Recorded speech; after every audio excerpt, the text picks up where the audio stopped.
When they hit 12 years old, the chosen kids got a God-sent gift right from the heavens. The villagers were buzzing with joy, counting down the holiday like it was about to explode into celebration. Young Luke trotted beside his father, the Lord, as the crowd erupted in wild cheers around them. With no strong king on the throne, the lords went feral, tearing the lands apart and spilling blood as they fought tooth and nail over every scrap of territory. The boy stayed eerily silent, like he was bracing for something huge. The father was absolutely sure of it. His eldest son would inherit that deadly, powerful combat skill for sure. The power got shoved through the bloodline. Luke's mom was a sword master, and his dad held an even scarier rank, holy fencing. This one gift turned him into a legendary hero and shot him from a lowly window climber straight to a marquis in a single generation. He bet everything he had on Luke, like that one name could save his whole world. And he swore with everything in him that he'd never let her down. The ceremony kicked off beneath the towering temple's stone vault. Luke and his brother Raoul faced the altar, standing shoulder to shoulder as the moment swallowed them whole. The crowd buzzed with wild anticipation, begging the elder son for a miracle, while openly spitting on the concubine's child. The priest slammed for silence, and the whole room froze in an instant. The priest yanked the book open and blared the announcement of the gift of Luke Albert, while the boy's nerves made him gulp again and again. And I stood there stunned as Luke's gift hit me, village construction. And just like that, his wild, unusual life kicked off with chapter 1. But then Luke suddenly clutched his chest, stunned. He had no clue how he was even supposed to step into this battle. The priest barely managed a whisper, admitting he had absolutely no clue how any of it worked. The villagers erupted into panic when their future defender turned out to be useless, and Luke just stood there, completely frozen. Raoul suddenly shoved his brother aside with a rough shove, like he had no time to waste. He strode forward with total confidence, shutting out every doubt the crowd tried to throw at him. The priest snapped his eyes to the book. The younger brother's eyes blazed with joy. He'd just gotten the holy fencing. The hall exploded with cheers of relief. At last, their lands were safe. Luke clenched his shirt in a death grip. Raul's dad beamed with pride and praised his brilliant result, while Luke just froze, calling him with confusion in his voice. He stared at his mother with pleading eyes, but she looked away, drowning him in cold disappointment. In the blink of an eye, he wasn't family anymore. Everyone swarmed around the new heir, and Luke was left alone, swallowed by darkness. Soon he stopped by the battered cart and quietly said goodbye to the place he called home. A sad smile snapped onto his face and refused to move. Nobody showed up to handle it, because once his status crumbled, their loyalty vanished with it. He hauled himself into the cart, confessing he'd been craving this moment for ages, even as a sharp, squeezing pain clenched his chest. His stare cracked, and the fire in it drained away. The cart inched north, hauling the exile straight into Albert's dead, barren wastelands where nothing lived. Luke got the brutal job of taming these dead lands, abandoned for ages, because the soil was useless and the monsters wouldn't quit. Yeah, the whole plan to carve out that wasteland came from his younger brother, Raul, and it could only mean one brutal thing: exile. Not a single soul in the estate dared to raise a complaint. They were all just sitting there, waiting for that deadbeat to finally kick the bucket. Luke had never been the fighting type. Then Raul's ruthless aggression stepped in, proving exactly the leader everyone needed in those troubled times. The Albert family's warriors were legendary for generations, but no matter how hard they trained him, the boy still couldn't bring himself to kill. He sprawled in bed beside his packed suitcase, staring at it like it had betrayed him. He just couldn't figure out why he was different. Glass and concrete skyscrapers streaked past my eyes like a blur of power and light, even though deep down, he already knew exactly why. A week later, the coachman yanked the horse to a stop, and Luke spun around, staring at his brand new stuff like he couldn't believe it. Turns out the truth was way uglier than the rumors ever hinted at. In the far north, a dense forest rustled like it was hiding secrets in every shadow. Out in the east, jagged mountains rose like giants, and everywhere around them, both wild regions, deadly creatures prowled and hunted. Luke had no clue how he was supposed to deal with all of this by himself. Then a familiar voice snapped in from right behind him. It was Milia right there, and everything just clicked. The maid clutched the suitcase handle so hard her knuckles went pale. She couldn't believe it. This young gentleman wasn't depressed in the slightest. In the middle of that deadlock, she couldn't help but get genuinely swept up by the way his optimism never wavered. The coach sped off and the boy hesitated, then asked her, was she truly staying with him or not? Milia practically begged him to believe it. She'd sworn to stand by his side, no matter what, all the way to the very end. Flood hell, I don't care. I'll stay right beside you no matter what, Milia snapped, and Luke just breathed out her name, totally thrown. Luke nearly choked up watching her devotion. She could have easily climbed straight into the head maid's position. He had zero clue that Milia was tailing him nonstop, because that girl was dangerously obsessed with cute boys. The girl steadied herself in a blink and dove straight into action. Your first move is simple. Try to survive here, but the food will run out in just 1 month, and hunting is way too risky. Then there's the second choice. Grab her and flee to another city, where you can burn the past and build a whole new life. No one had their eyes on them, so slipping away would have been ridiculously easy. Luke clocked it instantly. She wasn't just sitting there, she was reaching for a way out, and it felt painfully real. Then he stomped forward with pure, unshakable resolve. The boy admitted he still hadn't managed to use his village-building gift, and the wild part was, he didn't even know how it worked. Luke clenched his fist with pure, decisive fire. Right out of nowhere, blam! A loud flash of light ripped open in front of his eyes, and a translucent screen appeared out of thin air. The system shot him a question. Want to set up a brand new settlement right here. Milia couldn't even see the screen, so she panicked, thinking her dirty thoughts would somehow spill across her face. Panic swallowed the girl whole. Luke flashed a polite smile and asked the maid to scoot aside, because she was blocking the window completely. Shock hit her so hard she stumbled backward. The boy realized the terrifying truth. He was the only one who could see the system. The letters blazing across the screen didn't just look wrong, they felt like they came from a whole different world. But for some reason, they hit like an old memory, familiar in the strangest way. The memory of that megacity from a totally different reality crashed back into his mind, bright, vivid, and impossible to shake. Luke couldn't remember a single thing about who he used to be in his past life. Yet he clung to the memories and routines of that world,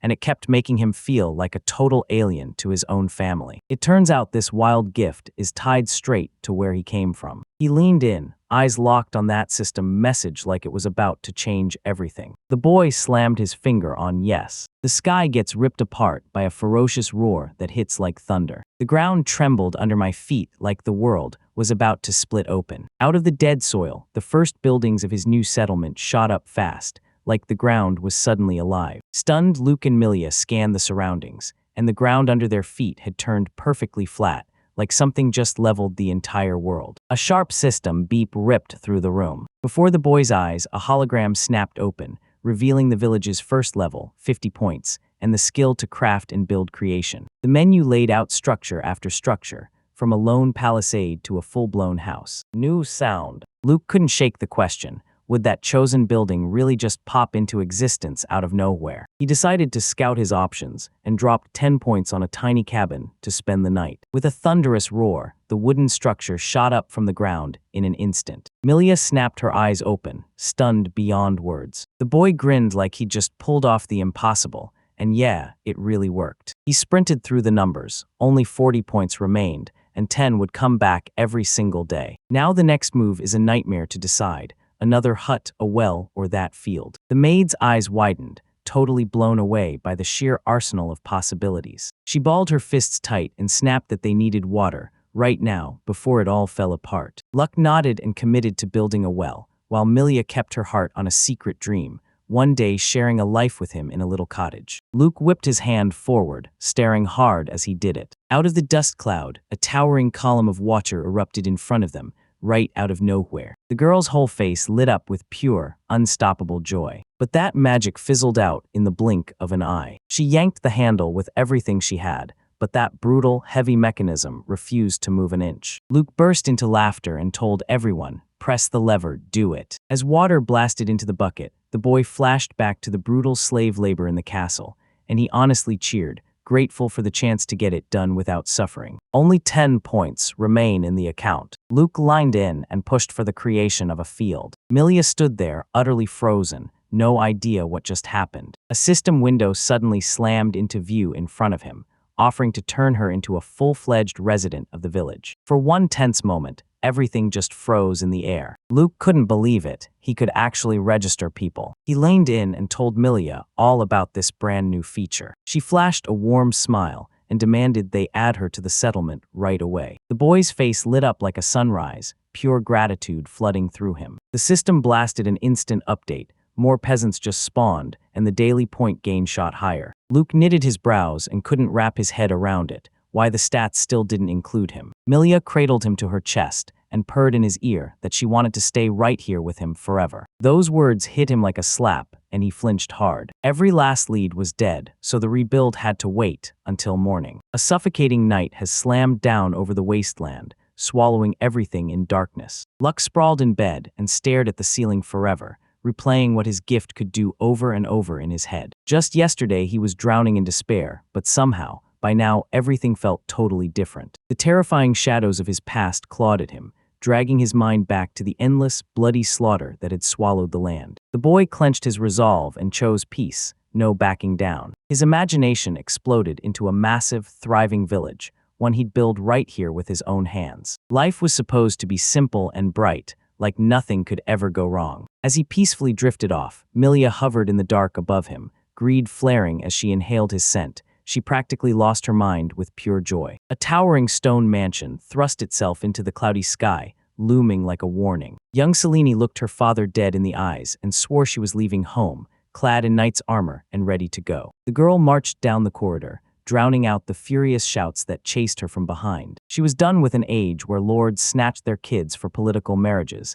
and her patience finally snapped. Selena snapped a grimace. Sure, a political marriage was one thing, but she'd never marry someone as corrupt as Raoul. Her father pushed hard that Albert, the heir, was the perfect match for their lands, but she snapped him down, saying she'd rather die, and bolted into the night. Her way got slammed shut by two guards standing shoulder to shoulder, their spears crossed like a steel trap. The girl shot daggers from beneath her brows and vowed to turn their lives into pure, living hell. The guards went deathly pale in an instant, and their bodies started shaking uncontrollably. Selene strolled right past the guard, and fear froze him in place. A thunderous slam echoed as that heavy door snapped shut. Out past all the noise, under a blazing clear sky, the birds sang like they owned the world. Beneath the tree, somebody jolted awake with a crushing groan that shook the air. Milia sprawled across him in her sleep, and Luke, crushed there by the maid, mumbled half asleep that maybe it was worth building another cabin. Luke gaped at Milia in pure shock. Just a second ago she was snoring her head off, and now she was sliding into the act,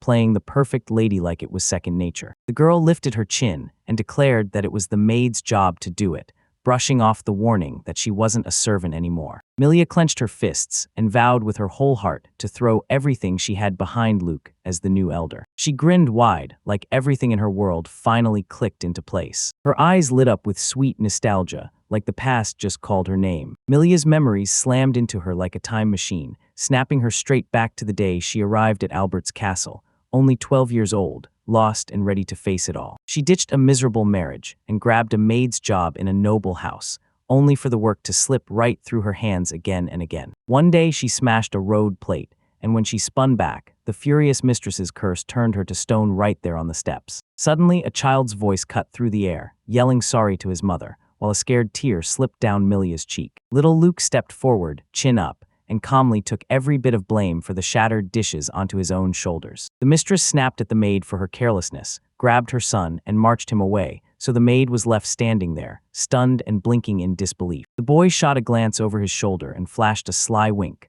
like he'd planned every move, and the second it hit, Milia's heart exploded into a frantic race. At that exact moment, the 3-year-old locked eyes with the 12-year-old maid and won her heart forever. After snagging 20 points, Luke beamed at Milia and announced, "I can finally build the field." "But Mr. Luke, the fieldwork," Milia started, but Luke just snorted and barked at her to stop hovering and leave him alone. He gently stroked her head, then vowed to forge his village by hand, while she lit up with memories of how kind he'd been before. As she watched him work, Milia couldn't stop the raw admiration spilling out of her. Overwhelmed by emotion, she staggered backward, and then the bottle of seeds slipped from her pocket and crashed to the ground. She slammed it into her head with brutal force. The seeds burst across the ground, and the girl immediately talked herself into it, like this mess was even better than anything planned. At evening, Drain Luke scrubbed the dirt off his body and realized just how brutal it was to build a farm from nothing. At twilight, the crickets started up like they were announcing the night's secrets. While he dried off with a towel, the boy's mind raced.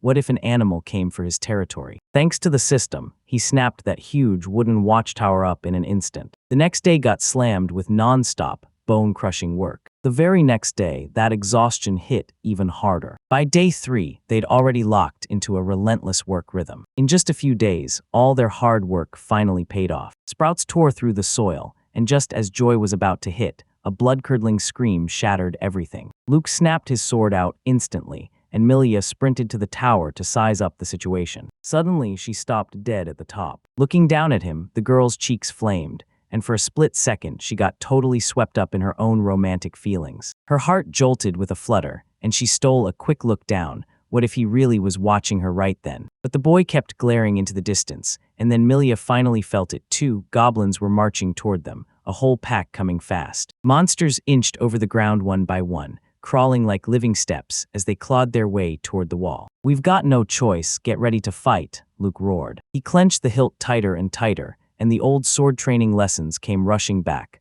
like a promise he needed right now. He ordered Milia to stay upstairs, then sprinted out to meet the enemies head-on. Even without any special combat gift, all those grueling years of training still paid off big time. A goblin lunged at him with wild fury, barreling straight out of the crowd. The boy snapped into action, shoved the monster away with a brutal, sharp counter. Turns out the enemy wasn't nearly as fast as everyone feared. With a thunderous shout, Luke burst forward and slammed into the attack. The moment he swung, a brutal sword strike tore deep into the creature's flesh, carving through it with terrifying force. He didn't waste a single second. He instantly snapped to a new target. In his eyes, the next goblin silhouette flickered into place, already lifting its claws for the strike. Suddenly, a blur of speed sliced straight through the monster's skull. Luke froze in shock as the carcass crashed down toward the ground. A heavy stomp hit the floor, and a confident voice rolled in from behind. "Long time no see, Luke." At the wall's edge, a girl stood tall, like she owned the whole world. "Selene," he blurted, stunned beyond words. Luke finally faced Selene Bajrata, the Ice Blade Princess, a twin-sword whirlwind who also happened to be his former fiancée. The boy blinked, totally thrown off, as he tried to mash the terrifying warrior he was seeing into the girl he remembered from his childhood. Selena shot forward with a grin, staring at how much he'd grown during those 2 years apart. "I bolted from home," she said, flashing a sly grin like she'd just pulled off the perfect escape. Luke nearly choked on air when the girl casually said she ditched her engagement the second her fiancé got appointed to some role. Selene scoffed and snapped, "It's better to flee home than crawl into the ground meekly. Mark my words, I'd rather die than marry a guy like that." The moment he understood what she was really doing, cold sweat blasted over him. He snapped into a deep bow, voice trembling as he apologized, shock written all over his face for never even imagining her forced marriage. Selene snapped her gaze away and flushed hard, whispering that she didn't want to marry Raul. She'd only feel the same if Luke were standing there instead. "Just so you know, you mean everything to me." The maid's brutal kick cut the confession in half, sending the girl tumbling aside like her fate got slammed shut. The hatch hardened into stone right in front of them. Clutching her bruises, indignant Selene snapped that she was the first resident there, only for the maid to grin and tell her to keep her private chatter to herself. The maid threw her arms wide with pride, declaring these lands to be Mr. Luke's village, where he's the real, full-fledged elder. Selena stared at the walls, the watchtower, and the well, still refusing to believe they built all of it by hand. Luke didn't waste a second on long explanations. He yanked up the system window and moved on. A build request flashed on the screen, 20 points, and they wanted a warehouse built. With a deafening roar, that massive stone building got ripped out of the sky and slammed straight down. Selena's jaw hit the floor. Luke spoke with calm certainty, explaining that this is exactly how his gift for settlement development always plays out. The girl snapped with sudden clarity. This same power didn't just shape people, it even forged the crops out in the fields. Now it all finally clicked, because there's no way they could have pulled it off that fast unless everything lined up perfectly. Suddenly, a comm system chime exploded inside Luke's head. A brand new interface burst into view right before my eyes. He stared at Selene, and the wind danced through her hair in soft, fluttering waves. The system snapped, dry as dust. "So, do you want to make her a resident of the village?" A blinding white veil hangs in his vision like something trying to swallow his world whole. Luke started nervously waving her back and tried to send the girl away, insisting he wouldn't abandon her like this. Yet she clung to her refusal and fought him off. His voice turned ice cold. "The mighty house of Albert will not let the Bajrats off the hook for that broken engagement. This marriage was supposed to rescue her family's shaky army and tighten the Alberts' grip, because their lands hemmed them in from every direction." Selene waved it off like it was nothing, because her kin were already getting swarmed, and the Albertis sure as hell wouldn't waste time on revenge. Luke's fist tightened with nerves as he realized the girl with 2 combat gifts was worth too much for her family to just toss away. Selene flashed a carefree grin and said she'd stay here for a while, because they were getting married anyway. Luke gaped at her in pure shock as she told him she had nowhere else to go. Right then, a system message blared in front of his eyes. Selene had been marked as a village resident, even though he never hit agree. A grin snapped across his face. His daily score surge rocketed straight up to 12. He snapped his head side to side, yanking his mind back to the real problem. Luke reminded everyone they didn't have the right houses, or even enough food, to host someone like him. The girl folded her arms tight across her chest, frowning hard,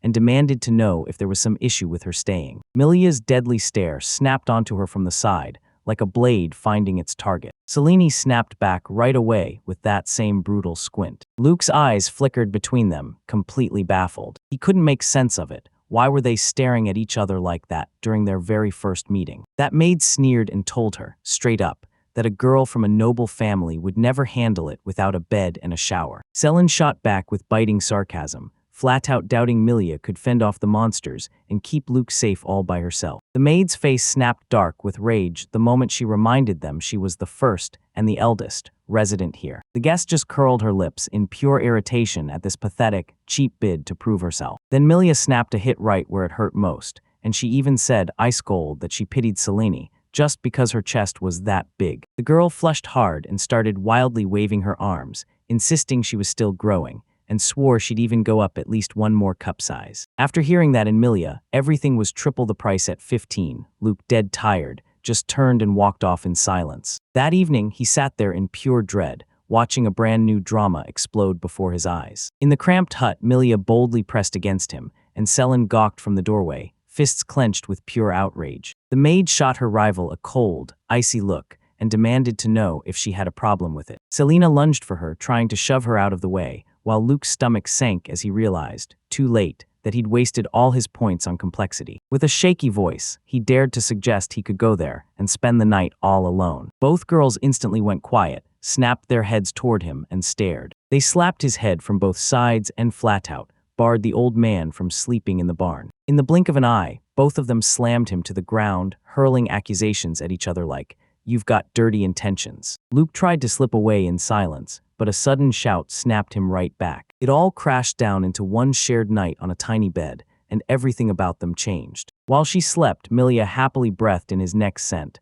like it was the sweetest dream. Selene lay beside those burning cheeks, heart thumping as she wondered if she should press even closer. Caught in the middle of all that chaos, Luke broke into a sweat, tension tightening every nerve. Above that little house, his silent scream hung in the air, and with things like that happening, sleep just wouldn't come. The moment Selene hit 10, they marched her straight into Lord Albert's castle to meet her future husband, young Luke. The servant dumped the girl in the yard and told her to stay put, then raced off to get ready for the meeting. Selene didn't even blink at the engagement. Heavy shadows from the leaves slashed across her, staining the world black overhead. Up in the treetops, a silent castle loomed like a hidden nightmare. A tiny stone came sailing in and landed at the girl's feet with a soft, chilling thud. She stared at him, stunned out of her mind. Then she whipped around and barreled straight into the thick bushes. Then the branches started rustling. Something was sneaking through the trees. A blond boy lounged by the tree, grinning as he casually tossed a fresh new stone. "Wait, is that Luke?" she snapped to attention. Her eyes bulged wide as she took in what was happening. A blonde girl leveled her aim at the dark-haired boy,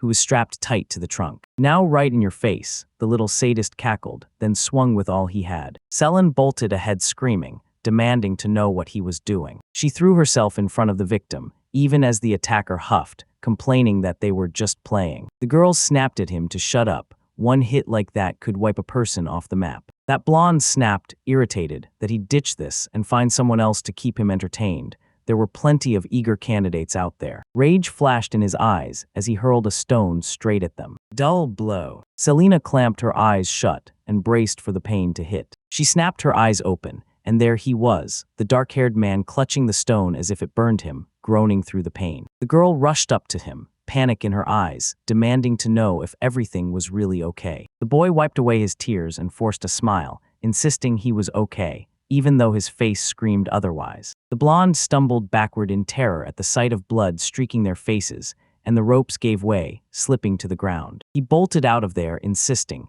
no, swearing, that he never really meant to hit her. Selena watched him go, stunned and confused, because she couldn't make sense of what just happened. Later, she finally exhaled. Luke was the sweet kid, and the ruthless bully was his younger brother, Raoul. Years later, their paths finally slammed back together again. Back when they were just teenagers, they hovered by the window, and Selene shot Luke a question.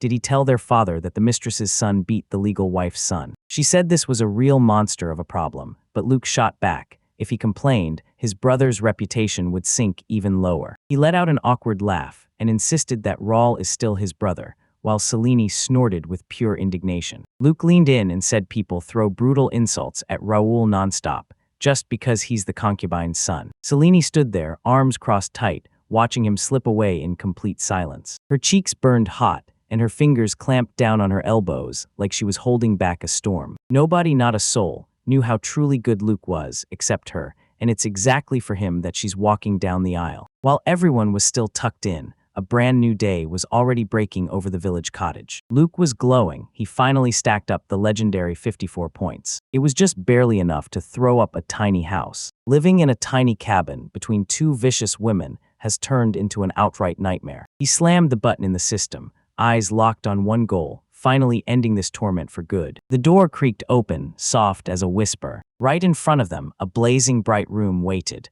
complete with a real bed. Selena idly spun the pot in her hands as the guy broke down what the kitchen was for. Luke twisted the faucet and showed exactly how the hot and cold water streamed out. The girls went dead still, staring hard at the shell like it might be a magic relic they couldn't see but somehow felt. The boy flipped the gas stove switch, and in a split second, flames blasted to life. The maid burst into a joyful clap, like, finally, everything would get easier as she started cooking. Luke shoved the next door open. Behind them sat a fully functional, modern bathtub, ready for action. He jabbed at the shower, and his companions froze in stunned silence right at the doorway. The boy sprinted to warn everyone, because that white toilet wasn't for sitting like a normal chair. In this world, nobody had the faintest clue how drainage systems even worked. He yanked the lever hard. Water blasted in with a wild roar, and the girls jerked back, terror gripping them hard. Both just froze, staring at that empty bowl, stunned at how the water vanished. The maid furrowed her brow, trying to remember why everyone always uses slimes to clean castles. Selena burst into joy when she finally realized they didn't have to drag water from the street well anymore. Luke grinned like he had a secret, because this isn't even close to the end. The girls snapped to it in a flash. Wait, the house has 2 bedrooms now, so they can finally sleep apart. She strode in with full confidence, slicing up the territory like it was fate, certain that freedom was right around the corner. The maid twisted her nose in disgust and snapped. No way was she sharing a room with the blonde. Selene snapped her head up and agreed on the spot. The boy forced a shaky grin, terrified of the fact that they simply couldn't stand each other. Both women flat out swore they'd only sleep in the room with him. Luck quietly offered the girls the bed, then dropped onto the floor to crash. He let out a weary sigh, surrendering to the truth and accepting his fate. But when night fell, all 3 of them ended up tangled under the same blanket again. The maid leaned in and said, firm as steel, that her master could only sleep on a soft bed. Selena refused to budge from her seat, terrified to leave him alone with that woman. They called a temporary truce. The girls hunkered down on the edges, and the boy got shoved, stuck right in the middle. Both squeezed up against him, and Luke's stomach dropped, because here it was even tighter than in the old cabin. He plunged himself under the blanket like his life depended on it, because in that crushing heat, sleep just refused to come. Morning dew sparkled across the giant leaves, like tiny gems catching the light. Luke let out a tired breath and dragged that heavy wooden bucket like it weighed 1,000 tons. A whole month passed since he started carving these lands, and thanks to his sheer talent, everything just clicked, smooth, flawless, and unbelievably fast. A boar's carcass hit the ground with a brutal, bone-jarring thud. Milia lit up with pride as she declared, straight to everyone, that she'd bagged a beast in the northern forest. She swore she'd keep the meat perfectly preserved with magical cold, calming cautious Luke, as she told him it was totally safe right on the edge of the forest. The girl shot the gloomy made a look, dripping with pure disdain. She yanked out a knife and, with icy calm,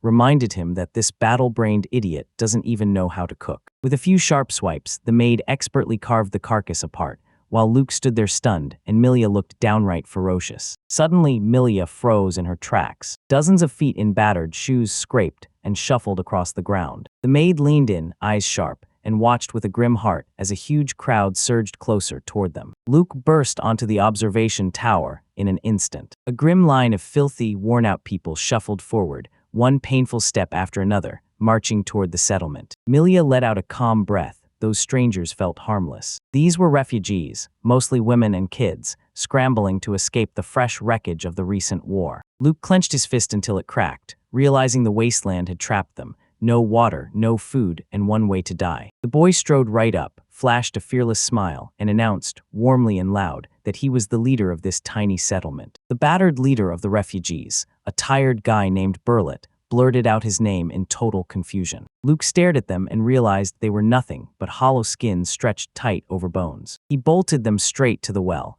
then offered them to drink as much as they wanted. Tears of pure disbelief and burning gratitude sparkled in Burlet's eyes. But that eerie structure left the refugees completely baffled. Luke slammed the lever again and again, and a bright jet of clean water roared out of the pump. Greedy hands snatched at it like it was life itself, and then whoosh, warm strength surged back into them. Spotting the crowd, the boy quietly cracked open the system interface like he was slipping past danger. A wave of women behind them froze, then blinked in shock. In the blink of an eye, Luke was grinning as he pumped water from that brand new second pump. The refugees burst forward in pure joy, clueless about where this miracle even came from. The maid leaned in close to Luke and whispered that they should feed the whole crew with the hunted boar. Meanwhile, Burlet cracked open the brutal tale of why they had to torch their lives and flee their homeland. Exhausted refugees dropped right onto the dirt and told Luke the brutal truth. Most of the men were dragged into the army, while the old folks stayed home so they wouldn't turn into a burden. The leader's face looked wrecked, like exhaustion had chewed him down to the bone. He told me the old ones broke free from slavery because they were too old, and that when his father was gone, the weight of leadership landed on his shoulders. They dragged themselves across the wasteland for so long that their food and water finally ran dry. Then, by pure luck, they stumbled into this settlement. Luke shot back with regret, saying their harvest hadn't ripened yet, so there were zero extra food supplies to fall back on. But then boom, the maid burst in smiling, gripping a gigantic tray like it was pure magic. A massive chunk of fried meat was roaring and sizzling on it. The leader blinked, confused by the loud rumble in his stomach, and the girl urged them to eat slow, while Luke just waved them to the table. The second the real food hit, hungry people bolted forward like they'd been starving for days. The tiny one hungrily sank its teeth into the meat like it couldn't wait another second. Smiles lit up every face, like that taste was straight up irresistible. The leader crumpled into tears, clapped a hand over his mouth, and begged them to tell him how anyone could ever repay kindness like that. Luke frowned. He knew it for a fact, out in this lifeless wasteland, the refugees weren't going to make it. Then that boy, totally out of nowhere, blurted out that they should stay right here. He admitted it's impossible to work the fields with only 3 people, so everyone's going to need extra hands the moment harvest hits. He hesitated because his group was packed mostly with women and kids. Luke knew right away that feeding a crowd that big with the supplies they had would be a brutal uphill fight. There was zero chance of surviving solo, so he bit the bullet, took the risk, and planted the seeds he'd hauled from the castle. The boy pressed his hand to his chest and pleaded with the leader for help, eyes burning with sincerity. Tears streaked down his face, and he nodded in agreement. The whole crowd fixed their eyes on their savior, overwhelmed with gratitude. Luke flashed a quick, easy smile. Suddenly, a piercing alarm snapped through the air. Turns out all 51 refugees had just become official residents of the village. Right away, non-stop messages flooded in, level-ups blazing in, and brand new bonuses hitting like a victory wave. The boy jolted hard when that sudden flash exploded across the scene. He got surrounded the instant the screens lit up. People poured in so fast the settlement shot straight up to level 3. Fresh structures have blown open everywhere, wooden gates, stone walls, and even a prison. The stats just got a fresh update. Your daily point gain jumped up, and new management skills slammed into the menu. Luke leaned in, eyes sharp on the page, wondering what secrets those resident assessments and the relocation of buildings were really hiding. Luke leaned into the settlement system window, and with the new level unlocked, he saw the territory balloon, plus the daily point gain shooting up too. Fresh new skills popped up in the menu, and he instantly chose object movement. The boy snapped still with shock, like his whole world just hit pause. With one flick of his finger across the screen, he yanked real houses around like they were nothing but toys. That snapped me back to life. Those mechanics hit me like my old favorite game, straight from another life. But he totally blanked on warning the others. For the peasants, these mobile houses were pure shock. One of the guys nearly passed out, convinced he'd snapped from exhaustion,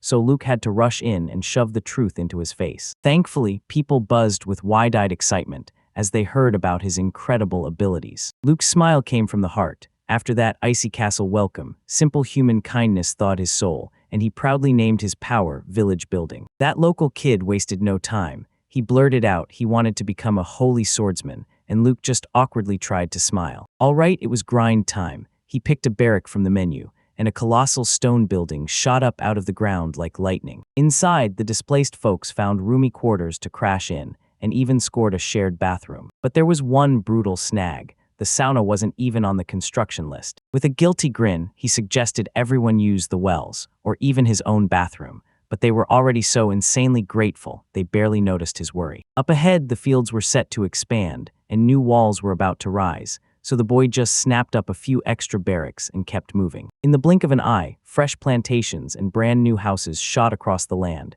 leaving the stunned crowd staring in disbelief. The villagers scattered, thanking him with all their hearts, and Luke told everyone to take a breather and shove their tasks off until tomorrow. People finally wandered into ordinary homes again for the first time in ages. Staring at those tough walls, they finally exhaled, because their new lord wasn't a monster after all, he was genuinely good. All alone, the boy's mind snapped to another untouched move: resident evaluation. He pointed her to one of the men, and the system snapped out a full dossier on the spot: his age, his loyalty, and even a secret talent for fencing. Luke panicked. Like he was shamelessly snooping into someone else's secrets, he panicked and flailed his arms, trying to slam the window shut. But that hologram didn't vanish anywhere at all. It just kept hanging there, stubborn and unbroken. The boy cracked one eye open and peeked through his fingers, like he was afraid the world might catch him. His eyes locked onto a message about a gift. With shaky courage, he questioned the peasant, "Do you have any real abilities?" The man burst into laughter.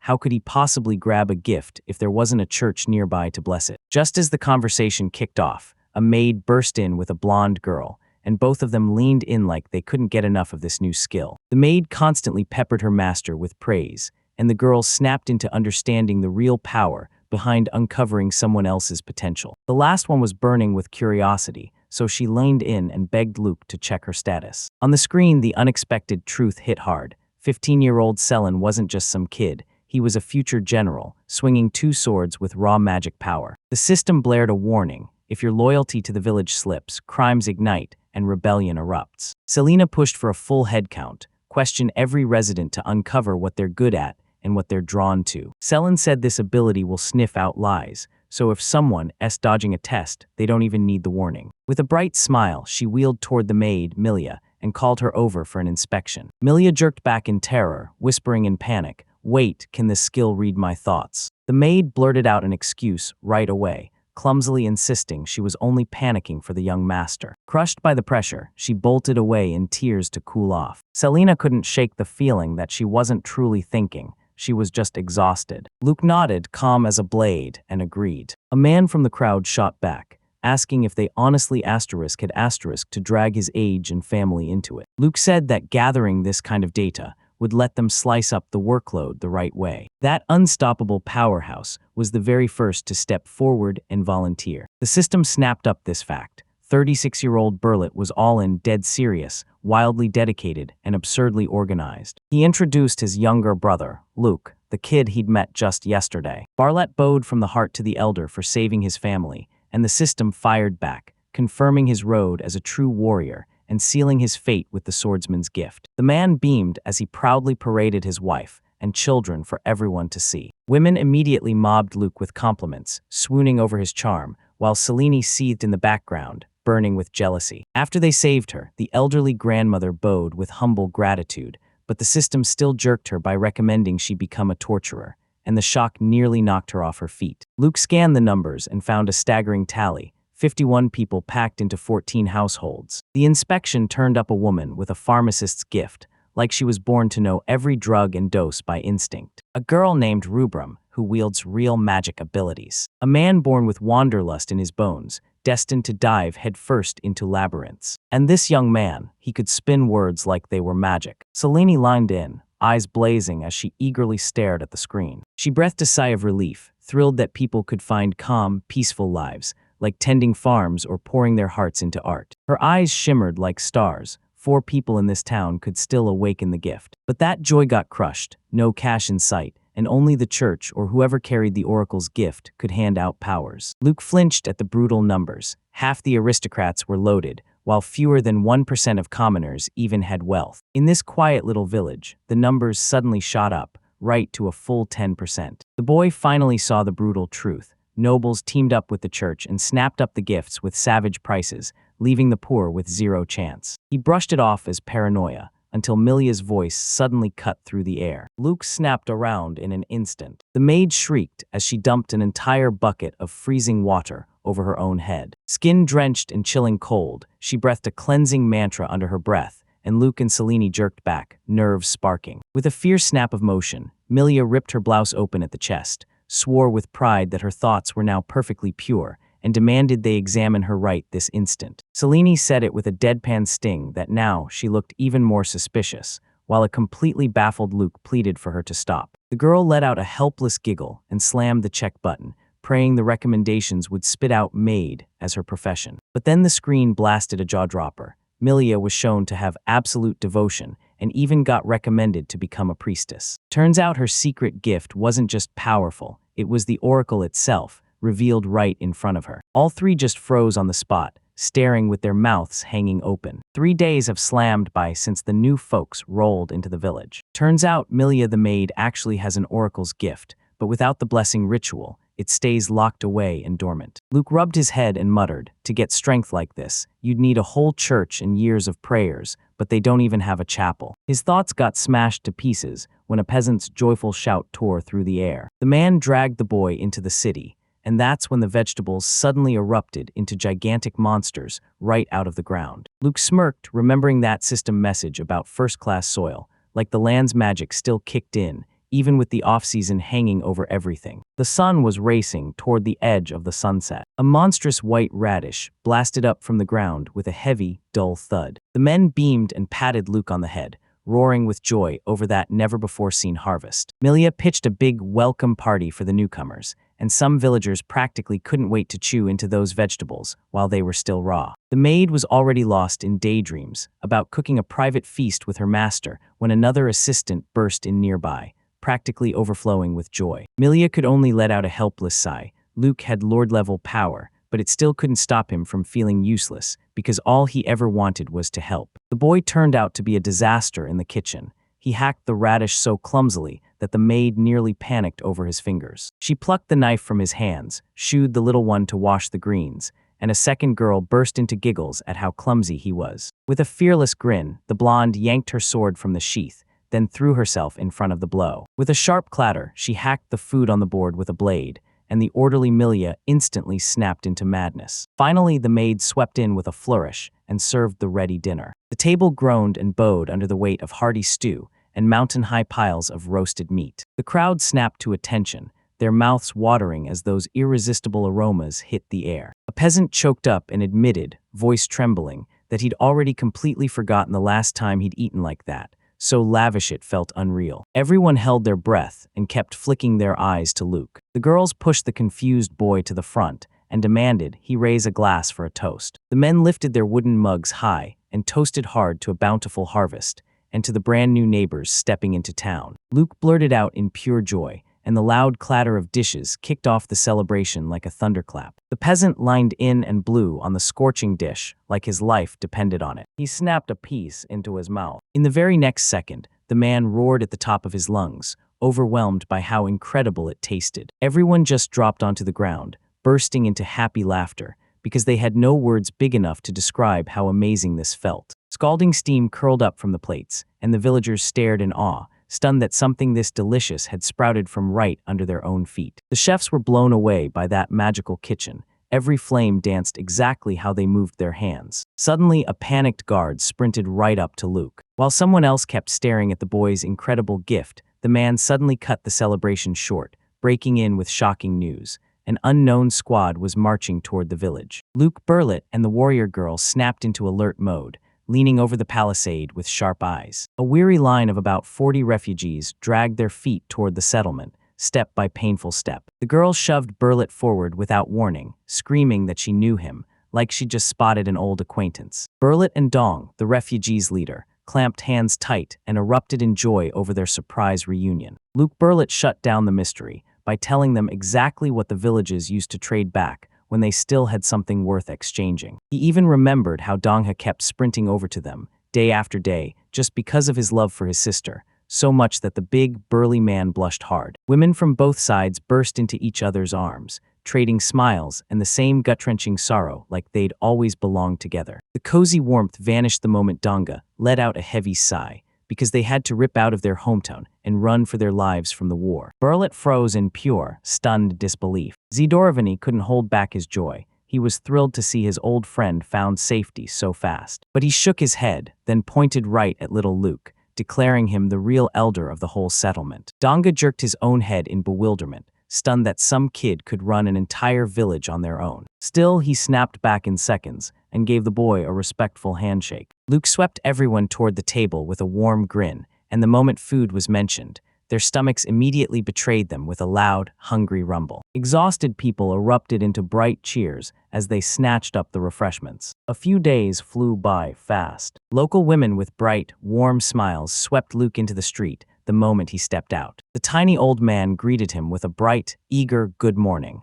like he couldn't wait for the day to start. Burlett and Donga, muscles shining with post-work sweat, practically beamed as they called out how ridiculously perfect the weather was. The boy grinned as he inspected his gear, already picturing a bountiful harvest on the horizon. After the banquet, Dong's crew swore they'd never leave. Those rich meals, a warm roof overhead, and the silence of no war felt like paradise. Thanks to the newcomers, the village swelled to almost 100 people, so Luke got ahead of the surge, built fresh houses, and pushed new fields into the ground. Just like the Burlett group, Donga was packed with women and kids, far more than anyone else. 4 of them had hidden power packed away tight, but without the temple's blessing, it just stayed asleep. Still, Luke couldn't help grinning. His home was growing at lightning speed. Suddenly, the tower guard barked out loud. Another group was charging in their direction. The boy furrowed his brow and demanded to know the number of arrivals. The guard went ashen on the spot and froze mid-step, dread choking him before he could act. Luke paced in panic, waiting for an answer that couldn't come fast enough. From behind the hill, a wave of exhausted people spilled out in a thick, crowded mass.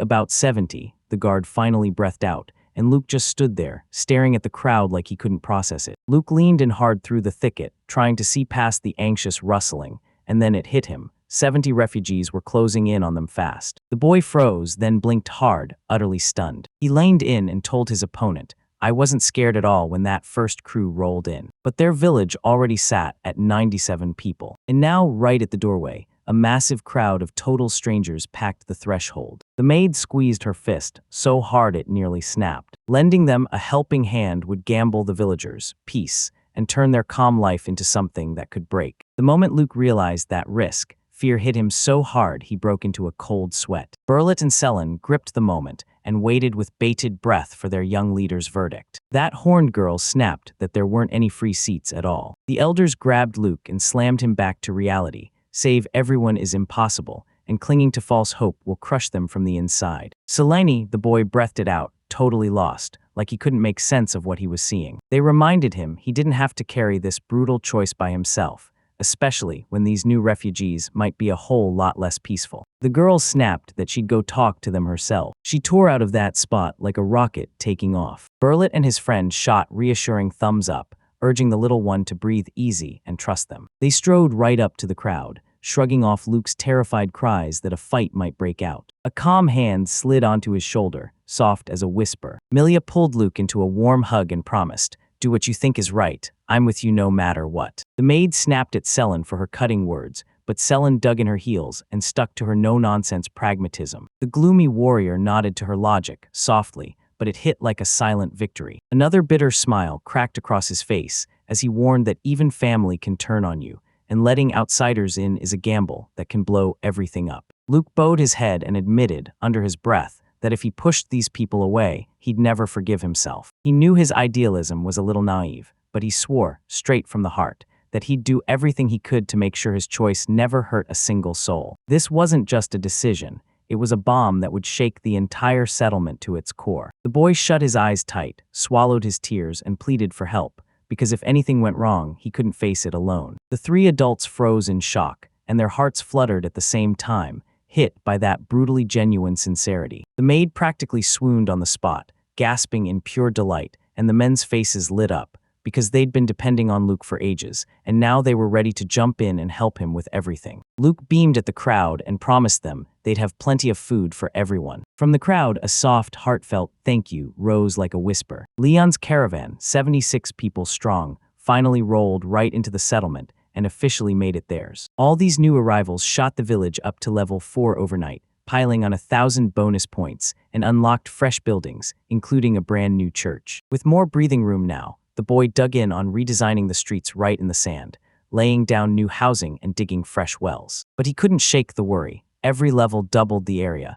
and no one knew just how massive it would get. That church didn't just sit there, it practically beckoned, promising miracles and blessings to anyone with enough faith to back it up. Luke couldn't shake the rumors. People swear prayers can unlock wild, one-of-a-kind abilities, but it usually takes years before it finally clicks. He snapped open the prompt, slammed yes, and burned through 150 points like it was nothing. A massive stone building blasted out of thin air with a thunderous roar, like reality just cracked open. His eyes snapped wide with pure shock. Milia the maid closed the distance, her eyes lighting up as she got swept back to the days when she and Raoul opened those gifts. Suddenly, the girl ripped the silence apart with a piercing scream. She shoved the heavy door open and felt that familiar energy hit her again, only this time it roared way stronger than before. Milia moved forward like she'd been hypnotized by that call. Luke scanned the message, and a surge of certainty hit him. If you had real faith, this place would reward you. Her maid's eyes lit up with pure, obsessive fire.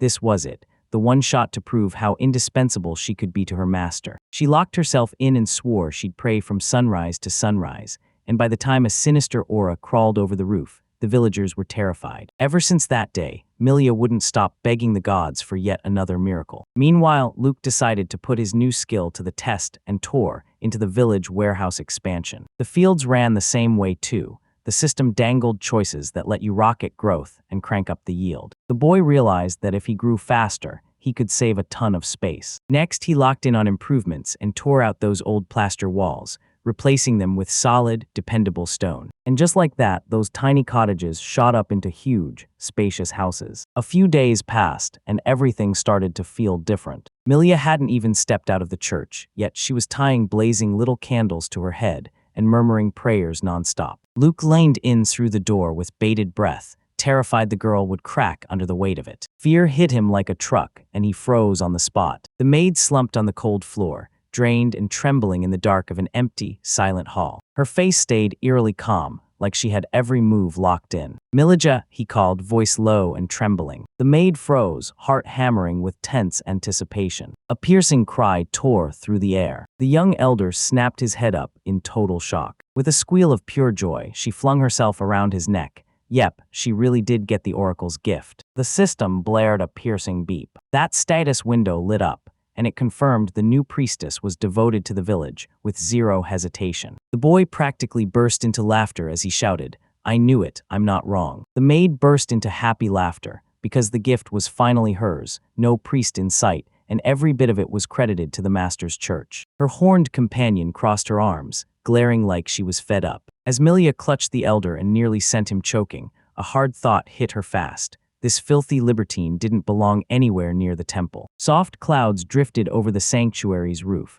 like the sky was holding its breath. The villagers packed in by the temple, buzzing with questions as they wondered why the elder had dragged them all there. Inside, a packed crowd had already formed as the elder just declared, "You'll each get a magical gift." The lowly peasant Barlat was totally baffled, because he'd always believed talent was something only the nobility got to have. The boy shot out a calm objection, eyes flicking to the system window, because it was already flashing the man's growing pull toward the sword. Even with everyone doubting him, the elder lined in and insisted they just try it. Milia clasped her hands like a prayer, shut her eyes tight, and held her breath. As soon as she opened the letter, she told Baralt with a serious voice that he'd just landed the gift of fencing. His jaw dropped, pure shock hit him like a wave. He stared at his palms in stunned silence, feeling a fresh surge of power, while the women around him eyed the miracle with sharp, doubting questions. His lips shook uncontrollably. The neighbors were already laughing and chanting, begging them to carve him a wooden sword. A jolt of realization flared to life in his eyes. Suddenly, the elder thrust a real, ridiculously expensive blade into his hands. The boy leaned in and insisted that once this weapon ended up in Barlat's hands, it would unleash way more power than anyone could imagine. His fingers clamped down on the handle. He'd never fought a day in his life, yet the steel felt like it was born for his palm. With a stern, grateful stare, he vowed he'd grow strong enough to defend their home. The crowd erupted in pure, bouncing joy, like the whole place was buzzing with happiness. Talent scouts and curious voices have been flooding in from every corner, all begging to uncover what you're truly meant to be. Marilyn jolted awake and suddenly realized her pharmacist powers were lighting up inside her. Carmel somehow turned into a born labyrinth explorer out of nowhere. Teen Toddle just unlocked a terrifying new gift. He's a word master now. The theory lit a fire in him, unlocking the skills of an outstanding farmer. Women's faces lit up with pure joy, radiant like the sun. The girls stared in disbelief, because their happiness felt way too unreal to be real. The system has already pinned Glynn as the one holding Viridi's magic. A warm, steady hand pressed gently onto his shoulder like a silent promise. Shock rippled through everything like a tidal wave. Young Lando honed his spear skills until every swing felt lethal. Perrin had already climbed to the top,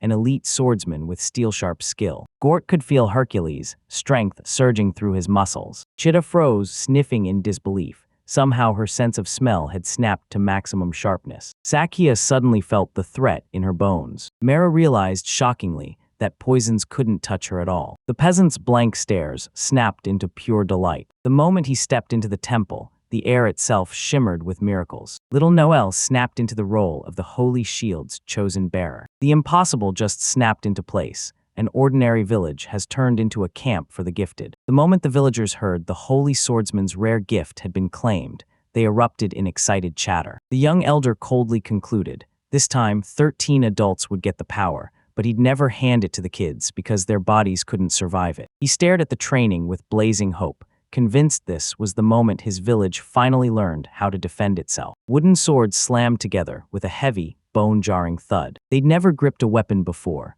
but now, with those fresh gifts in hand, their skills skyrocketed right in front of everyone's eyes. The other villagers just couldn't look away, envy burning in their hearts, admiration roaring in their eyes. The boy finally got it. This wasn't something you could grind for, it was pure absolute power. Now it all clicked. His late father's heart finally made sense, because he'd spent his whole life craving one thing, the swordsman's gift for his people. A girl with white pigtails grew up right beside the fighters, and once she reached adulthood, those tough men rose to their feet in respect the moment she entered. The old man couldn't shake it, because his mentor, Solani, was basically his own age. Suddenly, a swarm of girls closed in around him. They let out happy shrieks and sprinted over to wrap their arms around their leader. Women yanked his cheeks, ruffled his hair, and barked orders for him to sleep extra hard during the day. The senior comrade only laughed softly at the whole scene, right up until the girls dashed off to get lunch ready. In the settlement, women outnumbered men. There were double the women. Most of them got their world shattered, because the ones who were ripped away and shoved into the army never came back, and their husbands were gone for good. Seeing their smiles, the boy felt a warm rush of joy, and started daydreaming that one day someone would treat him with the same respect the warrior Selene earned. He lifted his gaze to his older friend. He let out a soft smile, and thanked him from the bottom of his heart for everything. The boy looked totally lost for a second, then straight up vowed in his head to become the best class leader ever. Suddenly, the tower guard blared. A dozen refugees are coming, right for the village. Too tired to even blink, they were filthy and terrified, and somehow they could barely stay upright. When Selene asked, the room fell into a heavy, deadly silence, like nobody dared to breathe. Finally, one of them clenched his throat and blurted out the truth. He confessed he'd been attacked by a gang of robbers. The bloody night in that forest still haunted their eyes, like the horror was stamped there forever. Anyone who fought back got cut down without mercy, and the rest were dragged off into a mystery route no one could track. The foreman trembled with pure horror. Selene's voice went ice cold as she made it clear this wasn't just their problem anymore. The refugees dropped to their knees, flooded with guilt so heavy it broke them open. They were so terrified that their excuses just crumbled into a non-stop, trembling whimper. With tears streaming down her face, she forced out the most brutal truth she'd been hiding from herself. The robbers tracked their laid straight into the village. A thief named Bar drifted through the dead silence, muttering through his teeth about the boss's scolding. His whole job is to snatch refugees off the streets and drag them into slavery for profit. Because of one tiny slip, the fresh goods slipped right out of my hands, and now I had to chase them for miles just to get my revenge. One step at a time, until everything changes. The Bar was absolutely seething, because now he had to swallow the blame for everything by himself. Suddenly, he stopped dead in his tracks. Gone was the dead emptiness. Right in front of him, a massive village burst to life, fields perfectly tended like they'd been cared for generations. Right near the houses, he clocked his fugitives at once cornered, surrounded by nothing but helpless women and kids. Bar realized he'd stumbled on easy prey, flashed a predatory grin, and called for his leader, Satan, in his mind. His boss's voice suddenly slammed into his mind through their telepathy. The thief slid down by the wall like a shadow, barely making a sound. I tracked them down, and there was even more. Bar's thoughts raced. His lips curled into a wicked, unforgettable grin. His eyes snapped over the terrified women. He couldn't wait to rip the entire settlement's lives apart now, just for a pack of pathetic fugitives. Meanwhile, on the other side of the wall, Luke snapped his head around at a strange sound he couldn't place. That alarm snapped like a warning. Trouble was on the move, and it crawled up his spine. The system screen suddenly blared with a sharp, urgent beep. A crimson warning about an invasion blared across the screen like an alarm from the end of the world. Luke instantly clocked them as the very same slave traders. His partner burst out laughing with pure joy, stunned at how flawlessly their security system just shut everything down. The boy flicked his eyes over the screen and crunched the data in seconds.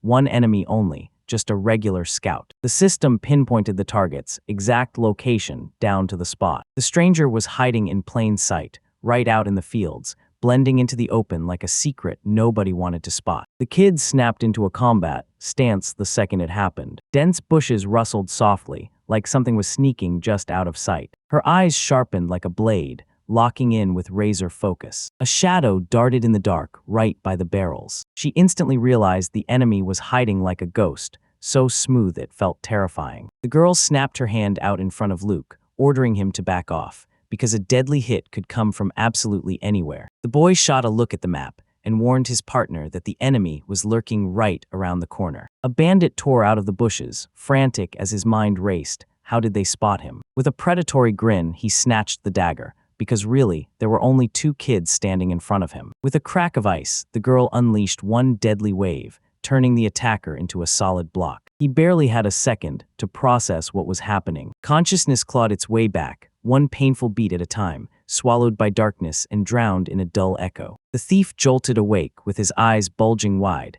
yelling his partner's name like it was an alarm. He woke up stuck tight in a cell, and on the other side of the bars, there they were, the very same kids staring back at him. That girl stared him down like a blade, her eyes drilling straight through his soul. The captive spun around in confusion, staring at this full-blown prison sitting in an ordinary village like it had appeared out of thin air. The girl stormed straight into the interrogation room and demanded the exact number of thieves and where they were hiding. The thief froze in place, every muscle snapping tight with fear and urgency. He finally realized he couldn't afford one more mistake. In the middle of his silence, a worried shout from his comrade suddenly thundered inside his head. He snapped, demanding an answer right now. The bandit smirked to himself, plotting to just wait for the boss, until a grizzled old voice cut in and demanded they hand the captive over to her. Before the bars, a frail old woman hunched over, gripping her cane like it was her lifeline. The boy suddenly snapped back to something crucial, and fear slammed into him so hard he flinched. The old lady flashed a warm smile and quietly asked him to open the door. The girl begged, "Stay away from the bandit,"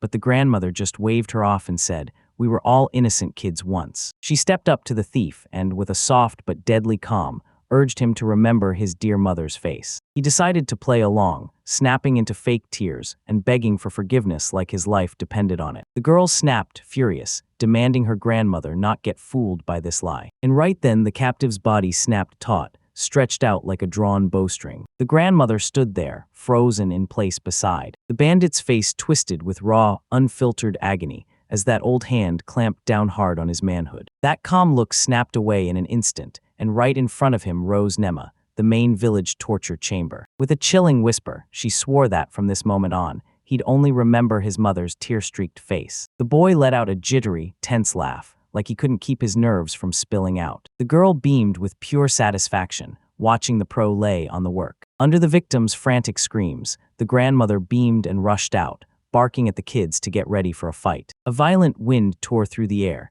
whipping up high over the settlement's towering walls. Up on the hill, a gang of thugs finally nailed the right village, and now they're bracing for the assault like it's about to explode. The blonde bandit squinted hard, like she was already sniffing out trouble. They and their partner rushed to report it. One scout vanished without a trace, and there'd been zero word from him. The blonde pressed forward, slipping in to size up the situation before the assault kicked off. "Stop your whining," they barked and smashed the stone into rubble. From the shadows, their leader crashed into view, a hulking bald giant gripping an axe, ready to smash his way through every problem with pure brute force. He flashed a predatory grin like, "That pathetic gate won't slow us down for a second." Ahead, simple wooden gates suddenly loomed like the start of something big. The leader shot forward, like the whole battlefield was calling his name. Powerful swing. The axe slammed through the obstacle and blasted it into splinters. A thunderous rumble tore through the night, shattering the silence in an instant. Fragments crashed down onto the ground. The gang leader hoisted his weapon high,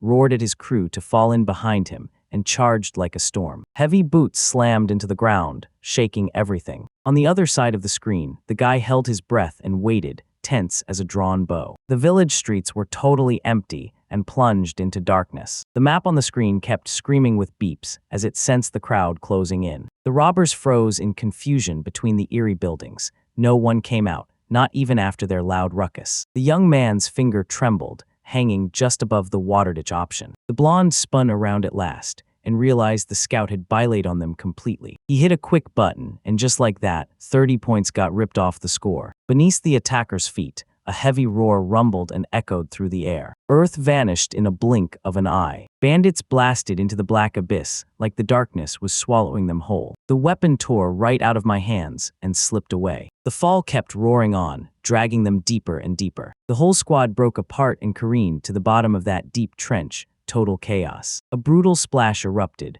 One of the robbers shot to the surface in panic, flailing his feet as he desperately tried to find the bottom that wasn't there. More of them burst up too, coughing and gasping like they'd swallowed the ocean itself. The system slammed down a trap, and the shocked gang got stuck flailing in the ditch as a terrifying crackling roar tore through the air. 3 thieves thrashed in the water, screaming in pure terror. The ground turned icy in an instant, then shattered and snapped shut, trapping them in a brutal snare. One of the bandits cursed through desperate breaths. Ice seized his body and turned him solid. That thunderous stomp slammed the moment shut. Everyone's figures were finally trapped, sealed tight inside the ice. Selena grinned with pride, hands on her hips, soaking up every bit of praise the villagers threw her way. Out in the crowd, some loud fans shouted that Luke and his partner were an absolute masterpiece of a duo. The girl's cheeks flared red on the spot, and she blurted out she'd stand guard while the others hauled the captives into restraints. She turned and walked off, relishing every word Luke had said about their team. Suddenly, a grating voice cut through the air.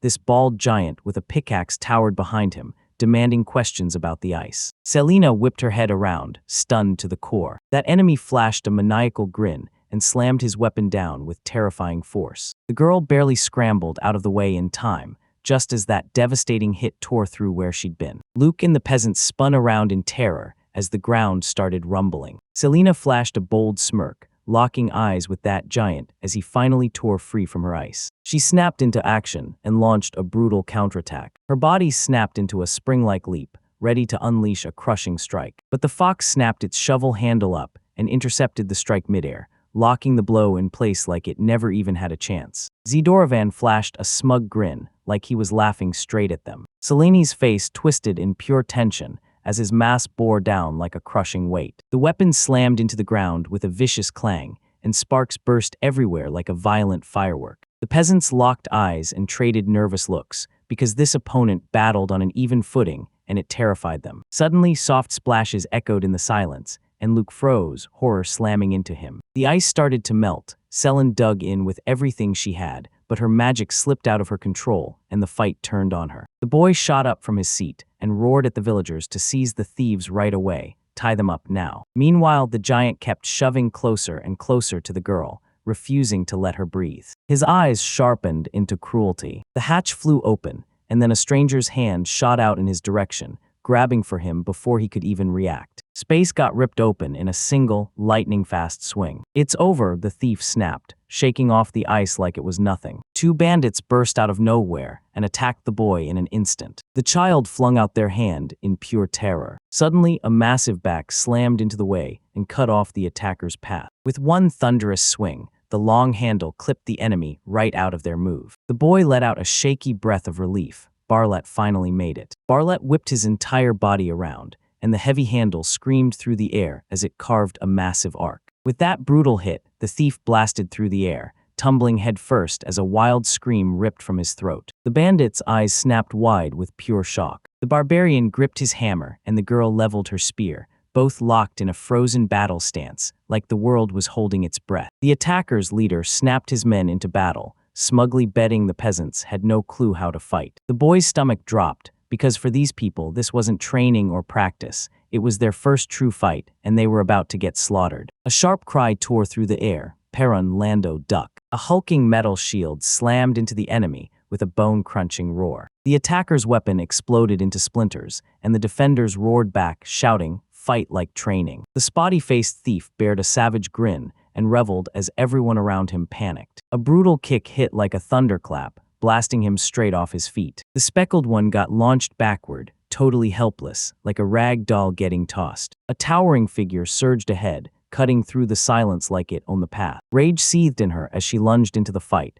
screaming that they should toss those bastards straight into the ditch for daring to lay a hand on Satin. The peasants slammed into a brutal offensive, convinced the frozen bandits were way weaker than their own teacher. One of the defenders erupted in joy over the win and slammed the enemy straight in the face with a brutal, face-stopping punch. Another one was frantically waving a weapon, spitting curses at himself for his weakness, like all that training was suddenly worthless. The speckled thief finally got it. Someone was setting them up to fight each other. The weapon tore through the air, whistling like a strike about to land. A brutal wave of force slammed the whole bunch of bandits off the wall and blasted them straight into the ditch below. Bursting out of the freezing water, the speckled creature whipped its head around, stunned to the core. He couldn't believe it. Those normal, fresh-faced newcomers turned out to be monsters. With a deafening thud, something heavy crashed straight into the water. The thief spun back, face pale, and screamed in sheer horror to the boss. The healthy fox leader plunged knee-deep into the icy water, trembling hard from the cold. Tension dripped from the air like a blade waiting to strike. The speckled one screamed. A brutal boot slammed down and ground the boss's face into the dirt. The pigtail girl flashed a smug smile, and the big guy never even realized she'd sucked the warmth right out of his body. The fallen giant gasped helplessly, wheezing like his strength was slipping away. The winner loomed over him, planted like a wall that wouldn't budge. The waterlogged bandits stared in stunned silence as their leader got humiliated and crushed. The defenders piled in, casually yanking the beaten men upside down, while the gang's survivors finally caught on too late that they'd just attacked the wrong village. 40 battered villains were thrown into captivity and left drowning in mud, neck deep and trapped. Dawn burst across the endless lands, lighting up every last inch like the world was waking up at full power. The very next day, once the rescue team squeezed every secret from the captives, they hauled the abducted peasants back home, where they belonged. The girl knight finally exhaled in relief,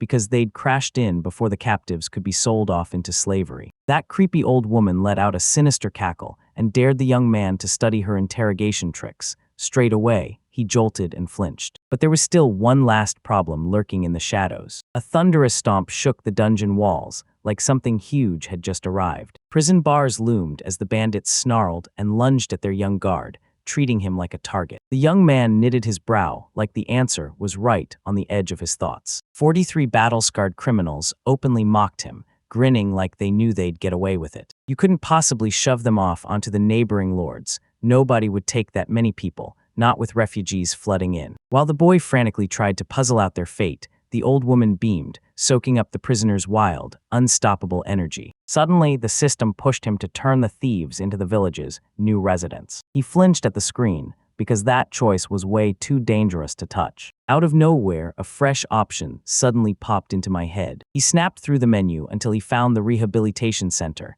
this brutal place where criminals got retrained the hard way. Even though they were just peasants, those scoundrels never got treated like equals. So the hero could track their loyalty on the interface and steer the whole reform process with full control. Hurling them away would spell disaster for everyone else, so he called a full general council. A terrified peasant blurted out, shaking, "Are you really going to execute us?" The crowd exploded into chants. Some screamed for blood, while others grumbled that they'd wasted food on the prisoners. And then there were the people who fought back, standing up for the forced recruits and the innocent dragged into those murders. In the end, the older men pushed for the execution to be delayed and demanded they test whether the rehabilitation center was actually working. A terrified boy shook like a leaf as the silent crowd stared him down. The villagers traded worried looks, stunned by what they'd just heard and unsure what it meant. After that brutal talk, people started slipping out of the settlement one by one. The system coldly scrubbed the fugitives off the residents list after their long disappearance and weak loyalty. That young man seethed over losing them until the old woman snapped,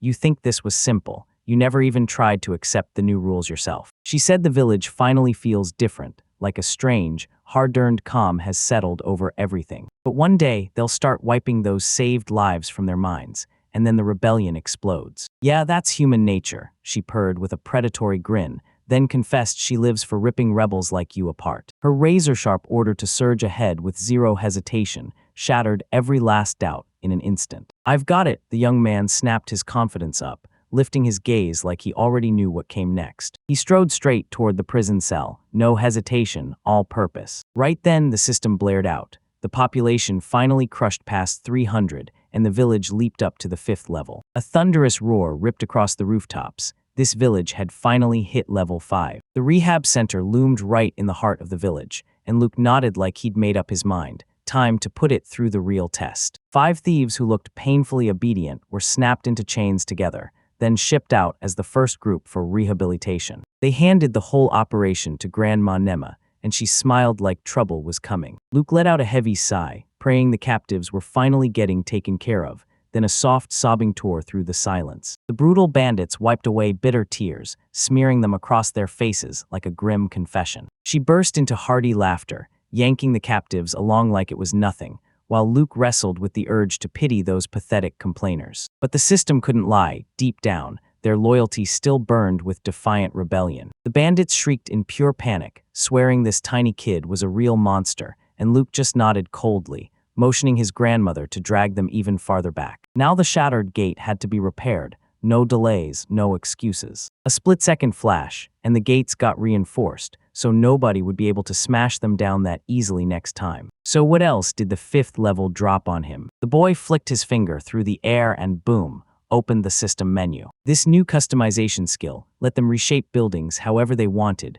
drop towers wherever they pleased, and carve canals wherever the map called for it. He could twist anything in the village for points, snapping pipes into place and repainting the walls with whatever color he wanted. The roads felt like a steal, but one measly unit came up way too short, so we're going to have to stash the points and save up. Luke laid out the whole game plan for the settlement, piece by piece. The map sprawled with cozy houses, wide-open fields, a prison, and even an incinerator, and somehow it all looked painfully perfect. Even the protective barrier made of water finally went still again once the fight was over. With his chin in his grip, the guy dove into picking his next big project. A thunderous rumble rocked the village, and a brand new, gigantic structure shot up in the middle like it appeared out of nowhere. Everyone froze, staring in pure shock. Luke burst with joy and announced the grand opening. Men got the blue zone, and women claimed the red zone. The villagers snapped to attention the moment they remembered his handy toilet, then burst inside without wasting a second. In the women's locker room, pure joy detonated into a buzzing frenzy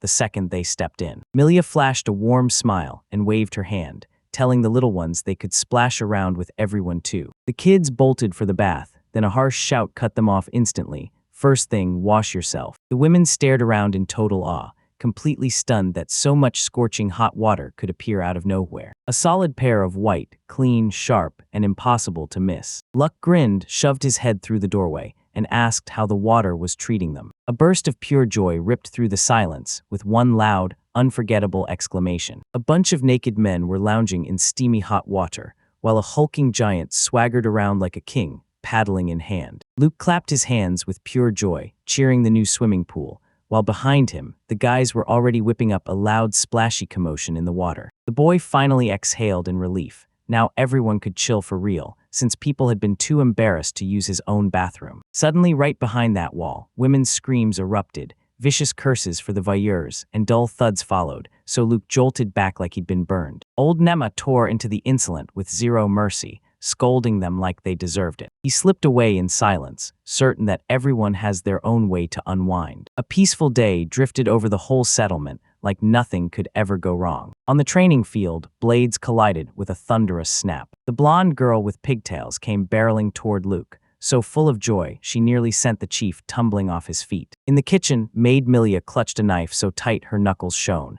and she instantly felt a new rival closing in on her young master. The girl slammed on the brakes and let out a terrified scream. The wooden training sword exploded into splinters, scattering across the ground. The chief blinked like guilt was choking him, and Barltalt's voice turned ice cold as he declared, grimly, that this was their final weapon. Only those two carried real blades. Meanwhile, the rest of the weapons from the hunts were total trash, and everyone felt it fast. The hunters admitted it the hard way. The shield cracked in a blink. Sure, during training they baby the weapon, but once real combat hits, nobody has time for caution. Barlet told them that next time, when they went hunting for supplies, they should push way farther out from the camp. Luke snapped back in worry. No weapons meant this trip was straight-up suicide. The loot from the captured bandits looked promising, until reality hit. Turns out they only had a heavy axe and a pile of rusty knives. Then the raid boss pitched a brutal idea. Strip the prisoners naked, send them hunting for materials, and don't let a single one come back empty-handed. Luck stared at his tablet screen, chewing on his thoughts as guilt hit hard. His gift let him build structures, not forge a single weapon. The chief smoothly cut him off mid-sentence. He told Luke to finally look out for himself,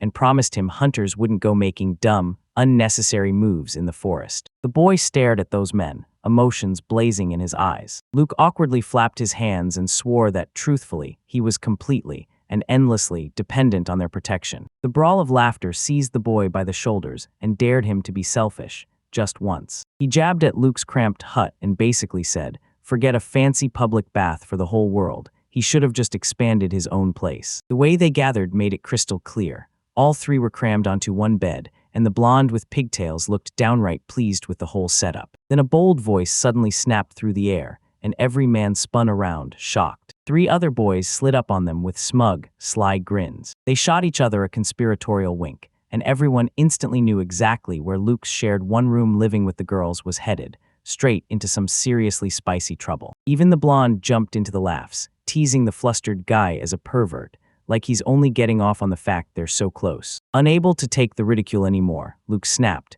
He raged across the tablet and blew his hard-earned points to instantly expand his hut. While the furious girl hammered the jokers with kicks, the boy slipped away in silence. That morning in the village kicked off with Luke's brand new 2-story house, because on the second floor, an open window was already swinging wide. The boy beamed as he proudly showed the girls the huge 3-room layout, and the maid choked back tears of pure happiness. A sudden violent lurch cut through the moment. The maid had already popped up beside the lavish bed, then eyed him suspiciously like, why do you need all this space? Luke waved it off like it was nothing, said the old furniture just magically fixed itself as the renovation rolled on. But she didn't flinch at all. She flat out declared, come on, I'm going to sleep with you. The blonde snapped with instant outrage at that audacity, and the maid, cheerfully grinning, proposed they share the bed together, all three. A savage spark of pure fury ignited between the rivals. Luke let out a heavy sigh, yanked open the system, and with one brutal tap crushed the bed down to nothing but a single. The girls crumpled onto the floor, sobbing with raw heartbreak,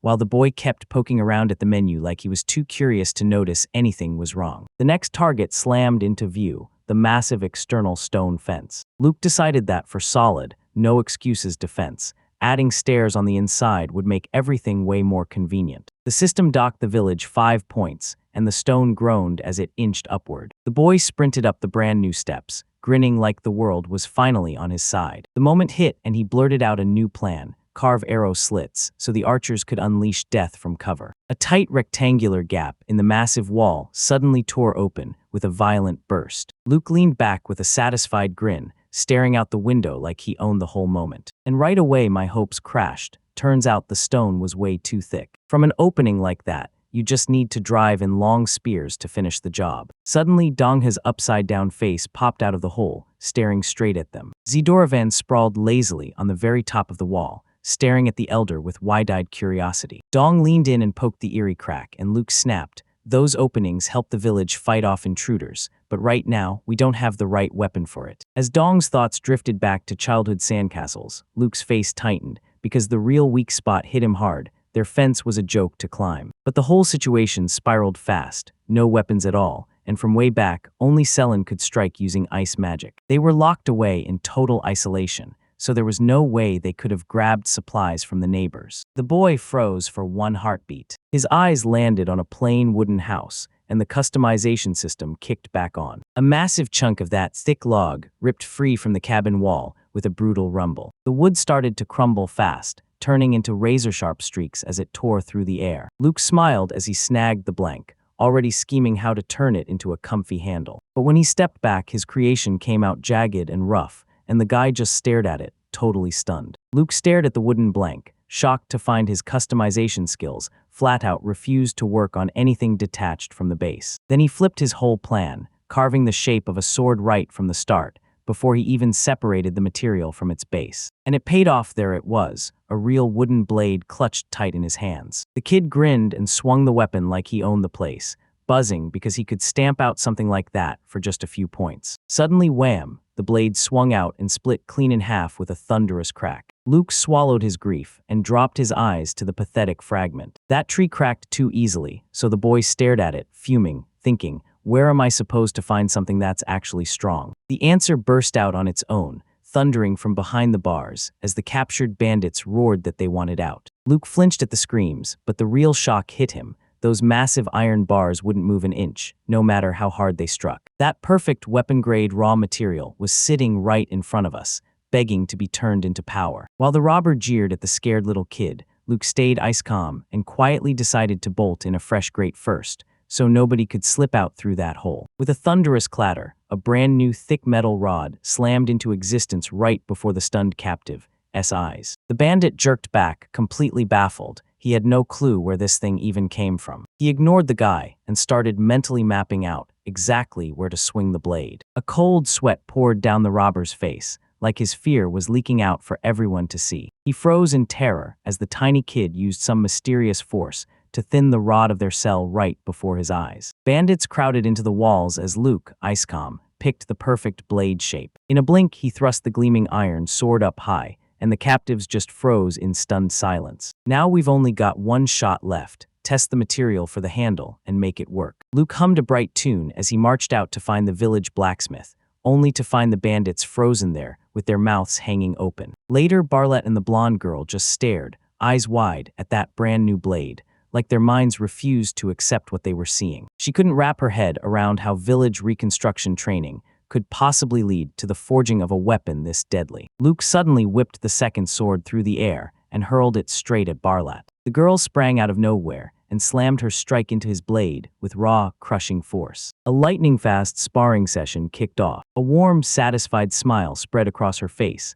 like everything was finally right. Turns out the weapon was perfect. She flashed a thumbs up, and Luke finally exhaled in pure relief. Then she beamed and sprinted to the other villagers, desperate to brag about her new outfit. Suddenly, a heavy stick thumped through the air, and right behind it came the low chuckle of an old man. Grandma Nema came right up to them, smiling wide because she'd spotted every single win the boy had earned. She nodded over her shoulder, and there, lined up in a neat row, the former bandits stood washed clean, heads bowed, and itching to fall in line and work. Barlett's voice vanished, and Luke popped out from behind his interface, staring in pure shock. The system checked it without bias, and the former enemy's loyalty to the village has skyrocketed straight to the absolute maximum. The guy stood inside a tight ring of adrenaline-fueled brutes, and this massive, crushing aura rolled off him like a storm. The bandits snapped to attention and roared, "Yes, ma'am."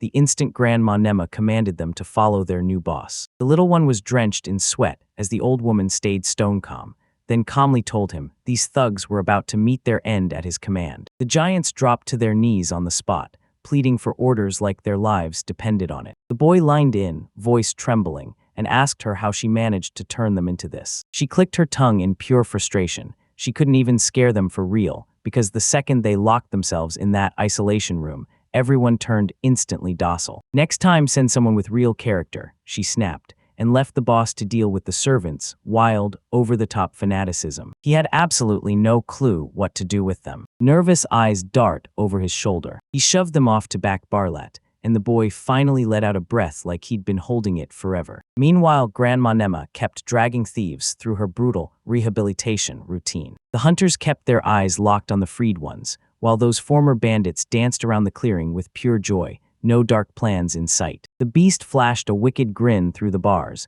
soaking up the sight of its fresh victim like it just won. Out of the shadows, a trembling voice suddenly cracked through the darkness of the room. The boy snapped around on instinct, scanning wildly for where that sound was coming from. In the room next door, a fair-haired young man sat there, watching everything like he knew the world was about to snap. Then boom, he suddenly remembered one terrifying detail. One of the captives could read minds. The thief started to groan that he'd once been part of a noble family, then exile crushed him, and now he had to steal just to stay alive. He sobbed that he'd never be a real gangster, stuck forever trying to copy everyone else. Then it all clicked. Telepathy was so rare that only the aristocrats ever got their hands on it. The chamber's heavy gloom crushed his spirit like a closing fist. The young man erupted into tears, pleading, right then and there, that he'd make up for his guilt no matter what. The boy stared straight at the system window flashing, rebel, then snapped that the prisoner was lying. The telepath finally snapped out of it and cooled down. In a full-blown panic, he swore allegiance through clenched teeth,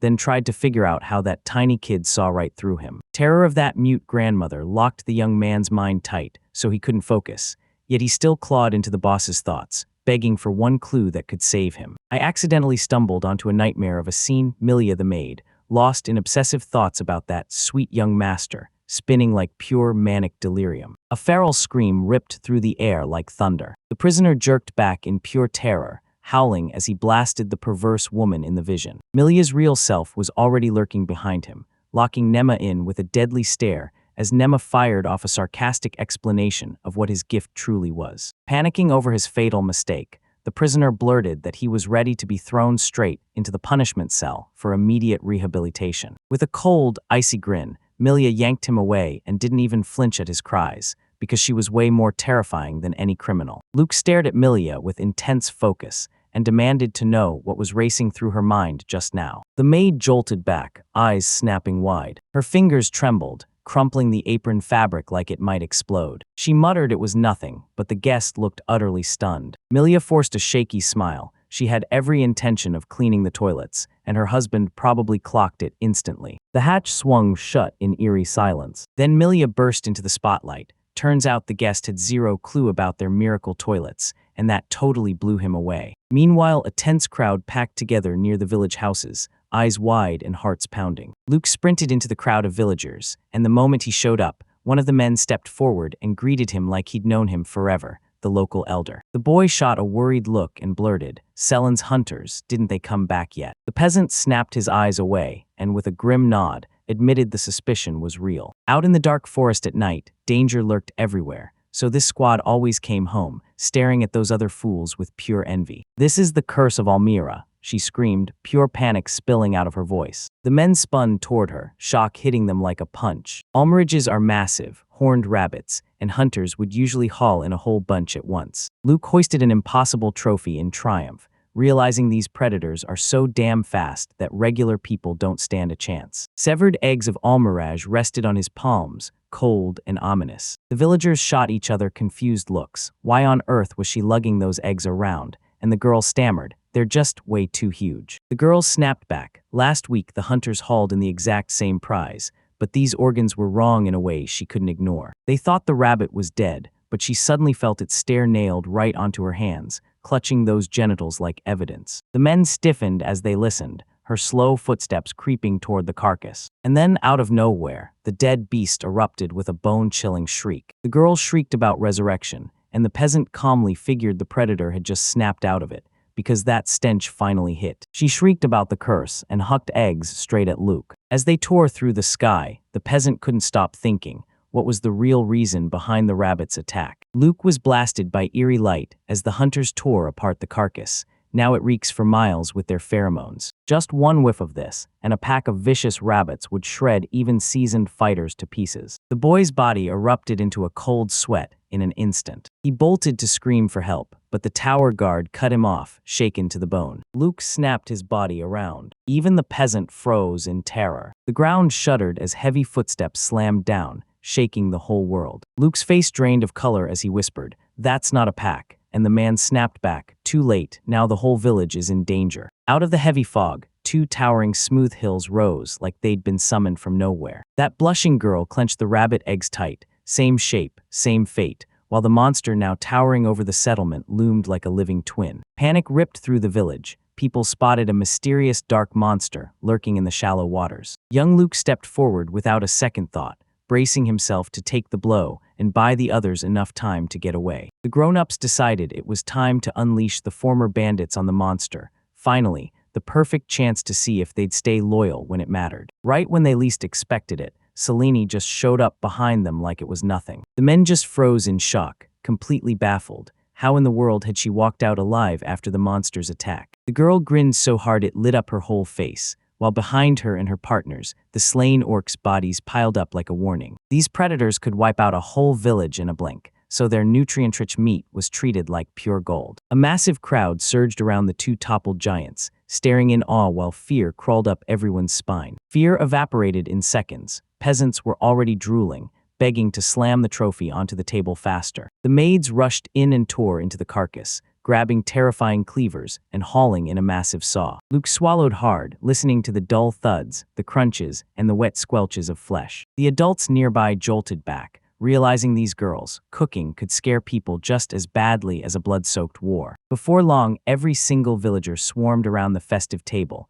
packed shoulder to shoulder with hungry excitement. Each person had a plate right in front of them, stacked with a massive, luxurious roasted chunk of meat that looked impossible to ignore. One of the guys hesitated, weighing whether to cash in on that wildly expensive delicacy for profit. But then his neighbor hungrily sank his teeth into the flesh. The second he took that first bite, he practically crumpled to the floor, overwhelmed by pure pleasure. Hordes of peasants shoved a piece straight under his nose and practically forced the meat against his lips. Luke eyed it like a trap, then took a bite anyway. His eyes snapped wide open. One bite of that sizzling meat juice blasted his mouth, and the meat practically vanished the second it hit his tongue. The young man crumpled to his knees, totally stunned as he tasted the unfamiliar flavor, while Selene smirked and bragged that the real trick was all in how fresh it was. Orcs were usually wiped out deep in the woods, and hauling their bodies around in carts drained all the real flavor from the hunt. As the girl delivered her lecture, the maid quietly spoon-fed Luke, and the rest of the villagers dug in and filled their bellies. Suddenly, Luke spotted a man lurking off to the side, radiating pure gloom. The boy hurried up, worry gnawing at him, and asked what the heck had happened. The girl beside her snipped back dryly that this wasn't really about the curse at all. Everything wrapped up way easier. The maid showed up with a fresh serving, and the man's mood flipped to joy on the spot. The maid, with the warmest smile, slid a steaming plate of fried eggs onto the table. The moment it hit him, the boy nearly choked on his drink from pure shock. That tall guy calmly told us he used to cook this up inside the castle, because it was pure, insane nutrition that forged endurance like nothing else. The villagers spun in confusion, staring at the massive piles of orc meat they'd never seen before. The women lined in, whispering like secrets, and the cook calmly urged them to take a taste. They cupped a hot ball in their hands, squeezed it gently, then showered it with sweet and sour sauce like they meant it. The girl sank her teeth into that scorching ball like she couldn't get enough. The hot juice burst the moment it hit,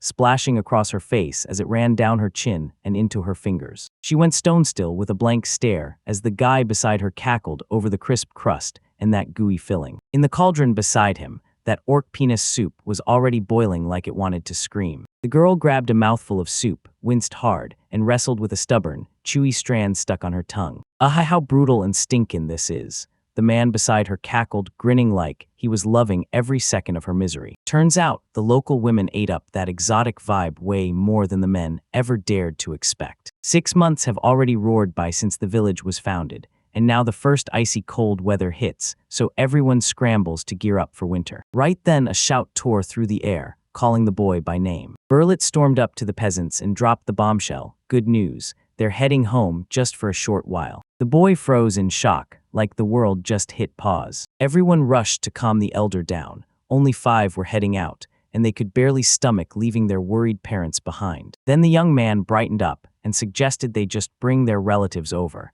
There's loads of open space in the settlement. Suddenly, a demoness crashed the conversation with a sly grin and slid her help right into the mix. The hunters rallied too, then picked out a squad of hard-hitting guards to shadow the travelers. The demoness dug in her heels and demanded, over and over, that they let her go with them. Suddenly, those familiar voices cut through the air. Every man's face went ghost white, and the boy jerked back with a sharp, nervous flinch. Right in front of them, a crew of former bandits looked like they crawled up out of the earth itself. With wild energy, they yelled they were ready to be human shields and happily die for the elder. The boy whispered in terror, realizing it was still way too soon to unleash those fanatics out of the village. The demoness shot back coldly that the deal was simple: betray her, and she'd knock the foolishness right out of them, and the bandits lapped it up, gladly signing on. The weapons snapped into place inside the sheath. Every squad member was locked in and ready to launch. The demoness flashed a bright, joyful wave and bid everyone at the gates farewell. Some people who watched them leave admitted they're still terrified to trust yesterday's robbers that easily. "Yeah, every time I spot them, I swear I still get hit with this jolt," another one chimed in. Meanwhile, just by the half-built stone wall, a brand new plan was already sizzling in someone's mind. The legend of how that magnificent village was born kicked off with a single, life-changing promise: peace. And that strict grandmother was watching every move like a hawk. No shortcuts, no magic, just pure nightmare energy. Luke wasted no time. He reshaped the whole landscape in his head, carving terraces and stacking sturdy stone walls into place. By the next few days, it was all set, every last piece in place. The ready settlement was jaw-dropping. 2 layers of stone walls, clean terraces lined up perfectly, and separate living corners built just for the newly arrived reformed bandits. One of the old bandits proudly traded his past for the plow, and Luke practically lit up. New hands were coming in to plant and guard the crops. Tears streaming down their faces, the young men swore they'd never forget this kindness, while in the corner, the grandmother quietly wore pride, knowing her strict upbringing had paid off. Satan, a kid with a brave grin, stepped up to patrol the outer edges, and swore he could beam the news telepathically the instant something happened. The villagers snapped in shock. This perfect gift was exactly the trap they needed to catch spies. Luke couldn't wrap his head around it, how a kid from a merchant family, with abilities this strong, ended up living as a bandit. Satan finally admitted the truth. Telepathy isn't a gift, it's a curse, because the moment it awakened, his entire life spiraled out of control. Memories hit Satan like a fist. Back then, he'd heard it all. Even the pathetic local priest trying to cover up his perverted thoughts about kids. Childhood turned into a nightmare. Strangers tested the kid, checking if he could hear their thoughts, and every time they were sure, their hope just died inside. Turns out this world was rotten to the core. The virtuous pastor was mentally unhinged, and the so-called respectable man tore into his slaves every single night. They say the holy girl raked in money off the poor, while that quiet farmer slipped poison into his boss. And the whole crew of monsters just obsessed over killing Satan, terrified someone would expose them. In the dead of night, the boy froze in the dark, and it hit him like a punch.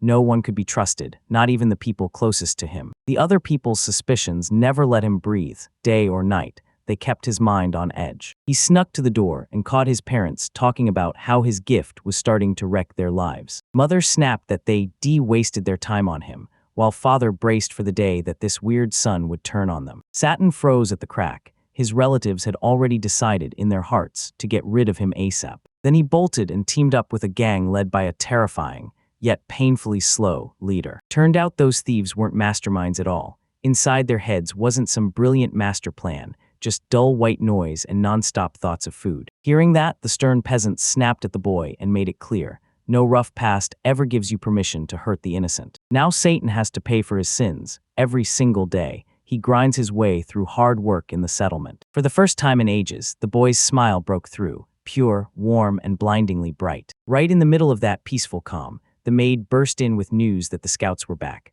But her non-stop, brain-scrambling obsession with Luke slammed into the telepath's mind so violently he nearly vomited from the crushing darkness. In the blink of an eye, the whole crowd erupted into cheers, and sprinted to greet the surviving comrades. The village streets buzzed with non-stop laughter as reunions filled the air with joy. Two men and the local elder, Luke, eagerly praised the young man and thanked him for saving the day. Right beside him, the gray-haired grandfather clung to his wife, tears streaming as pure joy flooded them both. The boy stared up at the sky, praying the men marching off to war would somehow make it back alive. Right nearby, the girl spotted the captives and blurted out that their clothes looked way too familiar to be a coincidence. Meanwhile, the captured bandits finally cracked and admitted they were leftover gang members. Then they threw the first punch. Out of nowhere, a stranger clapped a hand on their leader's shoulder. A heavyset man with a cross stamped on his forehead grinned like he owned the moment, swearing that before long, they'd all see the light too. The bound bandits gaped in disbelief at their former partner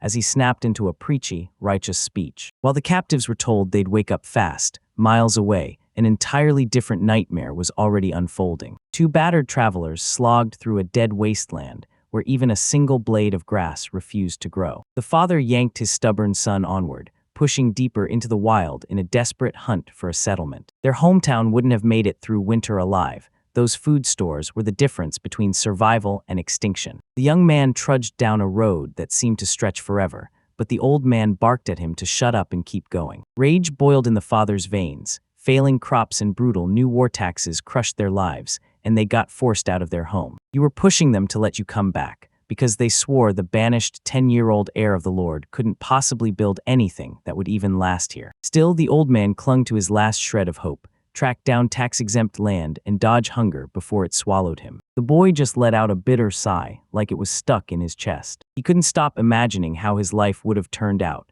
if only he'd escaped sooner and stepped into the world as a real, successful adventurer. Rage twisted the father's face into something unrecognizable. With a screeching roar, the old man exploded into rage and shattered his son's cowardly dreams to dust. The young man snapped his head away, glaring like the world just insulted him. The father kept roaring, then right in the middle of it, the son snapped back and cut him off with a sharp point straight ahead. He spotted a stone wall looming out in the distance. The old man narrowed his eyes, suspicion blazing like a warning sign. The boy shot up in pure, unstoppable joy. And right away, he tripped hard on a stone. At last, they burst into view of a huge house, windows blazing with warm light, while loud voices and chaos thundered through the halls. Inside, the rescued villagers huddled together, smiling and finally letting themselves rest easy. The young lord watched their joy in deadly silence, like every smile was a secret he was afraid to disturb. The tall, dark-haired woman beside her flashed a smile and said, "After every trial we've survived, now it's time for everyone to finally sleep." The poor boy's eyelids finally started to droop from sheer exhaustion. After he said his goodbyes to the girls, he stormed straight for his room. The young man wriggled under the blanket, pulled it tight, and shut his eyes like the world couldn't see him. Half asleep, he rolled onto his side like the world could wait. Out of nowhere, a dark-haired woman and a blonde girl materialized above his bed, silent as shadows, sharp as a warning. They slipped under the blanket with him in the dead quiet, like they didn't dare breathe. In their sleep, they clung to the boy on both sides, pressing close like they never wanted to let go. That sudden system Blair snapped Luke's focus out of nowhere. The maid blurted out a telepathic message from the guards. Two men were closing in on the village. In a blink, the gloomy bearded Mac, elder of Mao's southern settlement, and his son Manta were already standing right in front of them. We hit a quick commercial break. The translators are about to jump right back in. Luck stayed cool as he introduced himself as the village chief, but in the back of his mind, he kept wondering, were these guests really sent from Albert's estate? Max jolted back, instantly clocking Lord Albert's little son. The elder still remembered those rumors like a fresh wound. The Lord had actually shipped his own heir to rot in a cursed dead wasteland. He scanned the room with sharp suspicion, and he couldn't swallow the idea that all of this had been built in just 6 months. The guests stared in disbelief, convinced Lord Albert must have planned every single bit of it ahead of time. Luke dove straight into action, and Max fidgeted like crazy before admitting they weren't chasing glory at all, just trying to scrape together money for the winter before the new war hits. Hearing that, the young man grinned warmly and practically demanded they stay the night, leaving the villagers completely baffled. Luke's mood slammed into darkness in an instant. A brand new, massive war kicked off, and it forced the Albertis straight into a no-excuses showdown with the terrifying Schenniger family. Rawl's face flashed in his mind, and for one sick moment he wondered if he should toss him straight into this meat grinder. Moved, Mac dropped into a deep bow, noble indifference was all he'd ever known, and that young man's kindness nearly broke him as the awkward son fumbled to tug his father's sleeve. The man blurted out an apology for his wild emotions, but the boy just smiled it away like it was nothing. A sudden thought hit him. What if the holy swordbearer's gift finally landed in his hands? So who would he be today, standing tall as a proud hero, right there with the greatest warriors? Before him, the joyful faces of his people lit up his world. If he truly lived by the sword's path, could he ever have seen the crushing hunger and raw despair of ordinary people? He scrambled to prove everyone else's expectations weren't too much, desperately, before they crushed him. Luke clenched his fist so hard it cracked like thunder. At last, the weight of the past finally vanished. The boy shot his eyes up with fearless confidence. He knew down to the bone exactly where he belonged. Max and his son locked eyes, both baffled, and they couldn't figure out why the world went silent so suddenly. Luke suddenly stepped in and offered to move their whole settlement here, swearing there'd be food enough to feed everyone. In just a few days, chaos erupted outside the massive stone walls.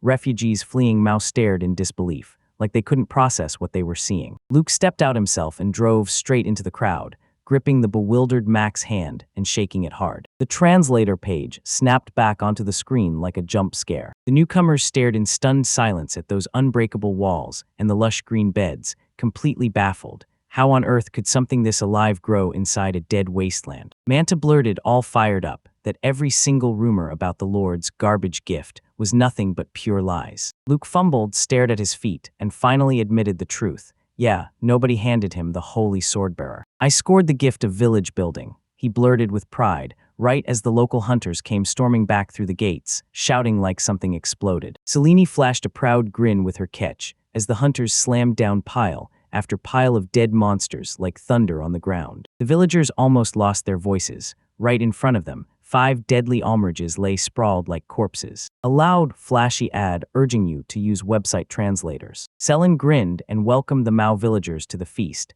because the winter stores were stacked enough to last. Luke blinked in shock. This girl was bragging for no reason at all, like chasing almerades and hunting orcs wasn't already a daily routine for them. That soft rustle snapped Luke's attention like a shock to the spine. Selena shot a sneaky look at the guys and ordered them to bring out the main trophy. Everyone froze in place, eyes locked on where that sound came from. With a brutal thud, the giant boar's massive carcass slammed into the ground. Every guest's jaw hit the floor. The trapper peppered the huntress with questions about the fight, and she just puffed up her chest and strutted like she owned the moment. Noelle and Gort braced their shields for the beast's ram, forcing the boar's neck wide open, and the whole wind landed only because Luke's weapon did the finishing blow. Even that slab of thick metal buckled from the hit, proving just how lethal this monster really was. The hunters shot each other smug, satisfied looks, because their squad had gotten way stronger, like overnight. The newcomers yanked their own cheeks, pinching hard, stunned because it still didn't feel real. Selin snapped into action to get the meat cooking and then turned to the hunters, thanking them for the job they'd done. The guests nodded with relief, and Luke gently told them,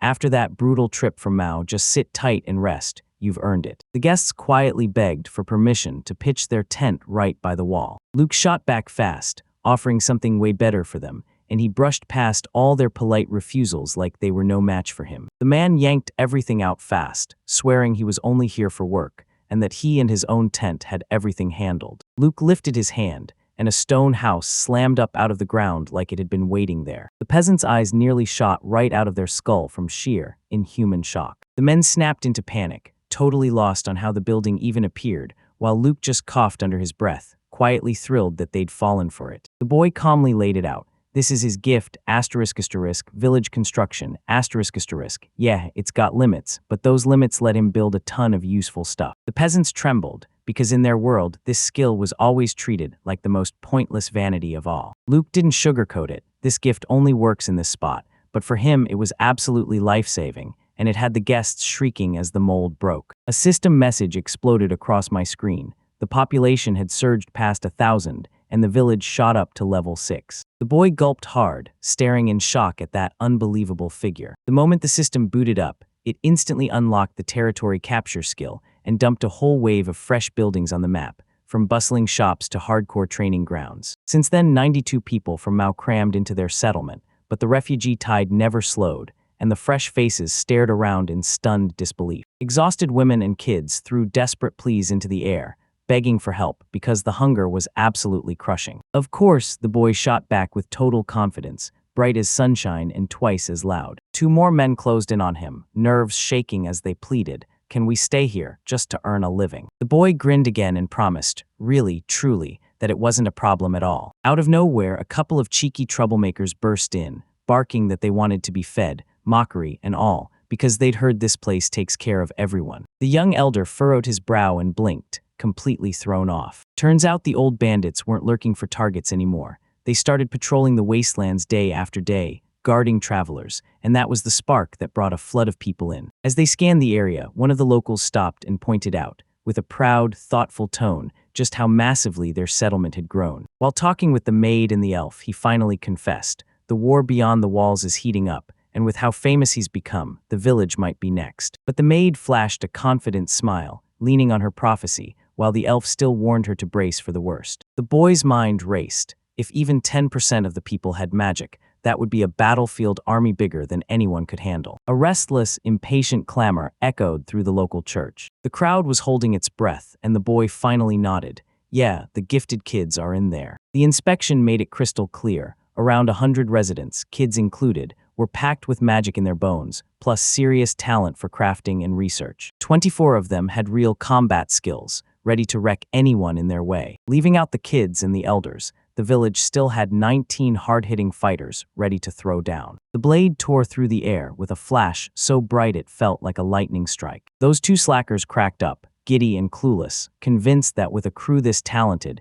they'd never have to lift a finger again. A powerful hand suddenly clamped down on their shoulders. The local mentor flashed a wicked grin and laid it out plain. If the village wanted to live, every single person would have to grind their hardest. The system basically told the guy, "Trust me, these two are born to be a killer perfumer and a razor-sharp restaurant critic." But in this village, those ultra-specific jobs simply didn't exist, at least not yet. So they got shoved into the kitchen duty, and with sour, gloomy faces, they started slamming the spoons into a huge pot of stew. Surprisingly, their food hit like a home run. Everyone nearby lit up with joy, and that shared meal instantly forged even stronger bonds in the community. The boy finally let out a shaky breath of relief, praying everything would stay smooth, but trouble wouldn't let him rest for even a second. The system window blared a ruthless red, and the residents' loyalty plunged to rock bottom. That meant any second now, the people who were fed up could grab their things and bolt. The boy stared in utter confusion as the local girl's cheeks flushed,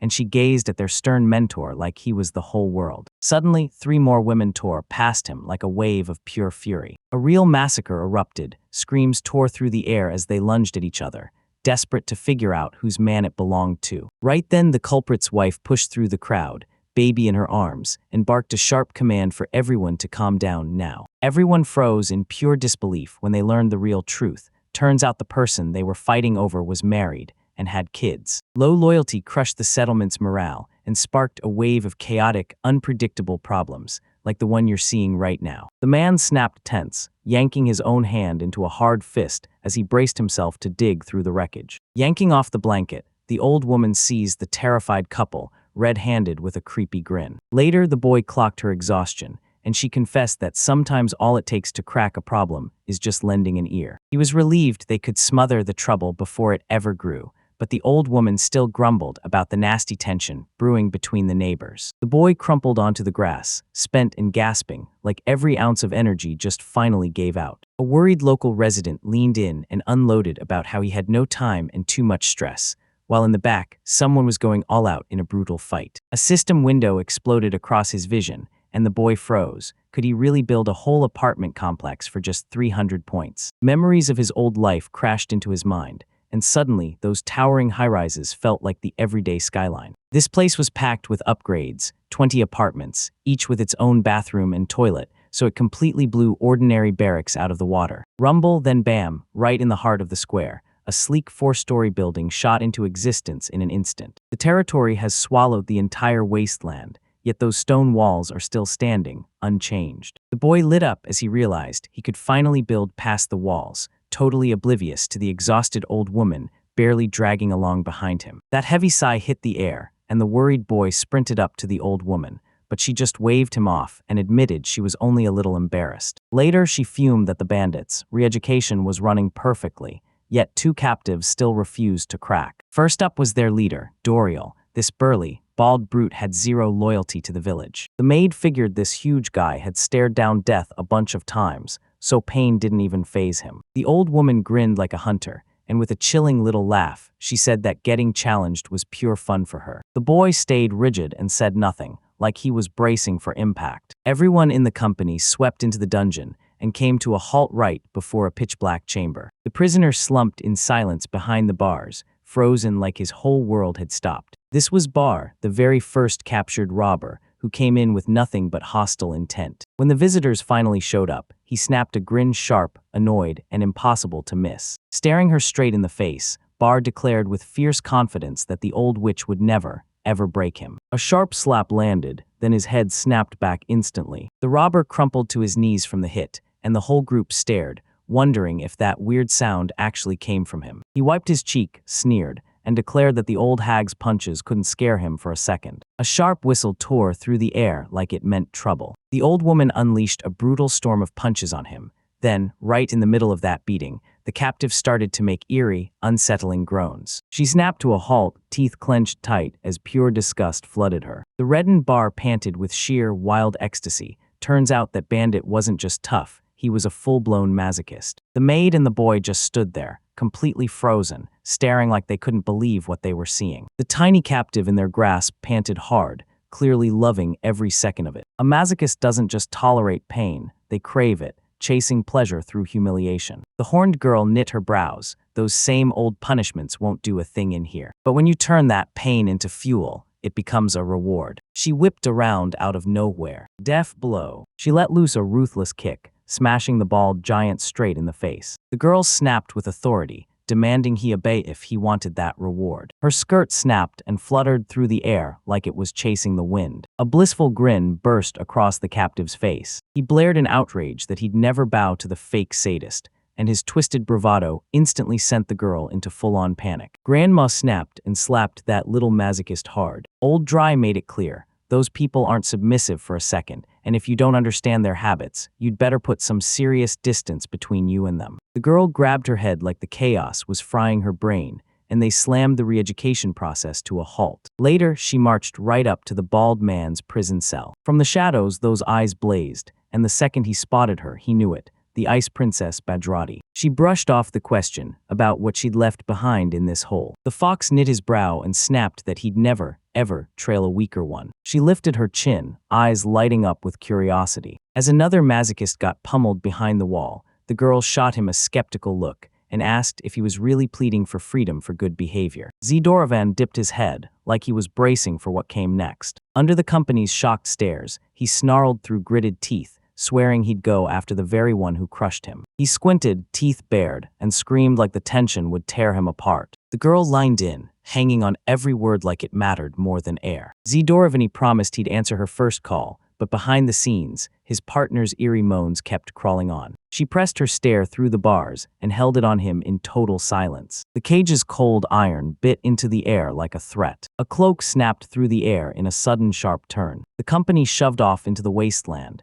trading whispers about every scary thing they'd heard. The girl admitted that this brutal fighter would be a massive weapon for their team. The boy held on to it as his ultimate last resort, because full trust wasn't on the table yet. Luke dropped his gaze, like the answer was right there in his own thoughts. A voice from the back finally, shakily, gave in. Meanwhile, a huge crowd was buzzing and spilling energy near the city baths. Now the air turns colder, and the maid grins. Everyone's craving hot water and dreaming about it. Luke cheered for the townspeople, but inside his head, he was already picturing his perfect baths, crafted from stone and warm wood. He jabbed the holographic interface, and the moment it answered back, he yanked his hand away in a full-body recoil. The system didn't just update the house, it summoned a lavish hot spring right into the garden. The three boys gaped wide-eyed, completely stunned. Where the old dwelling used to be, a colossal mansion now loomed over them, big enough to pack in around 24 people. As the girls panicked about losing the old house, Luke grinned and promised them that now, somehow, this place could fit even more guests than before. The boys dove into the water, and one guy instantly cringed at the thought of washing out in the open. Luke radiated with pride over his creation. One of the other guests just snorted, and said it looked more like a filthy cesspool than anything else. Luke snatched the naked chatterbox by the throat and shoved it mercilessly straight into the tub. The scorching steam hit the crowd, melting their tension in seconds, and Luke let out a satisfied snort from the shore. They couldn't figure out why he wouldn't join them. He flashed a warm grin and said he wanted to make sure everyone else got to enjoy it first. Grateful shouts ripped through the yard, loud enough to shake the air. Right then, a sneaky grin clawed its way across Luke's face. He snatched a towel and tiptoed off. At last, he'd get a moment to himself, away from all the girls. The night air nipped like fire, freezing bare legs to the bone. He hurriedly splashed water all over himself. He tiptoed into the bath like it was a secret battlefield. With a blissful sigh, he plunged in until the water hit his shoulders. From far away, the sounds of their friends' voices floated through the air, barely audible but unmistakably there. Beneath the full moon's glow, Luke finally felt those lonely days slip away like a shadow vanishing for good. Without warning, a drenched maid slipped out from the shadows and purred his name right into his ear. Luke's desperate scream tore through the air, drowning out her shameless offer to scratch his back. 6 months have already crumbled by since Luca was sent to carve out these lands, and that maid with the warmest smile is now dragging up every painful memory they endured together. She swore the two of them had built the kind of fairy tale settlement that only exists when love is real. That joy didn't last. Right away, the village started flooding with fresh faces and every kind of troublemaker, especially that blonde rascal. Between the packed crowd of refugees and non-stop household chores, there wasn't a single moment left for any real quiet time with the host. Rage seized her, so she slammed her fist into the wall, like she had to fix everything right now. Spotting Luke all alone in the bathroom, she set out to chase away his loneliness, no matter the cost. The maid tiptoed in from behind, smirking to herself like a mastermind, pretending it was all for her master's good. Suddenly, a blonde girl tore through the water with a huge splash, streaking straight between them. The uninvited guest clocked the cunning plan right away, and the maid still doubled down, brushing it off like she was just trying to help Luke relax. Before she could even breathe easy, a rough hand yanked the blonde down by her swimsuit beneath the water. The girls latched onto each other right away, splashing water, sharp insults flying, while Luke tried desperately to pry them apart, but nothing worked. Cold water surged in and smashed against his face like it meant to drown him. The superwomen kept snapping each other down, with their whips right over the poor boy's head. Luke snapped, hit his limit, and let loose a fierce shout, making it crystal clear that nobody was allowed to start a single argument in his bathroom. Meanwhile, way up in the cold north, a grim castle loomed like a shadow over the land. A terrified soldier burst into Governor Danto's office, yelling that the newest village's entire population had vanished. No bodies, no clues, not a trace. The governor let out a heavy sigh, sure the new taxes would spark rage, but not expecting a full-scale stampede of people fleeing. He truly couldn't figure out where those peasants had vanished to, still clueless about the deadly dangers lurking outside the region. The subordinate spilled the whole story, but it came wrapped in a wild rumor that was tearing through the locals. People were whispering about a brand new paradise settlement, one that promised absolute safety, total comfort, and enough food to never worry again. Dante's expression snapped into suspicion. He slammed his face into his hands, instantly realizing the trap. Those lands were brutally, totally unlivable. But the governor caught on that when people are crushed by poverty, a lie like that slips down way too easily. Danto demanded a full sweep of the area, then flat out promised that if it came down to it, he'd head there himself. And you know what haunted the governor? Those forgotten voids, meant to be entrusted to Lord Albert's son, Luke, had slipped through the cracks and it shook him to his core. At the table, Luke calmly said the scouts were keeping a close eye on their settlement. The horned girl blinked, utterly thrown off. As soon as the threat of enemies hit, panic started to rise, but Luke stepped in and steadied everyone, swearing the city walls would hold. The villagers lined in and listened to their leader, like every word could change their fate. The boy flashed a warm smile and swore that they'd all grown strong enough to take on any battle that came next. Those words shattered the fear on the spot, and the residents spoke up with full confidence. They refused to let anyone hurt them. That demon girl slammed her palm with a defiant fist, and just a few days later, guests finally came pouring onto the horizon. A bald, burly guard and a sharply dressed nobleman marched up to the settlement like they owned the place. They froze in raw shock before that massive stone gate, like their bodies forgot how to move. The nobleman muttered, totally baffled. This fortress didn't feel like a normal village at all. Behind the wall, the guard's voice suddenly snapped through the air, barking the question of why they'd come. A little viewing window slid open in the wall, and the guard snapped, "Stay put," before walking back off. The man bowed politely, introduced himself as Governor Danto, and demanded an audience with the elder. Thick metal grates clanged as they shot upward, rattling the whole place. The stern guard gave a quick nod and beckoned him in. Danto snapped back, sensing a trap hiding behind that way-too-fast kindness. The fox guard bent close and hissed that his elite squad was locked and loaded, ready to spring. The guests streamed along the towering stone fortifications like they were marching straight into danger. But the moment they crossed onto that territory, they hit the brakes, straight up froze. On the beds, colossal pumpkins sprawled everywhere, bigger than anything that should have existed. The governor narrowed his eyes, suspicious of everything. Right ahead, the wheat stood tall and heavy in the soil, wildly out of place, since it was totally off-season. He stared in awe at those lavish two-tiered walls, knowing they must have cost a fortune to build. Those local peasants, strong-backed and full-fed, finally overpowered him, because here, nobody was going hungry. Turns out the rumors were dead on. This place was a full-on paradise, no jokes. The young elder who came to meet him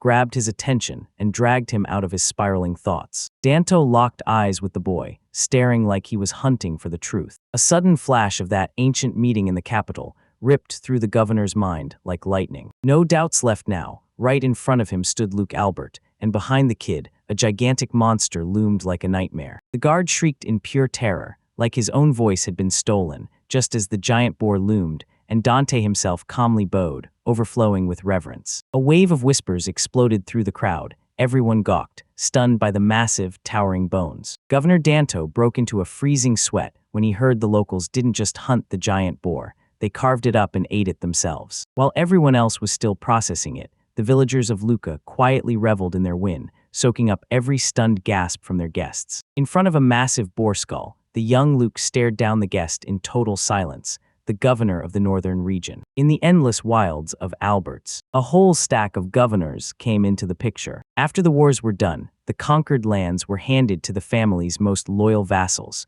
No one else could be trusted. That's exactly how Danto operated. He kept his spot by swearing a vow of loyalty. He leaned in and bowed deeply to Luke, apologizing for showing up so late. The boy couldn't believe it.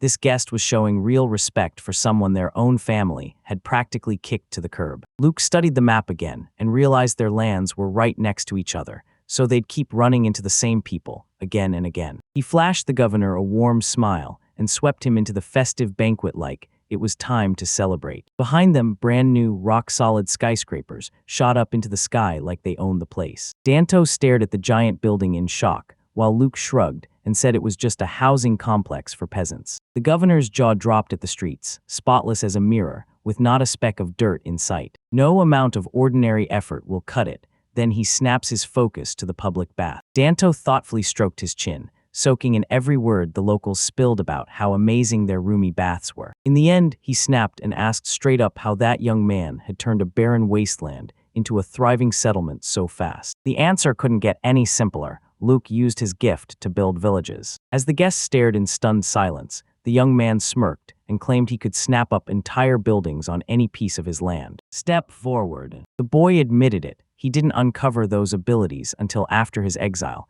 and he said it like it still stung. His stare suddenly weighed him down, because the Albert family still had absolutely no clue what this gift could really do. Danto sized up the risks in a heartbeat, tell Luke's father, and chaos would explode, and he had zero desire to turn that dangerous young man into an enemy. Night crashes down over the village. Under the moonlight, a lavish feast erupted, and it left the governor absolutely stunned. The guests tore into the meat with zero hesitation. Then the truth hit them hard when they realized it was freshly killed orc. Right then the tension snapped, only for the maid to burst in grinning, announcing the local sword fighters' performance like it was pure celebration. Danto shot Luke a nervous glance, and the second he did, he knew the same monsters that wrecked the giant boar were about to slash his way with blades. That massive sword slammed down with a brutal clang, carving through the air like thunder. The blade slammed into the opponent's block with a brutal, splintering cut. They're going at it for real, the kids burst out, eyes glued to the sparring. With the whistling cutting through the air, magical whirlwinds spun overhead,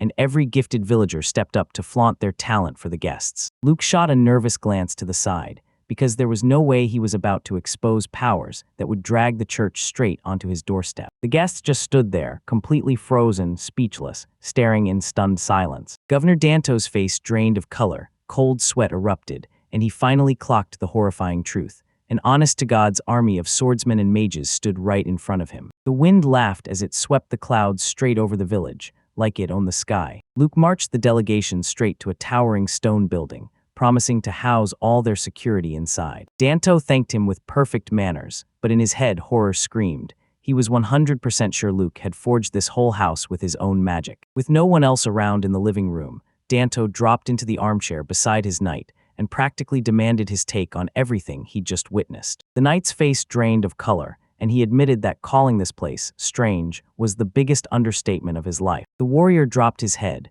choking out an apology for the oath that promised to shield the governor from every threat. He swallowed the harsh truth and said it plain. If this turns into a fight, even their whole elite guard gets wiped out right here. No escape, no chance. Danto stared back at that eerie cross-marked building. He knew the local refugees had clearly been touched by the blessing, but the real question still haunted him. Where on earth did they even find a priest? Every servant who carried the oracle's gift was chained under the church's full control in the capital. Even if someone cast a ritual, the numbers still wouldn't make sense. There were so many wizards crammed into that one village that the count couldn't be explained, not even by a single percent. The knight straight up demanded, "How do we report this anomaly to the lord of the domain?" Danto said, ice cold and unshakable, "I'm staying silent," and it left the guard completely stunned. He said every report has to hit greedy Master Raoul's desk first, because he's the one who's calling the shots over all the lands right now. Realizing Lyak was a threat, Raoul would go full firestorm and burn the village to the ground just to keep his grip on the heir title. The knight froze on the spot, because hiding that kind of truth was basically treason. The governor snapped back, saying he'd spent his whole life as nothing but a compliant pawn. This time, his disobedience will absolutely get him killed. With a throat tight with pain, he finally admitted that for years he'd ignored his own people's suffering, draining them with brutal taxes and silencing them with violence. Seeing those peasants smile for free, he couldn't help wondering if life had always offered another way. Clouds drifted lazily across the guest house roof, like the sky was taking its sweet time. 50 meters off, the boy with super hearing grinned like he owned the moment, because he basically hijacked their conversation mid-sentence. The moment the scout dropped the news, Luke and his crew let out one huge, relieved breath. The girl beside her burst into laughter, saying that if the governor had bothered to warn the Lord, he wouldn't have made it out of these wastelands alive. By morning, Governor Danto met Luke with a perfectly polite greeting. The boy offered a heartfelt thanks, telling him how much it meant that he took in the refugees from Nordi. Dante's smile vanished in an instant, and a shadow slammed across his face. He finally confessed that his cowardly inaction filled him with crushing shame, and he knew those people had paid the price. Stumbling, the governor choked out that he'd be asking for way too much. Nordi felt a brutal hunger clawing at him, so he begged them to sell him some food. Luke didn't hesitate for a second. He agreed instantly. Danto admitted they were broke, so he proposed taking payment in supplies, and Luke snapped it up immediately, because that young village was short on literally everything. The men sealed the deal with a bone-jarring handshake. Danto swore he'd hand-pick the trade guild's finest people to forge direct supply lines. Luke and his crew grinned as they escorted the guests right out the door. The boys snatched the tablet on the spot, already plotting a fresh route for the merchant carriages. With a sharp buzz, the magic net snapped down and stamped the ground. Then the guards jolted back, stunned out of their minds. A few days have gone by. The calm in the fields shattered with a bright shout. The hunters are back. They calmed the villagers and swore everyone was safe, only for Selen and a few others to get stuck and delayed in the forest. The hunter broke the truth to them. He and the others had found injured elves, and now they're escorting them all the way home. One of the locals beamed and blurted out in pure excitement, dreaming about the unreal, otherworldly beauty of the elves. Elves had been dodging humans for ages because cruelty left scars on their hearts, so the second he showed up, someone slapped him right away. Luke leaned in and begged, straight up serious, to hear every last detail. The hunter said that while they were stalking their prey, they suddenly heard terrified screams coming from the thicket. Through the trees, they watched elves desperately claw and swing, fending off crazed grizzly bears with nothing left but pure willpower. People surged in and, together in one furious push, brought those beasts down hard. Because the elves were badly hurt, the hunters hauled them straight to the settlement. Luke clocked one brutal truth. This forest at night was a death trap, so he refused to move and waited for the squad to come back at sunrise. He let out a shaky breath of relief. then quietly drifted into daydreams about what a real elven village would look like. Tada! A tall, smiling elf burst into view right in front of him. Luke and the locals froze, totally stunned and speechless. The guest stood tall and proudly blurted that she'd come representing the leader, just to personally thank everyone for the rescue. With a grin, she spilled her ridiculously long name, and then made it easy, asking everyone to call her just Philia. Seeing the boys stare with their mouths hanging open, Selin yanked one of them hard by the collar. That branch burst out laughing, because Selini's squad had pinned them with the exact same stare back in their very first meeting in the forest. The branch stared at the settlement in disbelief, thinking, how in the world are humans surviving out here in this wasteland? The young man flashed a warm smile and told the guests to make themselves at home. Then one of the villagers suddenly cut in and addressed him right on the spot. With a stone-cold, serious face, the man pushed the idea. First, we take the elves to the bathhouse. Everyone panicked on the spot, screaming that he was a pervert and ordering him to snap out of it. The elf commander suddenly backed the plan, and the peasants shot a nervous glance before gulping hard. Even with everyone side-eyeing that freezing water, the younger elf threw her hands together and cheered, and the whole group marched toward the massive wooden building. Inside, Philia wasted zero time and tore into the buckles of her gear. The subordinate shot back in panic, warning that without armor they'd be sitting ducks, but the commander just flicked it away, saying that if anyone was going to strike, they'd have done it already. The boy jabbed his finger toward the men's section and vowed that another girl would swoop in and lead them straight to the women's. Philia yanked open the partition, stormed inside completely naked, and ignored every frantic warning like they didn't matter. The companions shouted in panic that someone could be in there, but the elf stayed stone cold and calmly scanned the room, hunting for the bath like it was his real target. In the water, that burly, bearded man suddenly froze to the bone. The elf maiden towered over him in the buff, and her companions immediately looked away, burning with embarrassment. In the blink of an eye, the buckets rocketed through the air. The bearded man let out a terrified shriek and swung them back to keep the unwelcome guest at bay. The moment his cries ripped through the air, a worried crowd of villagers surged in right away. Panicked, the man yanked his hands up to cover himself in the water as everyone else stared, stunned, at the naked elf girl. Instead, her younger partner tore forward on the bewildered men, swinging his fists and snapping demands for them to clear out space for bathing. The bearded man erupted, ordering the uninvited guest to wash up before she even touched the water, yet she just stared, loving how blazing hot it was. The whole scene erupted, and a cranky old local woman's cackle cut through it. She brandished a hammer and swore she'd beat every last troublemaker down. Ultimately, they yanked Philia out of someone else's bath and bullied her into covering up at least a little. That so-called open-air bath looked way smaller than she expected, but it still wrapped the whole place in cozy warmth and calm. The hot water hit her the second it touched her skin, and the exhaustion vanished like smoke. She blushed, stared at this human invention, and practically called it a miracle. The boy let out a shaky breath of relief the second he realized the guests had been soaking peacefully for nearly an hour. Suddenly, the door swung open. Elf maiden after elf maiden burst out, squealing with joy to thank him, and once again they were completely naked, so the poor young man had to scramble to hide his eyes. After a hearty feast, the elves finally let their shoulders drop and soaked in a steaming hot bath. Their leader, Philia, gratefully thanked them for saving her. Everyone knew it. If that help hadn't come in time, the rampaging grizzly would have shredded them all to pieces. The boy shot her a quick, silent glance, then pressed a tiny box into her hands. Inside, the glass flickered with a dim, eerie glow. Everyone's eyes bulged. A potion. They're talking about up to 10 bottles of rare medicine,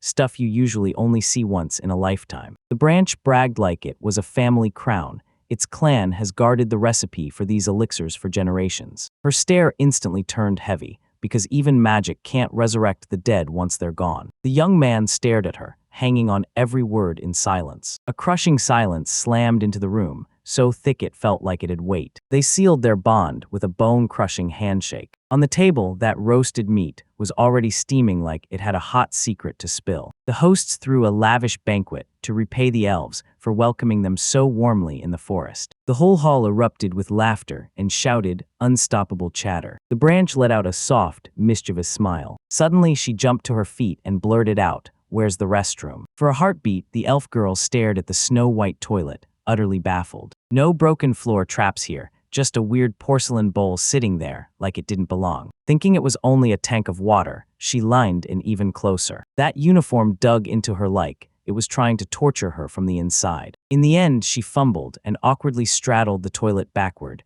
clamping her grip on the lid. Those legs shook like they were moments from giving out on the slick plastic floor. The branch teetered on the edge of snapping, and in its mind, it roared at the terrible human inventions that put it there. His finger slipped, and out of nowhere, it landed on the panel button. A wild scream tore through the corridor like thunder. The boy stormed into the room and froze when he spotted the guest sprawled out on the floor. Her whole body shook as she jabbed at the toilet, and she screamed that it had attacked her. As soon as the leader got hit, the other elves erupted into an uproar. A random button triggered the bidet, and that sudden blast of water startled her out of her skin. Only now did it click for everyone. They weren't dealing with a living thing at all, just a run-of-the-mill multifunction toilet with a fancy bidet seat. The young guy blurted out a messy apology. He'd totally forgot that elves don't even know what a normal flush is. But then a bright blush swallowed Philia's face, and she barely managed to whisper, "I liked it." The moment she saw it, she couldn't wait to snatch that miracle car for herself. The boy had to sketch a diagram and spell out this terrifying truth.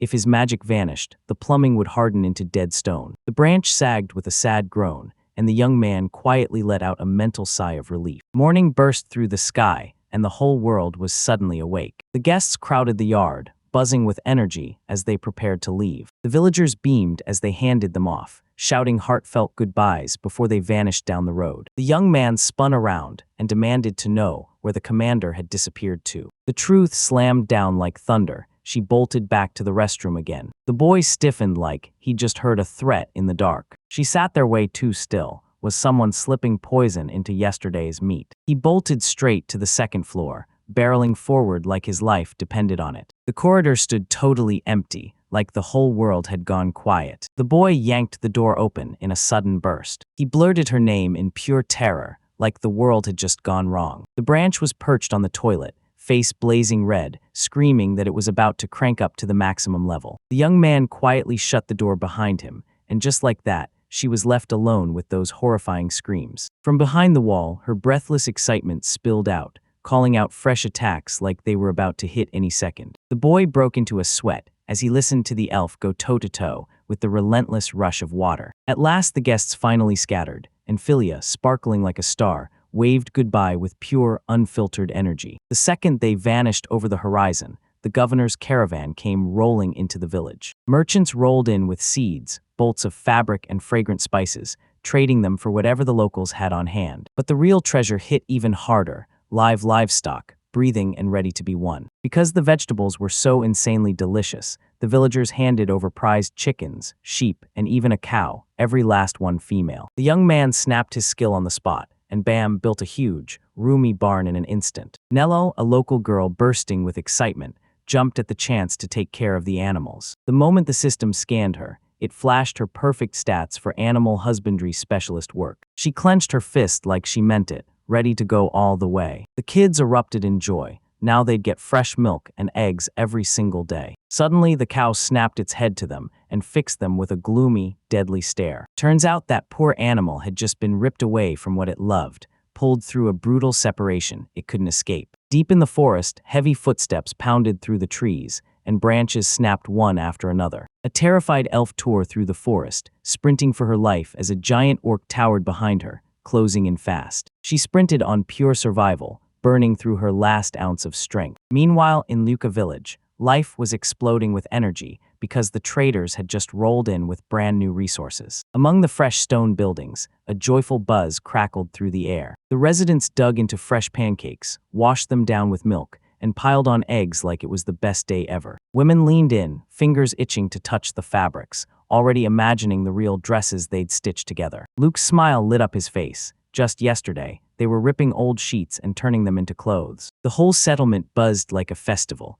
and while the crowds were roaring, the young man was already plotting to invent brand new professions. Suddenly, the guards snapped to attention and warned that an elf was closing in. The exhausted girl dragged her legs across the rocky wasteland, one brutal step at a time. She burst through the gate. Tears spilled down her cheeks as the elf begged, voice cracking for help. A branch hurtled over to calm her down, and Luke demanded, "What happened?" The girl choked out her story with a shaking voice, describing how a pack of ravenous orcs slammed into them. She remembered the defenders going down swinging, but the enemy numbers kept swelling, starving orcs crashed in wave after wave, refusing to stop. A terrifying memory slammed into her mind. Her leader charged straight at the enemies, shouting for everyone else to save the village. She dropped to her knees, gasping. She'd sprinted here without even taking a breath. Luke nodded like he'd already made up his mind. He snapped an order at once, warn his people, and let every last elven refugee in. The girl clutched her face with both hands, sobbing like gratitude had finally cracked her open. The hatch popped open and the system menu spilled out.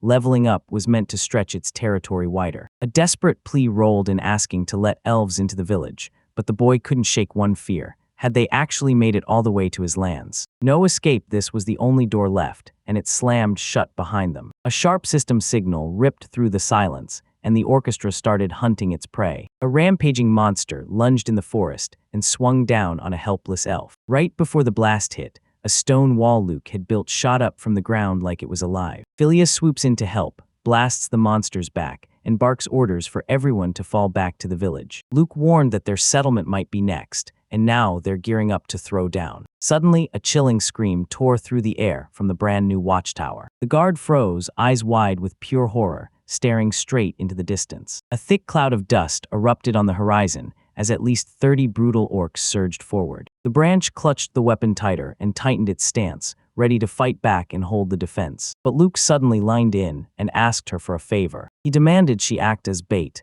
and guide the whole horde straight back to them. The branch shot ahead, yanking the roaring monsters straight into the stone corridor. The towering walls shrank the space, and it forced the orcs into a cramped, savage heap. At the end of the trap, Luke sat there cool as ice, waiting for the moment, his men right there with him. The predator's branch curled into a grin, right in that cramped monster maze. You can hunt them down and take them out one after another. Suddenly, a colossal spike shot out of the ground and skewered the first orc straight through. That deadly trap snapped shut perfectly, and it worked without a single flaw. The branch slammed to a sudden, grinding halt. She froze in pure shock, staring at the torn carcass in disbelief. The villagers erupted in cheers, and Luke, ice-cold and focused, ordered the trapped enemies to be finished off. The rescued elves burst into tears of joy, giddy over the surprise gift of fresh meat. The branch burst into laughter, absolutely stunned by Luke's clever ingenuity. With the fight finally won, the united settlement let out a huge, trembling sigh of relief. But deep in the night forest, the thickets rustled again, like something was creeping closer. In the thick darkness, danger lurked hidden, waiting to strike. In the dead of night, a weird burst of lights suddenly ignited out of nowhere. They fused into one gigantic nightmare. Something dreadful was gearing up for its next brutal strike. 3 massive orcs crumpled to the ground, and the young elder finally let out a shaky breath like he'd been holding it forever. Elf Selene beamed and confirmed nobody was hurt, and the young man flooded her with nonstop gratitude. The maid rushed over, tended to the wounded on the spot, and the elder, relief flooding his face, gripped the rescuer's hand in grateful thanks. He asked, voice tight with worry, whether orcs really hit that hard with raids every single year. Selene shook her head and said, "Usually elves don't care about us, but since the world got overcrowded, the monsters have started getting starving." Selena decided that hunting from now on would need total caution, and the young man grudgingly nodded along, all gloom and dread. The young man's face fell with dread as he realized the whole village was now in danger. The elf girl dropped her gaze, stunned. Turns out all that commotion just lured in a fresh wave of enemies. The horned warrior brushed these problems off like they were nothing. She flashed a confident smile and told Selene, "With our strength, there's nothing to fear." The elf girl finally exhaled, flashed a confident grin, and declared,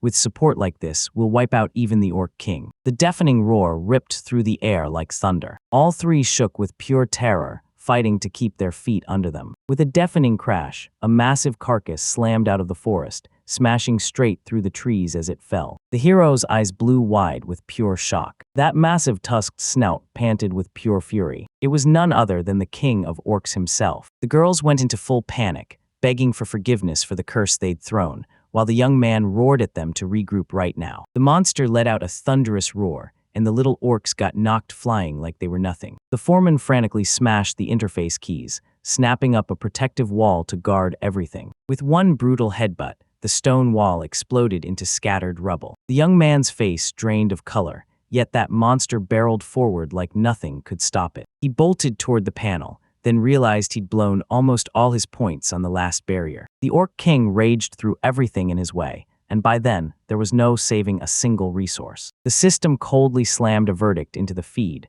The village has run out of points, there's nothing left. Panic swallowed the elder whole. The massive king of the orcs towered over the elder, and despair crushed his heart when he realized there was nothing left he could do. Right before my eyes, the words, "the end of the game," flickered like a warning flare. Two desperate peasants, shield up and spear forward, sprinted straight at the beast. They clung to the defense by a thread, shouting for their leader with panic flooding every word. The young man's blood went cold as he realized, if those two crash, the whole village gets erased to dust. Cornered with no other option, he bellowed at the warrior Satan, begging for the impossible. The king of the orcs whipped his paw through the air with a grand, showy flourish. A crushing punch slammed into them, and the defenders got shoved back in an instant. Conventional weapons bounced off him, with not a single scratch to show. Selin and another elf fired their bows at the exact same instant. The monster's thick hide got pierced by the tips, but it didn't even flinch. The beast tore around on the spot, pure fury blazing as it spun. A sudden gust of wind shattered the arrows midair, and the elf jolted back with a sharp flinch. Out of nowhere, a boot slammed off the ground with a sudden burst. The horned warrior leapt into the air and crashed her sword across the monster's face. The orc king's eye didn't just glow, it glared with pure bone-chilling menace. In the next heartbeat, he yanked the girl hard out of the way. She flashed a lopsided smile, annoyed that power like that could exist so unchecked. A villager lunged from behind and drove his spear straight into the carcass. The monster eased back just a little, like that weapon couldn't bite through the armor, no matter how hard it hit. Without a word, the beast blasted the attacker away with a brutal heavy kick. Steel rang out in violent claps as the blades bounced off that stubborn, unbreakable skin. Warrior Barlet bared his teeth and braced himself, ready to unleash the strike. The massive carcass slammed into him like a wrecking ball, blasting him airborne. Barlet shot backward, his boots ripping lines into the dirt as he tore across the ground. He slammed the blade into the earth, cutting through the inertia and killing the momentum. The warrior barely caught his balance, slumped hard over the handle like it was the only thing holding him up.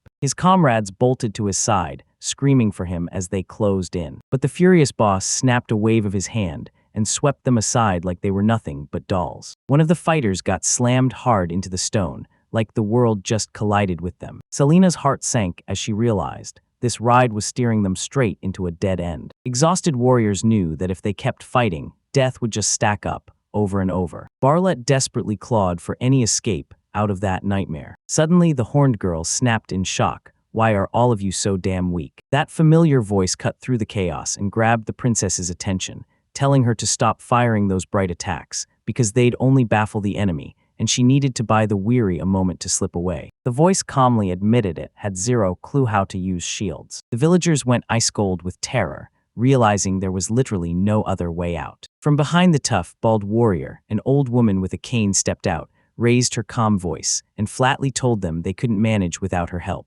Doriel snarled with bared teeth, fully primed to tear into the fight. The girl blurted out Doriel's name in pure shock, completely stunned that he ended up here. That fox-like giant flashed a crooked grin and told everyone that their leader had pulled Satan's power to make the summoning happen. The mercenary grinned and said he'd offer his shoulder the instant the perfect moment finally showed up. Luke admitted it was a do-or-die moment, so he gambled everything on the mercenary's arrival. "Trust me, you just made the perfect call." Doriel grinned like a predator. He lunged ahead and slammed his wooden shield in front of the giant orc king. The monster slammed down with its colossal paw, shaking everything in its path. A ferocious blast of air screamed through the air, and Doriala got hurled backward, spinning through the chaos. Luke barely got his head out of the way as stones rained down, and he threw himself in front of the elderly woman to take the impact. The horned girl shrieked for the mercenary in sheer terror. The dust finally drifted away, and the orc just stood there, frozen in eerie, total silence. Doriel vanished like he'd swallowed the air, gone without a single trace. Suddenly, he burst out from the side and crushed the monster's jaw with a thunderous punch. A wild, mad grin clung to his shattered face and wouldn't let go. The giant beast reeled backward after that brutal, unexpected hit. The Orc King finally lost his footing for the first time,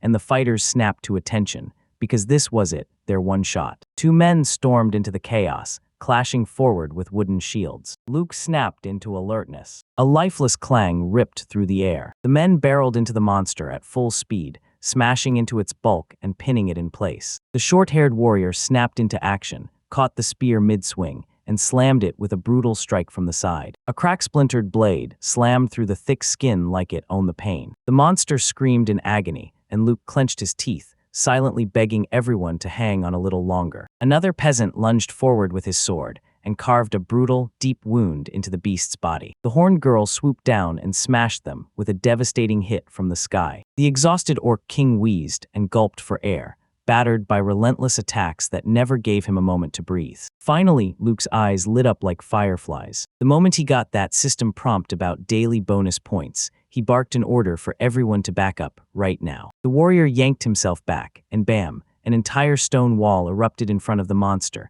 which slammed into it headfirst at full speed. Luke's fingers flew over the control panel as he panicked into action, using the orc's lost focus to his advantage. The next massive wall came crashing down, smashing straight onto the monster. The monster got cornered in a dead-end trap, trapped inside a cold stone cube. The villagers let out a huge sigh of relief and burst into celebration after that lightning-fast victory. But the cube's walls suddenly groaned and creaked, hammered from the inside like something furious was battering them. Luke snapped to the truth. This wasn't the end, so he slammed in a base upgrade to beef up the blocks fast. Right over the cube, a towering stone spire shot up, and the boy only had to pry off the trap's ceiling. A deafening roar tore through the air, and Luke unleashed his special move. A massive stone boulder smashed down inside with a brutal, thunderous impact. Luke flashed a faint smile. Everyone went still, holding their breath as they carefully listened to the silence. Dust drifted down over the shattered ruins, like the world was holding its breath. The horned girl smirked, winked, and flashed a clear thumbs up. Dead.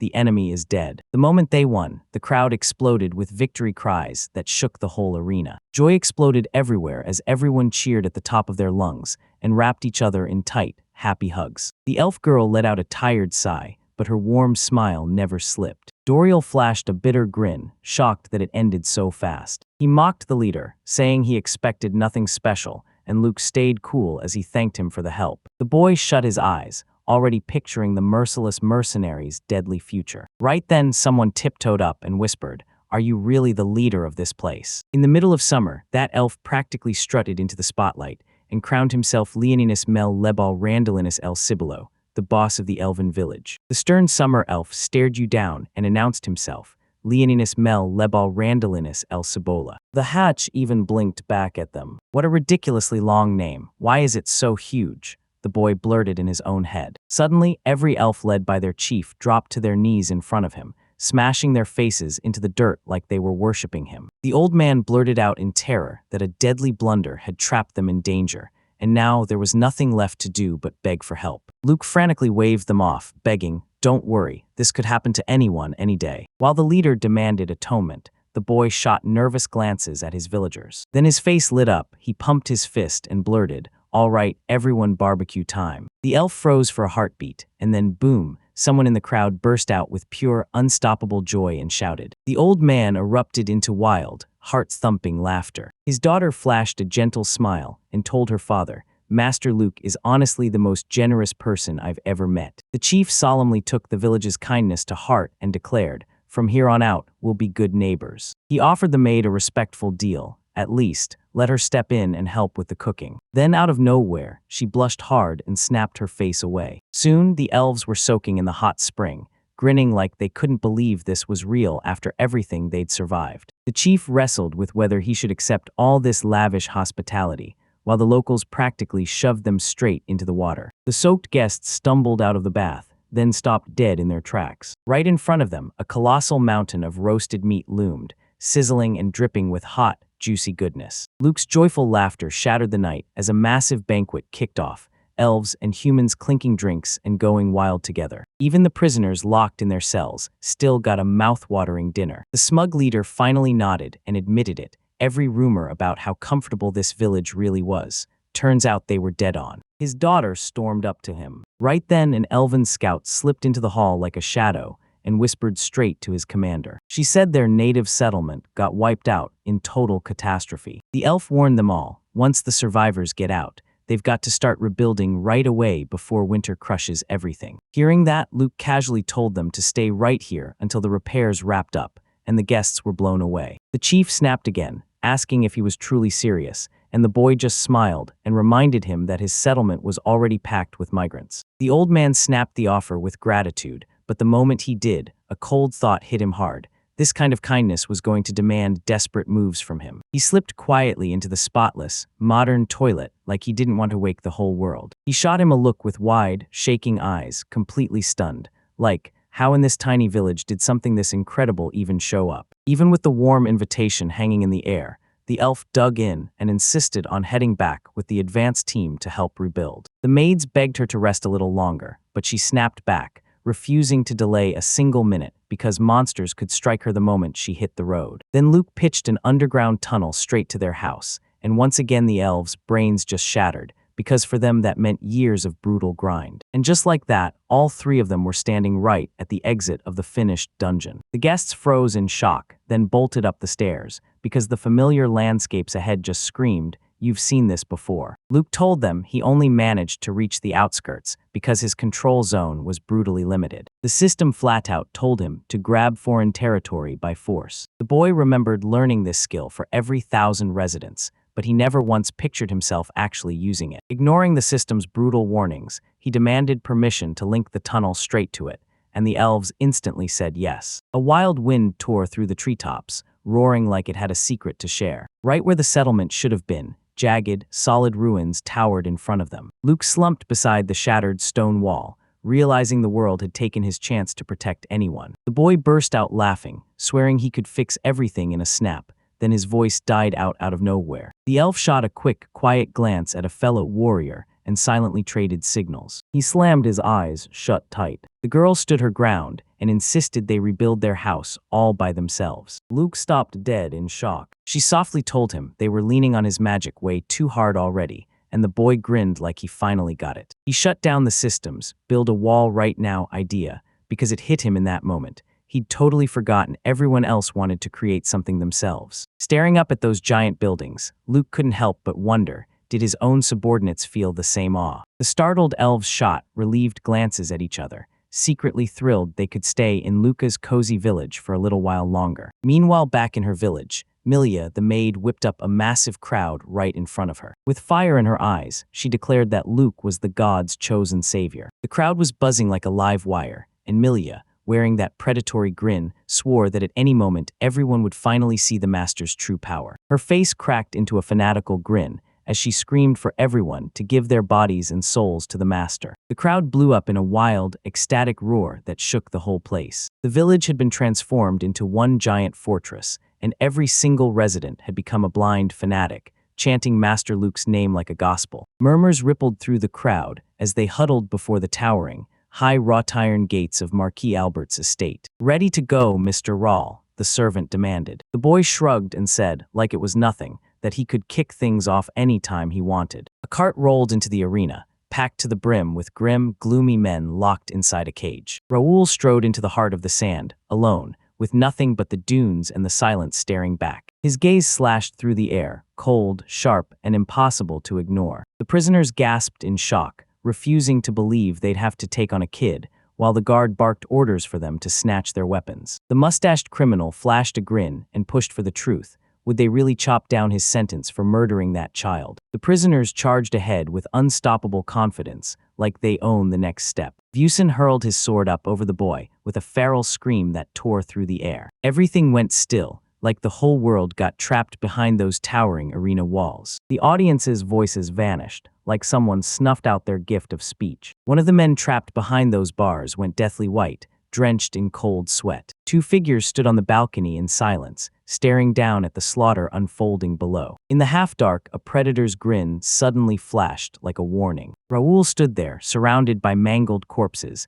soaked head to toe in blood that wasn't his. His cold stare gave away nothing, not a crack, not a hint of feeling. The final survivor dragged himself, panting and broken, across the burning sand. The boy clicked his tongue, pure irritation sparking in his eyes. With one brutal swing, he slammed the blade down on the prisoner who couldn't stop screaming. The body tore cleanly in two. Raoul calmly tucked the sword away, realizing it was the very last one. The stands blew up with roaring applause, celebrating the Marquis's son's jaw-dropping strength, only 6 months after he got the gift. Raoul snapped around the moment he heard footsteps behind him. His father strode in like a royal storm, steamrolling right through the gates. The Marquis tossed out praise like rare jewels, and his son answered with a deep, respectful bow of his head. Father dropped the news that the trial was cleared, and now Raoul was about to step into real battle alongside him. The boy swore he'd come back with a massive victory for him. With the crowd roaring like a storm, they tore out of the arena. Later, back in the office, the scout snapped to attention before the Marquis and swore he'd combed the northern lands,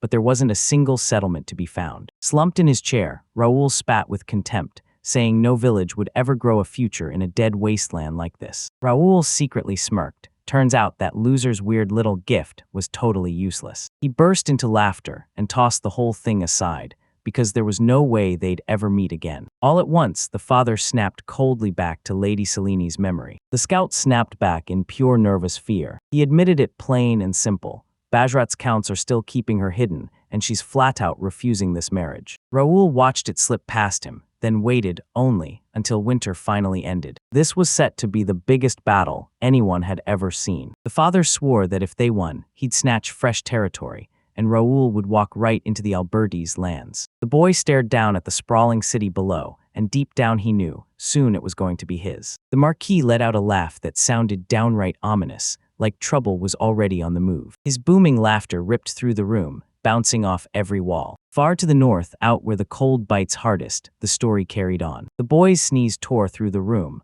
loud enough to snap everyone's attention. He plowed through knee-deep snow, teeth chattering hard as cold claws at him. Bursting into the system panel, he tore through the menu at breakneck speed. A brand new defrosting feature just popped up on the screen. With one low hum, the snow on the road vanished on the spot, melting away to reveal flawless cobblestones. The boy finally exhaled in relief. Now those caravans would roll through without a single problem. Winter in the wasteland never spares a soul. Their settlement sat even farther north than Albert's lands, and the snowbanks piled up so high they swallowed the rooftops. A friendly merchant beamed and sincerely thanked the boy for keeping the road spotless, then pointed out how fresh faces were pouring in fast like it was already turning into a real town. But just as the smiles land, a goodbye waits in the shadows. While the elven village got rebuilt plank by plank, it wouldn't be long before its people could finally head back to their home forest. The boy snapped back to it. Philia the elf was still showing up in the system. With a heavy heart, he hovered over the button, ready to erase her resident status for good. Meanwhile, in the steamy hot springs, 2 old men keeled over from sheer bliss, groaning like they'd just hit the jackpot. They all shouted, "This place is the real paradise." The elders leaned in with big smiles and swore this settlement is the real deal, worth far more than anyone expects. Suddenly, her silhouette surged over them like a shadow. It was a branch, and it looked like it held the whole world on its shoulders. The old ones almost choked on terror. The elf girl brazenly strode into the water and waded right up to them. She slid right in between the 2 stunned grandfathers, grinning as she peppered them with questions about how they managed to slip away from the orcs. The branch didn't hold back as it boasted that their people aren't pushovers, because the local warriors are a whole other leg. The old men leaned in, eyes sharp, grilling her about whether she'd come back to the fairy elven forest the moment it was rebuilt. She drew a hard line in the sand. No way was she going back to the forest after finding comfort here. She slapped the water with her hand and swore her home village was being rebuilt, only for the people who still wanted to come back. She flicked her wet hair back with effortless grace. With iron determination, she slammed her decision down. She'd live right here and nowhere else. The branch eagerly pushed for a massive, non-stop celebration the moment the local residents officially recognized it. The old ones shot each other awkward looks, then realized the elves weren't anything like the polished fairy tale royalty they'd been promised. But deep down, they were still relieved, because those rumors about the perfect settlement weren't fake after all. For centuries, elves stayed hidden deep in the forest, living in total peace, out of sight of anyone from the outside world. They told themselves they were only hiding to stay alive and protect their noble nature. After one taste of cozy human settlement life, one of the elf women flat out refused to go back. The class leader rushed in to calm her down, but she'd already cooked up a brilliant plan. She exploited the human weakness for elven beauty, and then, out of nowhere, she tore off every single piece of clothing. The whole crowd snapped silent on the spot, staring in awe as her flawless figure stole the breath right out of everyone. She flashed a self-satisfied grin, basking in the certainty that she'd won. Standing in front of the stunned crowd, she demanded that everyone push the elder into letting her stay. In her dreams, the elf was already soaking in the kind of luxury that only a brand new life can buy. Her illusions got brutally ripped apart when an old woman stepped in and, with a cold little truth, called out the public indecency. In the blink of an eye, the naked adventurer found himself locked behind bars. The old man folded to the ground before Luke, pleading for forgiveness over this crushing disgrace. The boy let out a warm, harmless laugh and blamed the prank on cultural differences. The flustered elf swallowed her pride and whispered, "I'm not trying to make excuses, I just desperately wanted to stay." Hearing that, Luke's eyes went wide with real surprise. He didn't stand in her way, he let her stay, because his village had opened its doors to every displaced person. The young man turned to the elves and told them to hash it out calmly among themselves. The old elder called everyone together and announced Luke had granted them his generous permission. He barked that anyone ready to stay behind should move in and surround that guy. The fearless leader strode straight for the forest, like he already knew what waited inside. No footsteps hit the ground behind him. Every last warrior in the tribe froze in place as Luke stood there. The elves stared icily at his retreating back. The old man is gone. His life has slipped away. Nobody wanted to crawl back to that home again. Even Philia, his closest assistant, dropped her gaze and admitted she's choosing comfort over courage. The elder let out a desperate cry, shattering their elven pride in an instant. But the girls were already openly gushing over the local food. They cheered at last, no monsters, no forest stink, just pure relief. The dream of a hot bath every single day finally crushed their will in the best, most irresistible way. The old local maid pulled it off. She forced the elf girls to chant praise after Luke. Snotty tears streaming, the abandoned leader bolted into the night. Yet even as he ran, a secret part of him still longed to stay. Luke greeted the newcomers to his village with a bright, warm smile that instantly put them at ease. In spring, the last elven houses finally rose back into place, and the reconstruction of their settlement came to a triumphant stop. One day, this boy got blindsided by shocking news. Strange non-humans had been spotted. Luke leaned in hard, like every word in that report had teeth. Luke leaned in, eyes narrowed, and listened to every word like it might bite. A pack of burly, bearded giants loomed in front of the gate, real-life dwarfs, no doubt about it. These people have always been famed for their razor-sharp blacksmithing and for their bright, cheerful spirits. But their leader, Dahlin, was shaking with pure terror for reasons nobody could explain. The boy grabbed his hand and shook it tight, smiling with warmth. The dwarves huddled in tight whispers, stunned by the massive aura of this titan, walking around as a human. Dahlin finally admitted the truth. His tribe had been squatting in those mountain caves for generations. Recently, a terrifying monster tore through everything and shoved them out of their home. Now they've got nowhere left to go. Philia snapped out of nowhere, cutting the conversation short as she slammed down the truth. Those dwarves had it coming. The barbarians shuddered as they clocked it. An elf, right there in front of them, the enemy they'd been chasing through history. The girl remembered a legend from 1,000 years back, how dwarves tried to seize the world with their weapons, and the heavens punished them for it. Dahlin snapped back in a gloomy tone that they don't know the truth at all. They've just been hiding from everyone for centuries. Luke couldn't help it.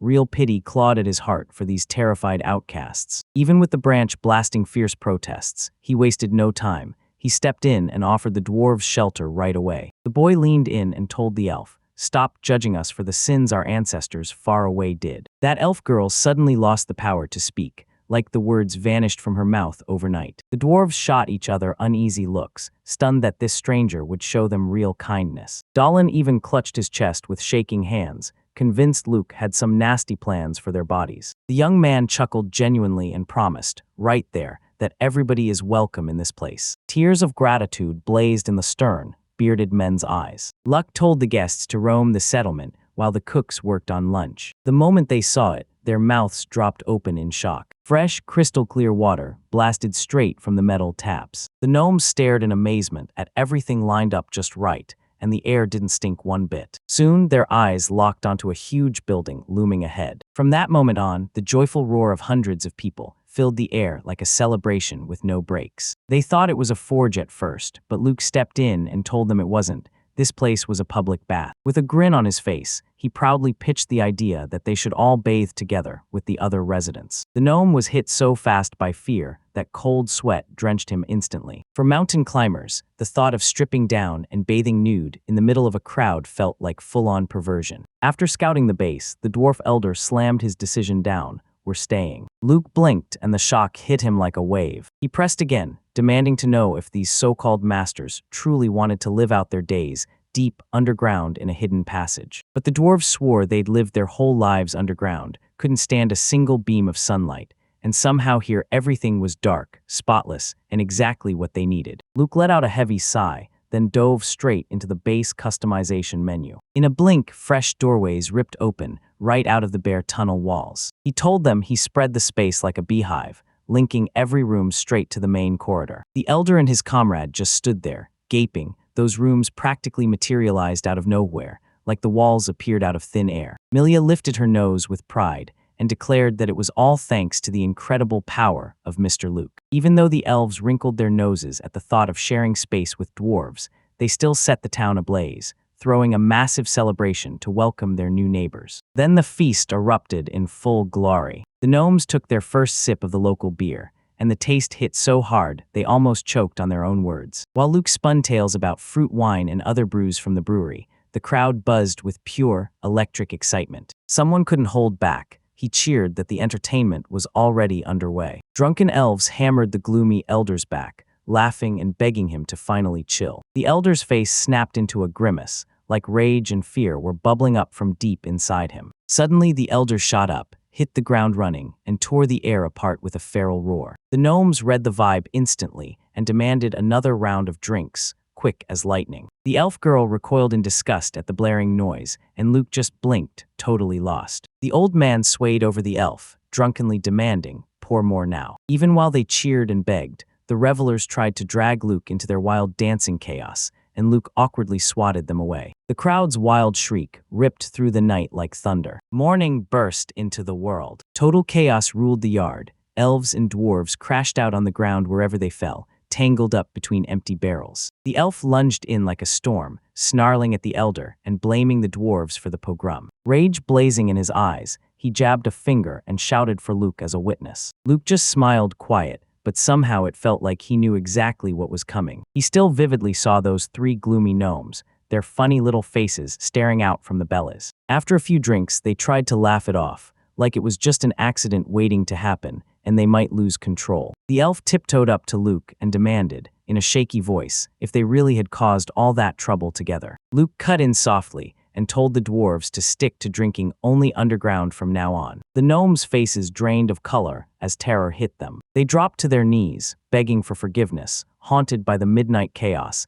and the humiliating striptease that left everyone in shock. Luke let out a long, tired sigh, remembering how they danced fearless all night with painted bellies. Belly dancing, so it really exists in this world, he thought, stunned. The sun climbed even higher, blasting the world awake like it had something to prove. Luke checked the settlement status, and every single resident was staying loyal over and over again, with zero drop-off. With all these new races popping up, he suddenly spotted one game-changing detail. His guesses got slammed into reality, confirmed, no doubt left. Every elf was born with incredible, inborn powers. The branch practically beamed and told them, "This is the elvish shamans at work." Turns out shamans can cast prayers that bless people, straight up handing them a gift. Philia had a deadly archery gift, and the Viridi's magic coursing through her, though she made sure to note that most elves are also born with Albus magic. She told him that Albus's magic was the source of the light, the cleansing, and the healing. She jabbed her finger at Elf Klein,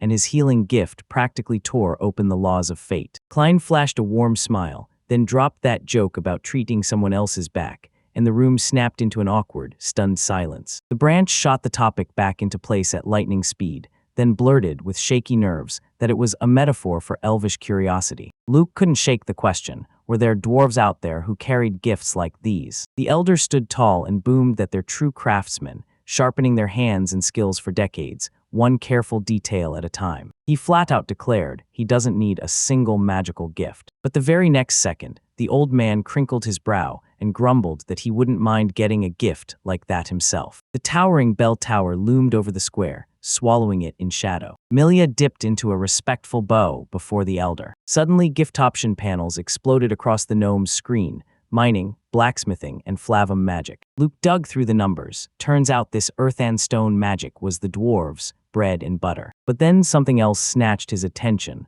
like a spotlight cutting through the dark. Little Donna, just 11 years old, somehow had a freakish gift for weaponsmithing. Luke knew he couldn't hand her a coming-of-age gift, but he remembered how she'd been studying the base's structures with hungry curiosity. He leaned in close to the girl and softly asked if she liked weapons. Donna slowly slipped her hand into her bag. She hauled a massive stone slab out of the dust, and its surface was packed with symbols so strange they didn't make a lick of sense. Luke asked to read the ancient writings, but the gnome just snapped her head back and refused. He leaned in to study that giant figure's drawing, staring at it like he could spot the smallest details of those tiny people clustered nearby. The beam of light blasted the entrance, and there it was, the very same ancient dwarf weapon Philia had warned him about earlier. And it wasn't just some plain old stone golem. This thing was something way worse. The drawing screamed it all. Inside was a cockpit built for a pilot to sit right in. The second Luke imagined real fur, excitement burst out of him, and Donna only smirked, slick with self-satisfaction. Ancient books spilled the secret of the dwarves' might, their unstoppable weapon, giant stone humanoid soldiers. Luke stared in disbelief. How on earth did people in the past run those machines with zero tech to help them? Suddenly the boy caught on, maybe not the full mechanism, but they'd still recreate the exact shape. That thunderous rumble tore through the silence as he strained to lift the stone wall higher. After 5 brutal hours of grinding work, a massive golem loomed right behind the kids. The elf girl practically shimmered with excitement as she blinked fast, and Luke just grinned, because this wasn't even the start of it. The boy triggered his object transfer skill, and the world instantly shifted. The giant stone hand clenched into a fist with a bone-rattling creak. Luke grabbed his shocked friend and hurled him straight into the monster's chest. The pilot's cabin looked ready at first, until we realized it was nothing but a fancy prop. "Come on, let's hit the streets and patrol the whole village," he ordered. Meanwhile outside, 2 peasants stood there, frozen stiff, as the massive rumble shook the ground. With every single step, the ground shook like it was fighting back. From behind the trees, a towering golem burst out straight at them, like it had been waiting to pounce. Luke's head poked out of the monster like it was a trapdoor, and he hurriedly blurted an apology for the scare. The villagers finally loosened up. This old man's wild antics were basically something they'd seen forever. A towering machine lumbered through the forest, step by heavy step, like the jungle itself was trembling. With every brutal step, the stone giant tore up dirt and raised a cloud of dust as he lumbered through the trees. The machine slammed down hard, dropping to one knee with a thunderous grind. The villagers stared in stunned silence, tracking every stomp and swing of the giant like their lives depended on it. Luke grinned and couldn't wait to tell everyone the round was finally done. "Man, wrestling that mountain nearly wiped me out. It was brutally exhausting." The elf swallowed a breath beside her, silent as a shadow. In the next breath, she convulsed and heaved violently, right over the side, straight into the ocean. Luke nervously blurted out that the transport was totally awful. She wiped her mouth and stared in disbelief. How in the world did those gnomes manage to ride those contraptions? In her eyes, pure determination burned bright. She vowed that one day she would forge a real weapon. Luck couldn't help but wonder, could she really forge herself into an outstanding blacksmith in just 1 year? "Yeah, we're weak," the elf muttered, eyes drifting back to the days he spent hiding in that underground shelter. If they'd had even one thing to fight with, they would have never been chased out of their homes. The boy slammed his fist tight, like he was holding back pure fury. He remembered how, since he was a kid, he dodged every single fight like it was death itself. That stern look on his father's face hits him like a flashback, burning straight into his mind. Luke snapped to it in an instant. He traded the pain of exile for raw, burning contempt for power. Without protection, this brand new village would have already gone up in flames. The friend nodded in silence. He tightened his fist hard. No games, no waste. This gift would be used for protection, and only that. Meanwhile, in the town square, a shocking scandal was exploding right before everyone's eyes. Kammer, a bearded man, gulped in fear like his throat was a trap. The head chef snapped, grabbed his courage by the collar, and kicked him out of the kitchen like he didn't belong. The camera froze in shock. He was furious at the sudden call, until the woman clapped him back into reality with all those warnings he'd ignored. She jabbed at the plate, eyes burning with disgust at the pitch-black mess sitting on it. A cold sweat streamed down the chef's forehead like his body. Already knew disaster was coming. He kicked off a wild rant to justify the burnt food, then launched experiments to test totally new textures. Colleagues shut the whole thing down, translating products is forbidden, so it's time to pack up and hunt for a new job. As the population exploded, the settlement shot forward at lightning speed, growing into something bigger and better every day. People kicked off brand new businesses and blasted their talents for everyone to see. But even so, some just couldn't find their spot. 38-year-old Camer let out a bitter sigh. His maze-searching gift was utterly useless in this place. Suddenly, Luke and Selene came barreling toward him. The foreman snapped, voice shaking with worry, asking what in the world had happened. The man finally confessed that for an entire year, ever since his special skill kicked in, he's felt like nothing but a burden. Luke stewed over it. Dungeons were rare as lightning, and the scouts had already combed the whole area dry. Suddenly, it hit him. Everything clicked in his head. He snapped his fingers, beckoning Camera and Selene to trail him straight to the observation tower. Luke flashed a confident grin and pointed to something way beyond the wall. Selene narrowed her eyes. Out west, all she saw was some plain rocky wasteland. On the Elder's system map, that territory refused to open, stubbornly staying shut. The system flashed an error. That distance is too massive to capture. Selene couldn't help it. She joyfully volunteered to walk over there herself, guarding the whole trip. The long road stretched on, swallowing every word in a tense, dead silence. Selene closed in and scanned the place, rage and disappointment crashing into her all at once. Before them rose a plain, lifeless mountain, just barren enough to make your stomach drop. Then Camer's whole body suddenly shook with pure, breathless excitement. He bolted off the spot, completely brushing off the shout to be careful. Right by the jagged cliffs, the man spun around and flashed a huge, fearless smile. Cracks split the stone, and straight down into the underground, stairs plunged like a secret drop. Luke and the elf whipped their heads toward each other, stunned. There was a dungeon just a short distance away. It left zero signs of humanity, hiding a whole treasure trove of untouched, priceless resources. The boy snapped back to the lessons at once. This land belongs to the Lord of the Underworld, so he can't just march in and annex it to his village. The elf leaned in and said these labyrinths aren't just games. They're brutal trials sent by the gods, and breaking a single rule means disaster. And right at the very bottom, the winners always scoop up the treasures waiting for them. Luke glowed with pure adventure fever, but the adults yanked the plan away and picked a tight little mobile squad. Selene and the blazing Filey were thrust into the front line, leading the charge into the attack. The muscle-bound Gort got the job of hauling all the gear and supplies, while the dependable Noel dug in and handled the defense. Sophia leapt in beside them, blasting her saving white magic to turn the tide. Bearded Camera got the job of mapping a path through the labyrinths. But Saya the maid didn't back down. Her sharp instincts screamed danger, and she shut it down hard, saying she had to keep watch over the kids. She bolted out the door, desperate to find someone who could take her place. While another maid sobbed over being torn away from the little master, Saya was already firing up the guard, Marco, to pack his bags for a trip. Suddenly, the verdict slammed down. Luke was the one they left behind at home. Selene fired a strict warning. Dungeons don't just test you, they shred even the most battle-hardened adventurers. A dead branch drooped over the boy, waving its stories of the dead, like it knew exactly what it was talking about. With a weary sigh, he asked, just this once, if they could at least bring him some monster meat. The squad charged straight for the mountain cave's grim, hungry mouth. They got wiped out completely. Footsteps thundered through an endless stone corridor. The researchers leaned in, eyes locked on the pitch-black void. Turns out that labyrinth was a brutal maze of twist after twist, and it kept slamming him into dead ends. One of the elves instantly lost his bearings and burst into full-on panic. Camer snapped his eyes shut and strained to catch the tiniest vibrations crawling through the walls. He confidently jabbed his hand toward one of the aisles. Suddenly, Marco sucked in a sharp breath. From the blackness, something enormous came barreling in fast. The girls snapped into action and snatched their weapons right away. A huge, blood-soaked wolf burst from the shadows and launched forward,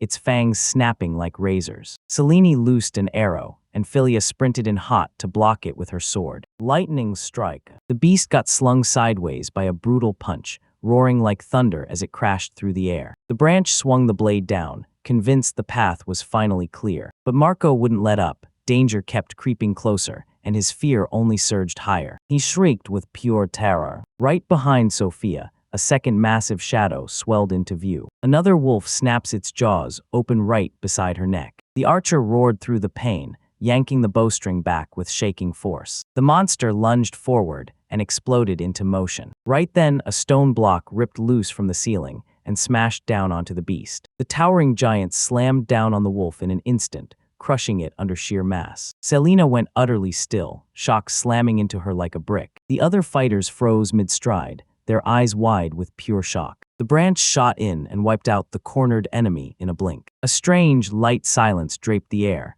like the whole world was holding its breath. Someone claimed it was Luke, who unleashed his golems to march in and help from the village. But the elf grinned like he knew a secret, because that familiar voice was right there, breathing down his neck. A chilling branch crept closer to the massive backpack. A single tear ripped through the fabric like it had been waiting to break. Little Luke tumbled out of the backpack, and Selene snapped at him on the spot for his disobedience. He hurried to explain himself, because as long as he's anywhere nearby, the system keeps locking down the whole surrounding area, even down in the underground. Now he could hammer together defensive structures on the fly and pull the whole squad back to safety in real time. The branch watched this kid's trickery in eerie silence. In the end, she exhaled a resigned sigh and let it go. The adults caved, because letting that boy wander back alone was way too dangerous. Everyone finally swallowed their doubts and made peace with what's coming. Meanwhile, the hunters snatched a rare blood wolf pelt, and it stayed preserved in pristine condition. They shoved deeper into the pitch-black corridors, like something out there was closing in. Up ahead, the roar of rushing water echoed like a warning. The researchers stormed into the room, gripping the source like it was about to unleash something. And just like that, Mark felt disaster crawling back toward him again. The fighters snapped into a tight circle, sealing off the weak in the middle like they were their last line of defense. From the shadows, a horned minotaur burst out, snorting like it was about to charge. The companions stared in total shock, instantly realizing this monster was terrifyingly powerful. But the elf shot him a sudden look and licked his lips. Minotaur meat was a legendary delicacy, so tender it melted the second it hit his tongue. Turns out everyone had had enough of that brutal orcish pork. With the whole squad shouting about the evening barbecue, they swarmed the bewildered minotaur like hungry predators.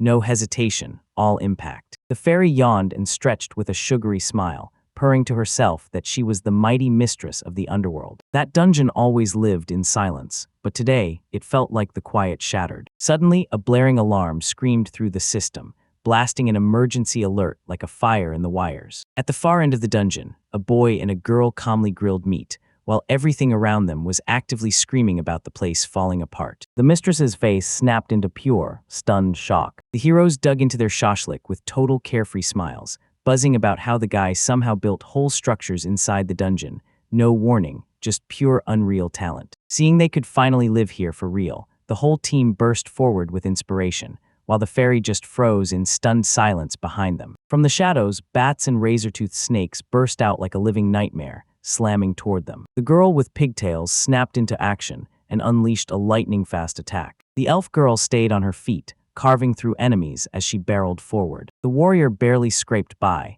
whipping his heavy shield up in time to deflect the blows. The bats kept multiplying, then they tore into the long-haired mage's head, gnawing with brutal, relentless hunger. The boy beamed and jabbed a finger at the wooden log cabin he'd just slammed together right in the middle of the corridor. The door slammed shut with a thunderclap, sealing their fate in an instant. Everyone finally let out a breath, safe and sound at last. As monsters slammed and rattled the windows, the girl with pigtails just beamed and offered her help without a shred of fear. A brutal wave of magic detonated out of the cabin's windows, blasting the night apart. She hurled icicle blasts at the monsters, laughing like it was the most fun game ever. The fairy kept her eyes on the riot and felt disaster closing in with every second. A razor-sharp silence slammed into the room. The group tiptoed to the hut's opening and peeked out, then saw the enemies fading away like shadows that were finally gone. They breezed forward with nerves of steel. Massive stone doors slammed shut in front of their path, cutting off every escape. The boy figured the boss's room was tucked away right behind them. The elf laid it out cold. Beat the boss and the dungeon dies, but this enemy,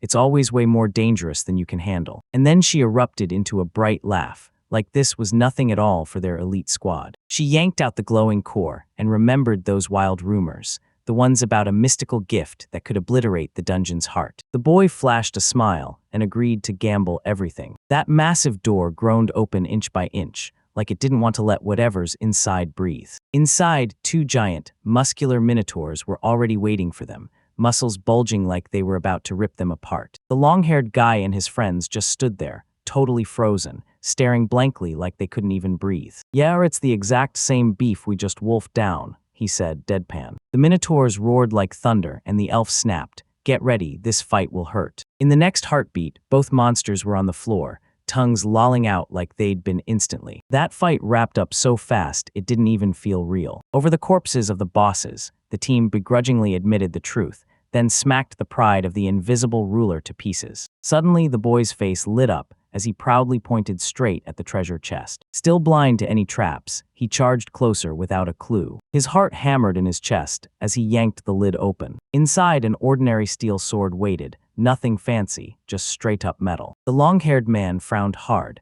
side-eyeing the reward like it was way too cheap to be real. But the boy chose to leave the weapon behind as a souvenir, clutching the memory of his very first dungeon. The elf yanked his hand with a sharp, fearless grip. She shot a sharp warning right at them. The prize has to match the difficulty of the challenge they just finished. And it all comes down to the researcher. He's the one who decides if this payment is truly worth the risk. The boy quickly popped the lid open, doing exactly as he was told. The elf roared that the dungeon had to crack open a fresh route right now, or else the master would have to show up in person and face them. The long-haired man gave a proud nod, then shut the chest with a dramatic flourish. A suffocating silence clung to the air like a weight, pressing down on everything. Days dragged by and still, nobody ever showed up. Suddenly, the long-haired guy snapped his eyes to something out of the corner of his vision. The boy pressed his eye to a hairline crack in the wall, only to find the master escape route wasn't a door at all, but a tiny burrow. The mistress couldn't breathe as she pictured those deranged people crawling to her through the tiny pipes, forced to squeeze their way in right now. She gave a shaky laugh and insisted she'd open the passage herself, like that proved she hadn't broken a single rule. The fairy frantically raged a curse at the elf, because he knew way too much about the dungeon. She sulked and wailed that her body just couldn't pull off a real reward in that empty room. Her real plan was simple: trap those handsome heroes in a room, then just watch quietly, carefully, like a cat stalking its next move. The mistress let out a dreamy sigh, chasing the fantasy of perfect men, while her heart drowned in the bitter truth of her fate. With despair clawing at her heart, the fairy frantically replayed her plan: turn this dungeon into worldwide glory as fast as she possibly could. In the end, the fairy just dropped onto the bed and decided to act like nothing happened. Right then, the floor in front of her exploded into shards, and a girl with pigtails burst up out of the wreckage. The long-haired stranger walked down after her, calmly telling the terrified fairy, "We decided to widen that too-tight corridor a little." The boy lunged straight for the dungeon's shining core,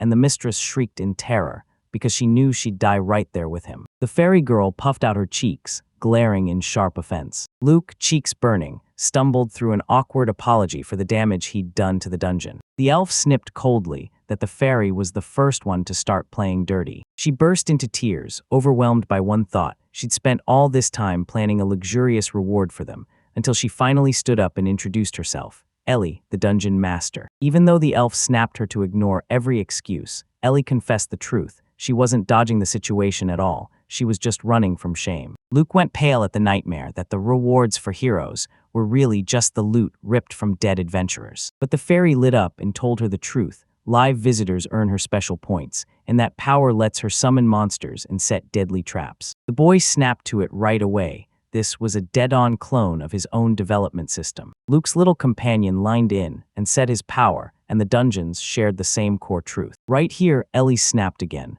because that guest had the nerve to bite off a piece of her territory like it was nothing. She slapped her hands to her chest and swore the dungeon was stitched into her body and soul, inseparable. Luke truly felt the fear he'd caused and sincerely regretted it. He never once considered the damage it could cause, because nobody had spotted what he could do yet. The boy instantly blurted that they should put everything back the way it was. He ripped open the system interface. Nope, turns out canceling that capture was impossible, and everything just locked into place. Ellie shrieked and started jabbing the elf wildly, gasping that the torment in her body was real. After her breathing steadied, she scanned the controls for the area and saw it was still perfectly holding together. The fairy swallowed the fact that nothing could be undone, but she still laid down one hard condition. She jabbed Luke with her finger and demanded he drag people over here, because her boredom was so unbearable it practically screamed. The company realized this place had gotten way too calm. No monsters, no threats, just this wild, empty silence stretching out for miles. Luke started plotting how to reel the crowd in,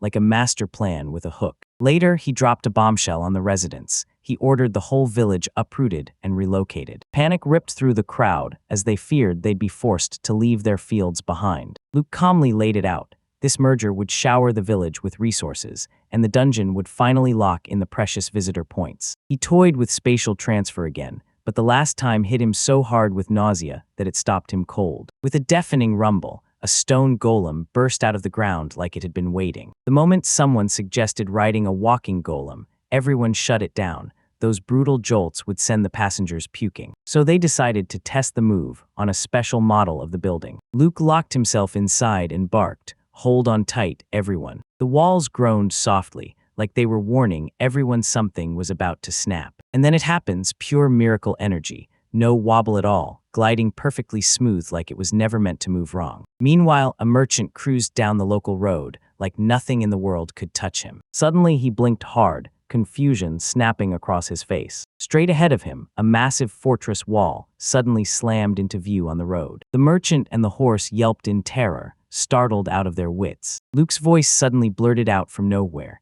and he apologized politely for the temporary mess caused by uprooting the whole village. The boy beamed and swept his gaze over the fortress city, perfectly fused into one unstoppable realm. Ellie stamped her feet and crossed her arms, clearly done waiting. She made it crystal clear, the neighborhood doesn't score points for her, she does. Luke grinned and thrust his hand out, because he knew this was the only way he could get her help. Soon, the dwarves were tearing into their brand new underground homes, poking around with wide-eyed curiosity. Ellie couldn't stop worrying about the local monsters and the gnomes. They were stunned by the mistress's kindness instead. They bolted off to find the others. The fairy's eyes glittered with pure greed as the crowd surged in, flooding the place in one massive wave. Luke couldn't help grinning, because he knew those points were about to pour in like a wild river. He pleaded with Ellie to stay in touch through Doran, because he couldn't stick around himself. The fairy beamed and waved goodbye to him, like the whole world was smiling. And with a mischievous grin, he asked if he could tag along with a few more handsome guys next time. Once the dust settled after the move,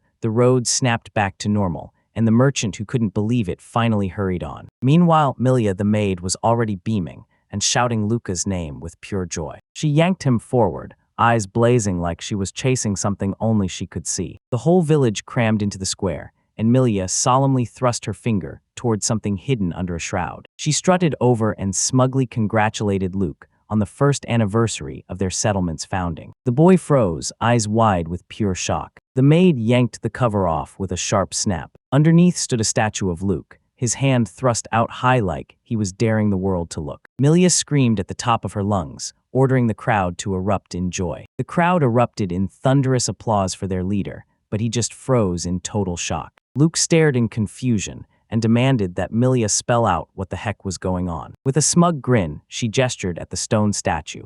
Turns out the gnomes were secretly rebuilding his legendary form. The boy's nerves hit hard, yet he forced out a shaky smile, then blurted out muffled thanks like his voice might crack. Milia beamed and blurted out that they cooked up yet another commemorative gift. Someone shoved a chunky book into his hands, and on the cover it read, "The Legend of Master Luke." Luke's jaw dropped in total shock at what just hit him. A roaring crowd screamed his name as he quietly pleaded, with every breath, for this chaos to finally stop. Turns out the genius behind that masterpiece was Mr. Toddle, and his literary gift hit like magic. The writer puffed out his chest and slammed his palm over his heart, like he was presenting his pride to the whole world. Luke realized one thing: when the villagers saw that statue and opened that book, they didn't just learn their history, they felt like they mattered. Toddle and Milia, eyes blazing with a maniac grin, swore they'd unleash an endless stack of books, while Luke quietly threw himself on the mercy of the gods. The branch started chanting those arrogant lines about his dazzling smile, one grin that punched straight through the void and still somehow sparked hope. Luke shot to his feet in pure shock, fuming that he'd never once said something this pompous before. After Luke finished reading, the elf snapped out that he would never utter something like that. She shot her gaze away and admitted, with a shaky sigh, that he was way too unreliable for her to trust. Toddle rage-slammed his arm around, snapping that Luke always comes in swinging, defending his friends like his life depends on it. The hero cringed and blurted out, "What if we write something cooler, like riding a golem?" Toddle totally took that as a nudge to crank out a full-blown comedic spin-off. They grinned and agreed on the spot to cram all these ideas into the next sections. Luke let out a heavy sigh as his grandmother shoved a plate of food into his hands and even made him her living baking model. The whole holiday was buzzing with life, and the boy couldn't stop smiling because he genuinely got to share this day with everyone. Meanwhile, deep in the forest, something sinister stirred in the shadows. Two terrifying eyes snapped open in the dark, blazing with rage at being awakened. The system blared in Luke's ear. 3,000 souls had flooded in, and the village hit level 7. The boy stared at the screen, eyes sharp, tracking how the settlement exploded with life the moment spring rolled in. Their territory has already swallowed the void itself, then surged through the northern forests and up into the eastern mountains. He tore open the list and started digging through the new available buildings. A whole restaurant, clinic, school, and orchard burst onto the panel like they'd just materialized out of nowhere. Luke grinned. Yeah, they were absolutely going to need every bit of it. Out of nowhere, the system slammed a brand new skill into the roster. ***, Village Assessment II. He spotted a chance to measure someone else's body stats. His cheeks flared red, and he shot himself a quick mental nope. His eyes snapped to another clue: criminal tendencies. This was life or death, so he slammed the selection button without a second thought. A razor-sharp screech ripped through the air like a warning no one could ignore. Luke snapped his head up out of nowhere. A colossal monster marker lit up the radar like a warning flare from hell. The guards snapped out an urgent order. Everyone needed to be warned about the monster tearing in from the border. Luke sprinted ahead, eyes locked on what lay far in the distance. Up in the sky, a winged lizard silhouette suddenly slammed into view. A giant dragon, tangled in branches and leaves, was barreling toward them at full speed. The branch shot up toward Luke. The elf's eyes snapped to it the second it showed up, and he instantly knew that thing was a tree dragon. She hurriedly told him it's only a plant monster in disguise, one that mimics a real lizard. Luke went rigid. Those creatures almost never budged from the same spot for years. The moment the monster came diving straight at them, the branch members yanked their weapons up in a flash. A giant's shadow crashed over the brand new walls of the settlement. Luke clenched his teeth, grinding them like he was ready to snap. Panic has erupted across the village. Crowds sprinted down the stairs, charging straight for the underground shelter. The security team snapped into action and flawlessly guided everyone out. Women and kids scrambled for safety as danger closed in. The crowd strained to keep from crushing him. Luke's heart hammered in his chest as he locked in on the radar, eyes glued to every blip. Suddenly something felt off, and he realized the world had shifted. The pixel mark on the screen locked up and froze mid-movement. A full hour slipped by, and Philia tiptoed in, nervously asking what happened to the monster. The boy shot back, totally baffled, that he's still stuck sitting out in the field. The massive tree lizard just sprawled there on the ground, like it was too heavy to even move. The peasants tiptoed up and peered over the wall, staring at the lifeless carcass like it might move at any second. The girl with animal heart froze as the farmer's screams tore through the air, his grief going full hysteria over the harvest he just lost. Luke let out a quiet, inward sigh. Figuring out monsters was hard enough, but plants, that was a whole new nightmare. A sharp, sudden tug yanked the air into the branch like it was breathing in fast. Luke's eyes snapped wide in shock, and he blurted that the monster was harmless. With a totally satisfied grin, the monster sprawled out and fell asleep in the garden beds while the farmer lost his mind, shrieking about his smashed vegetables. Luke and the girl went stone, still as they stared at a colossal tree dragon sprawled across their whole field. The boy clutched his last lifeline, one single guess. The girl softly rubbed the lizard's scaly snout, and you could tell it loved every second of it. The elf nodded, and that crazy, super nutritious soil didn't just help it survive. It yanked the beast out of its sleep like a switch flipping. The ruddy peasant whistled in shock. He lightly booped the dragon's snout, then demanded a thank you for wrecking the garden. Click, and in an instant, the mouth snapped shut and swallowed his head whole. The lizard flicked the poor creature away with a look of pure disgust, then muttered that weaklings like them shouldn't even dare touch him. The beast finally sprawled on the ground and refused to move, so the whole company quietly decided to leave it in peace. Suddenly, the dragon hurled a massive fireball right onto the red-haired guy's head. It turns out he carried a rare seed, an unbelievable little act of friendship, the kind you never forget. The girl shrugged off the dragon's growl, and somehow it got through, calling the man a fool to his face and demanding he eat seeds for wisdom. Ever since that day, the guest has stayed camped on their field, right where they can't be moved. Massive seeds rained down and blanketed the grass in a thick, tangled scatter. The lizard kept handing out its fruits, and that act of kindness turned it into a legit rural dragon. The dungeon's massive arch loomed right there, swallowing the light like it owned the night. The dungeon landlord let out a sorrowful sigh, because she'd give anything to have monsters that powerful in her own domain too. Luke reminded her that her labyrinth had already grown massive. The dungeon swallowed deeper and deeper until it hit 5 brutal levels, and she vowed to cram the deadliest monsters and traps right at the very beginning. Luke shot back, saying the plan's too complicated. It'll scare off the seekers, and they'll never score a single point. He pitched a plan to brighten the first floor and carve out a safe area where people could stay longer. The girl stared daggers at him, and her resentment practically crackled in the air. She snapped to it fast. He was right. Luke burst with joy, urging everyone to start small from day one instead of sprinting after some perfect dream. He kicked things off by filling the place with swarms of weak, but non-stop, annoying bats. Suddenly, the dwarves burst into shouting at Luke. They proudly laid out their own custom-made arsenal, decked in luxurious armor and loaded with deadly weapons. The boy shot a confused look and demanded where all this gear came from, and the craftsmen just grinned and swore they hammered every single piece by hand. The craftsmen urged the villagers to sell that gear to adventurers who would come pounding on their door. Luke's eyes lit up like fire, buzzing with pure excitement. Luke kept dreaming that a huge pharmacy and a comfy hotel for adventurers were waiting just around the corner. It was a real dungeon economy, survival priced down to every last coin and heartbeat. Everyone jumped at the chance, brimming with hope that this new venture would rake in wild profits. A few days later, the first group showed up on the doorstep. Right then, Alec, a legit strong warrior. Fire Mage Hazina rolled in with him right by her side. Scout Dill and Priest Guy stared around in disbelief, their jaws dropping because someone really lived right near the dungeon, and somehow had magical beasts nearby too. Luke raced through their profiles and grinned, because those guests had seriously amazing skills. The dungeon mistress blurted in shock,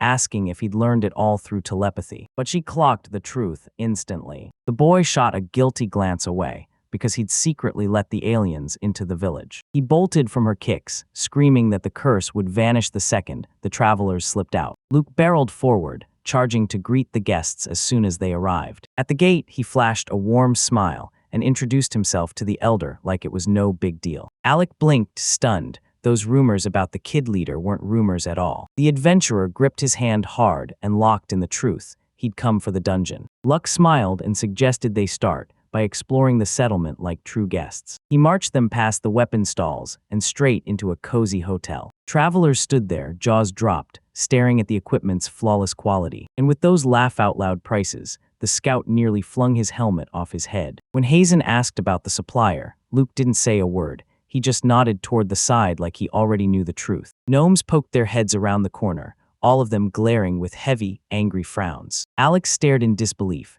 Gnome crafts at the market were so rare they felt straight-up unreal. Luke quietly admitted they were the very first adventurers to ever come out of their village. The warrior shattered into a massive, joyful grin, like he'd just scored the biggest win of his life. The boy's eyes lit up instantly with that wild reaction. Alec barked orders to stock up before they plunged into the dungeon, and the dwarves instantly flushed from how loudly they praised him. Suddenly, a fairy's voice burst into Luke's mind like a flash of magic. She couldn't wait. She snapped that she wanted to know if any of the newcomers were actually good-looking. The whole group stormed up to the entrance of the labyrinth, right where the cracked tiles waited. Luke leaned in, waiting for their reaction, while his winged partner groaned in total disappointment, because apparently there weren't any attractive guys. Alex stared down the corridor, gripped by one burning thought: what crazy thing was waiting for them in that huge hall at the end? The words carved over the doorway screamed one thing: you're trapped here until you meet the condition. We had to whisper tenderness to each other, like our hearts were begging for it. The adventurers froze, utterly baffled, staring down those massive doors like they'd hit a wall. The stern bearded man stared at Luke with pure shock, totally unable to wrap his head around how they'd ended up here. The wall's message hit like a gut punch: stay trapped until you lean in and whisper tender words. Alec's squad hit a wall, because that rule left them totally stunned. A plush double bed suddenly dropped right into the center of the room, like reality just snapped it into place. Luke grinned and insisted it was only a safe sleeping spot, but the old gnome eyed it like something was rotten. The moment Cake blared, the door swung open all by itself, and the embarrassed sorceress froze, blushing hard with pure aching shame. They raced down the corridor, grinning as the way cleared up for them like it was never going to fight back. crush right under his boot. Bats exploded from the ceiling in a roaring avalanche, smashing down all at once. Darkness slammed into the tunnel the moment it started. The sorceress yanked her weapon straight out of the thigh holster in a flash. Multiple brutal bursts of fire blasted through the first wave of monsters, turning them into ash on the spot. But the black swarm wasn't slowing down. It was accelerating like a nightmare on the hunt. Alec yanked his sword free and fought for his life, hacking at the winged creatures as they battered him from every angle. Bats swarmed from every direction, and the squad scrambled down low to the ground, bracing for impact. The sorceress ripped through the air and blasted a roaring wall of flame straight forward. A blazing whirlwind tore through the flock, turning every last one to ashes. The Trinity stood amid the ashes, chest heaving like they'd just fought hell itself. Alec's mind snapped into place. Those floor tiles weren't solid at all. The second they shifted, monsters burst out. Up ahead, a pitch-black tunnel swallowed the light, and it looked absolutely terrifying. The sorceress snapped about the missing mana, so Alec crept ahead on tiptoe, cautious as a shadow. Crouched low, the squad slipped deeper into the blackness, tailing Alec step by step. In the pitch-black night, fresh monsters stalked the shadows. Those predatory eyes already flashed like a warning. That locked door finally swung open, and they got a breath of relief they'd been craving for what felt like forever. Alec stood frozen, eyes locked on the stone labyrinth ahead. Fresh ink just hit the map, another mark, and the danger keeps closing in. In the very next breath, his blade was already carving through the giant snake. Fingers darted down, plucking a clump of wool off the floor. The girl tracker caught sight of claw marks in the dirt and blurted out a warning as the beasts closed in. Alec clutched his caution and ordered everyone to head back to camp. No risks, not a single one. An entire hour has blown by. In the tavern, Alec burst into happy laughter, beer mug clutched tight in his hand. The squad practically pounced on the lavish dinner, still shocked that this kind of royal service could exist inside a dungeon. Alec had just been dreaming of owning every treasure in the world when that girl dropped the bombshell. She'd already recruited a whole crew of acquaintances here. Luke couldn't help it. He hid his grin behind the mug, because his publicity plan just worked. The village flooded with fresh hunters, and the dungeon stash kept the dwarf forging gear nonstop. Luke let out a crushed sigh. He'd built this awesome custom weapon, and not a single soul even blinked. After he crushed through the second floor, Alec was so drained he could barely drag his feet. Luke was genuinely stunned that a warrior this talented still hadn't been handed a blessing. Alec awkwardly waved it off like, "Relax, regular peasants don't get gifts like this. And listen, this kind of pleasure is strictly for the rich, not the poor." Even as a kid, that dream clung to his heart like fire. Luck couldn't sit still. He nervously fidgeted with his hands, like he was seconds away from something huge. The boy jabbed his finger at the roof of the local church. He leaned in and whispered that the blessings are handed out for free, no cost, no strings attached. Alex slammed the door on that generosity that reeked of trouble, but Luke wouldn't let up. He begged Alec to at least give it a shot. The sorceress lit up with pure joy as the system gifted her the power of rubrum magic. Her partners stared in disbelief as her brand new skills let her sniff out enemies and weave light magic like it was nothing. Alec locked onto the screen, his voice barely a whisper, skill of the great sword. Joy never showed up, only disappointment, because this huge gift landed on him in the most ordinary, anticlimactic way possible. Staring at the dark silhouettes of the local priests, the man's mind snapped into place. He finally understood everything. He clenched his fist so hard it cracked like thunder. Luke's hands shook as he braced himself for the worst. With tears streaming down his face, Alex turned to the boy and poured out a sincere thank you, because he'd just made his dream real. Meanwhile, far past the village, a dead wasteland sprawled out like the world had given up. Two travelers stared, utterly baffled, at those towering walls, because just a moment ago, there'd been nothing there at all. A never-ending crowd surged toward the gate, like one unstoppable wave after another. The guests slowly lifted their heads, like they were waking up to something terrifying. Giant, multi-story buildings towered over them like they owned the sky. Bustling streets teemed with townspeople dressed to impress, turning every corner into a feast for the eyes. In the teeth of winter, the shelves were packed tight, steaming food stacked high beside rows of deadly weapons. The adventurers' jaws dropped. Those mass-produced swords outclassed the finest city blades like it was nothing. Every newcomer's face was warped with pure, jaw-dropping shock. One of them let out a heavy sigh. Those rumors can't stay buried anymore, because young Master Luke has gone way too far. Luck beamed as he joyfully greeted Mr. Danto, the moment the man stepped into the village. The guest clutched the meat skewers in his hands, and an icy seriousness hardened his face. Danto cleared his throat, and the moment he did, he jumped straight into it. He had jaw-dropping, high-stakes news. Albert's house smashed the kingdom of Neger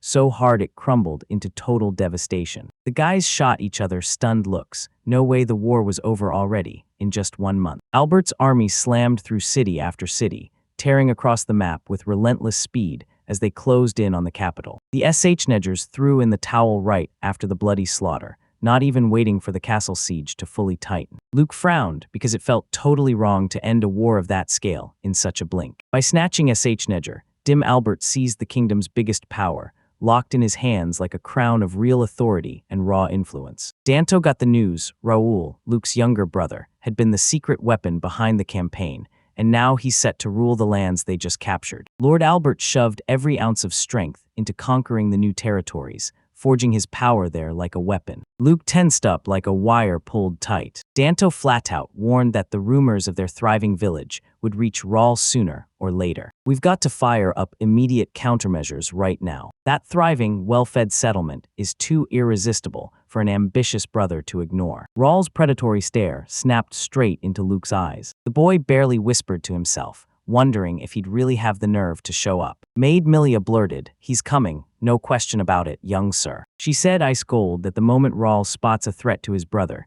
he'll strike instantly, no second thoughts. Right nearby, the local chronicler was practically vibrating with excitement, scribbling down every single word to craft the epic legend about his lord. Milia just kept pushing harder and harder, because at this point, the clash was unavoidable, and they'd been shoved into competition their entire lives. Nobody believed Luke could pull it off, yet he built these lands with sheer grit, and Raoul is never going to forgive him. While the scribe frantically scratched in his notebook, the maid let out a dreamy squeak, already picturing a twisted romance-enraged showdown between two brothers. Selin jumped into the conversation, backing Raoul's idea, because she was sure he'd want to wipe them out. She still remembered that childhood monster, how he'd grin while he threw stones at the servants, just for laughs. Luke clenched his fists so hard his knuckles went white. He swallowed his pride and admitted, bitter as poison, that he barely knew a thing about his own brother. Even though they shared the same blood, their ranks split them apart so sharply that they stayed frozen at a cold, distant remove. Memories crashing back, little Luke just wanted to charge in, get close, and talk. He honestly called Raoul up and begged him to come play together. But that heavy shadow of palace intrigues crawled into everything,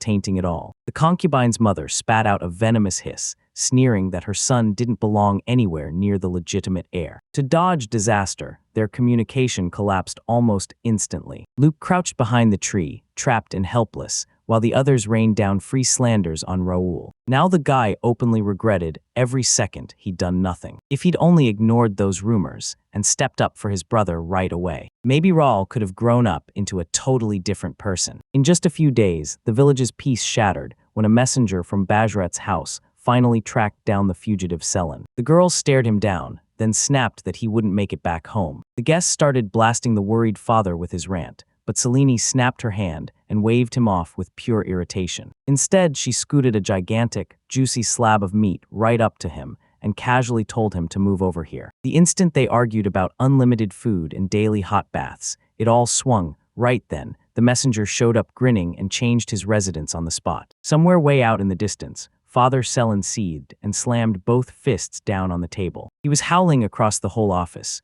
gripping that letter tight, while the bold news about his subordinate's emigration burned in his hands. Suddenly, a calm young voice cut through the air, and Celsius coldly snapped that his older sister hadn't changed one bit. The younger brother smirked under his breath and slipped his father an offer, help, right when it mattered, to crack the problem. The young man smirked and firmly wrapped his hand around the sword's hilt. Once he couldn't stand on his own against his sister, but after surviving the war as an ally of House Albert, he refused to back down from her ever again. As the memory hit like lightning, Celios saw the battle alongside mighty Raoul, and she refused to doubt it. Selene had to bow to that monster if power was the price. The father gave a proud nod, then handed the whole mission to his son without a second thought. A confident grin snapped across the young man's face, like it owned the whole room. Meanwhile, the training ground was blazing hot. Selene snapped her sword down with pure irritation the second she heard that another visitor from home was showing up. Luke dove into the guest's thoughts and with steady nerves warned her that Celios, her younger brother, had finally showed up. Seeing that he'd dragged an armed squad with him,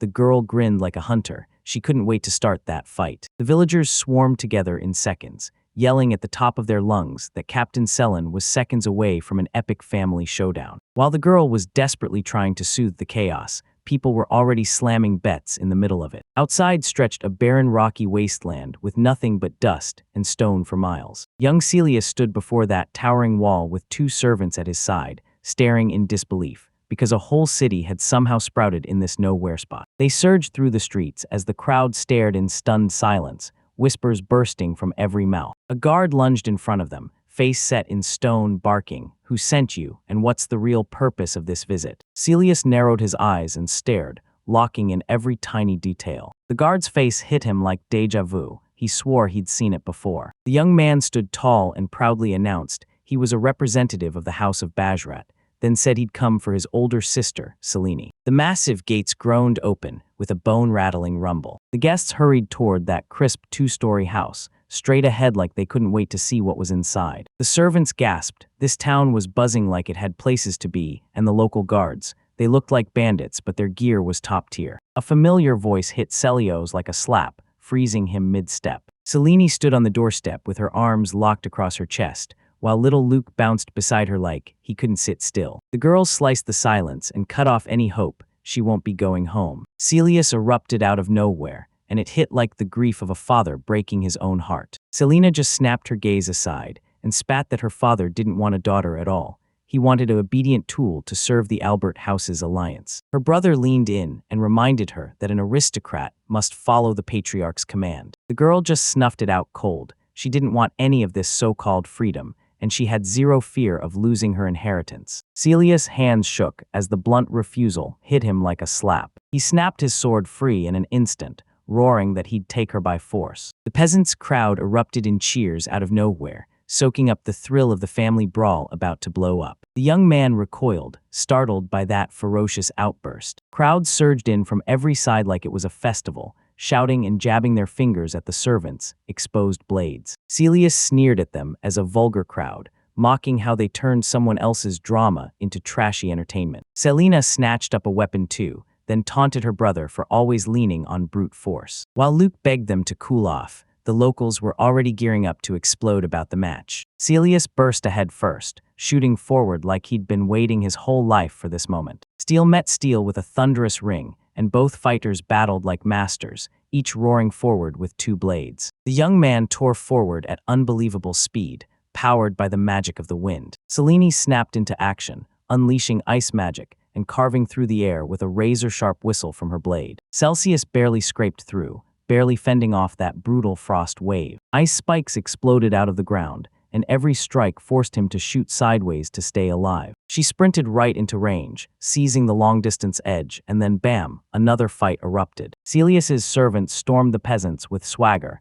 convinced they were helpless rookies. Right away, the locals threw up shields to protect themselves. The aristocrats' assault crashed hard against the crowd's unshakable defense. One of the servants slammed his sword into the shield, screamed as the impact went wrong, and the insane recoil blasted him backward. The peasant smirked like he'd just won, then barked the order, "Surround the foreigners." Celius's guards got swarmed in an instant, surrounded from every single side. Celius whipped his head around the second he heard the noise. The plain-looking villagers swung their swords with ruthless precision until they boxed in the so-called professionals. One of them shot up into the sky, battle staff blazing in hand. Confused servants suddenly caught on these simpletons weren't just brawling, they were battling like mages. "This can't be real for commoners," the guard screamed, panic ripping through him as he stared at the flying enemy. The muscular guy hoisted his weapon high over his head, ready to unleash hell. A brutal strike ripped the earth apart, blasting the servant clean off the ground into the air. He crashed onto his back, gasping and whispering that death was coming for him. The winner burst into a brazen smile like it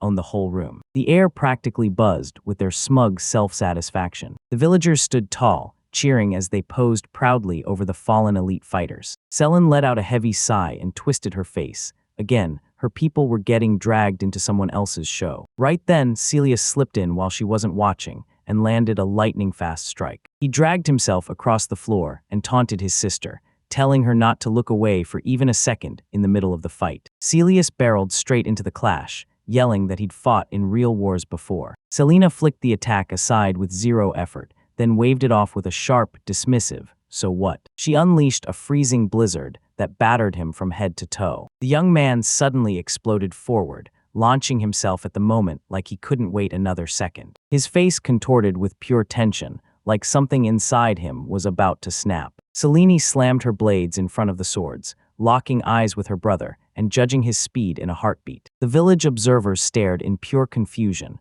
1 second the boy was right there, and the next he vanished from their sight. Selena flashed a grin and told him straight up he still couldn't keep up with her pace. She gracefully slipped aside, just barely dodging that crushing strike coming down from above. The girl snapped the ground solid around her, screaming in that move. She could fight until she dropped. Celius snapped his tongue in a fit of irritation. While they're still playing, he's already flung that, and the strongest Bajrati squad is locking onto the village. The young man clenched his teeth hard, dragging his own thoughts back and refusing to fold to his sister's baiting cheap shots. A cocky grin stretched across his face, like he already owned the next moment. The enemies froze in pure shock. Turns out, their best fighters were sprawled out cold on the ground. Selen shot back calmly that the locals didn't stand by at all, then watched the enemies' faces twist as they finally realized they'd already lost. One of the attackers froze, gaping at the field like he'd just seen the impossible. The elite enemy unit got wiped out completely. Celius erupted into a scream,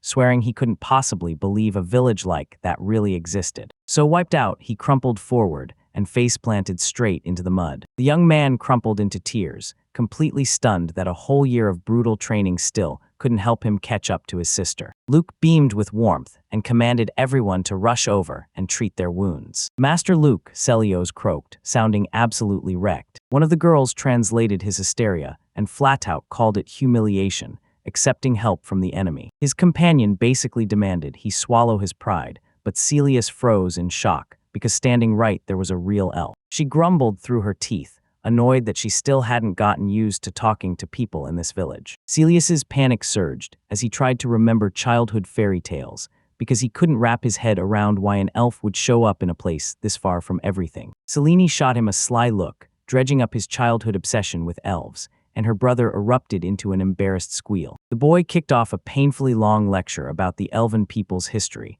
and by the end, his sister was completely wiped out. The elf girl burst into hearty laughter, nodding like, "You're a good soul, just like Selen," and making it clear she'd vouched for him. She stepped in to bandage his wounds, and Celios's cheeks instantly flared with heat. Meanwhile, miles away from all this chaos, someone kept rereading a short note from Celios, over and over, blasting the news of that delay. The reader's face contorted with pure, boiling rage. A thunderous roar ripped through the castle halls. Celius. In the next room, Luke's younger brother, Raoul, was pacing like a caged animal, demanding answers from the governor. The servant shot off a shaky report. Those letters just sat there, unanswered, and it was freaking him out. Raoul snorted at the rumors swirling about that mysterious settlement, even as official intelligence kept coming up empty. "Traitor," he hissed through clenched teeth. They hauled a terrified informant straight out of the governor's estate and into the office. The informant kept gushing compliments while admitting, tearing his own life on the line,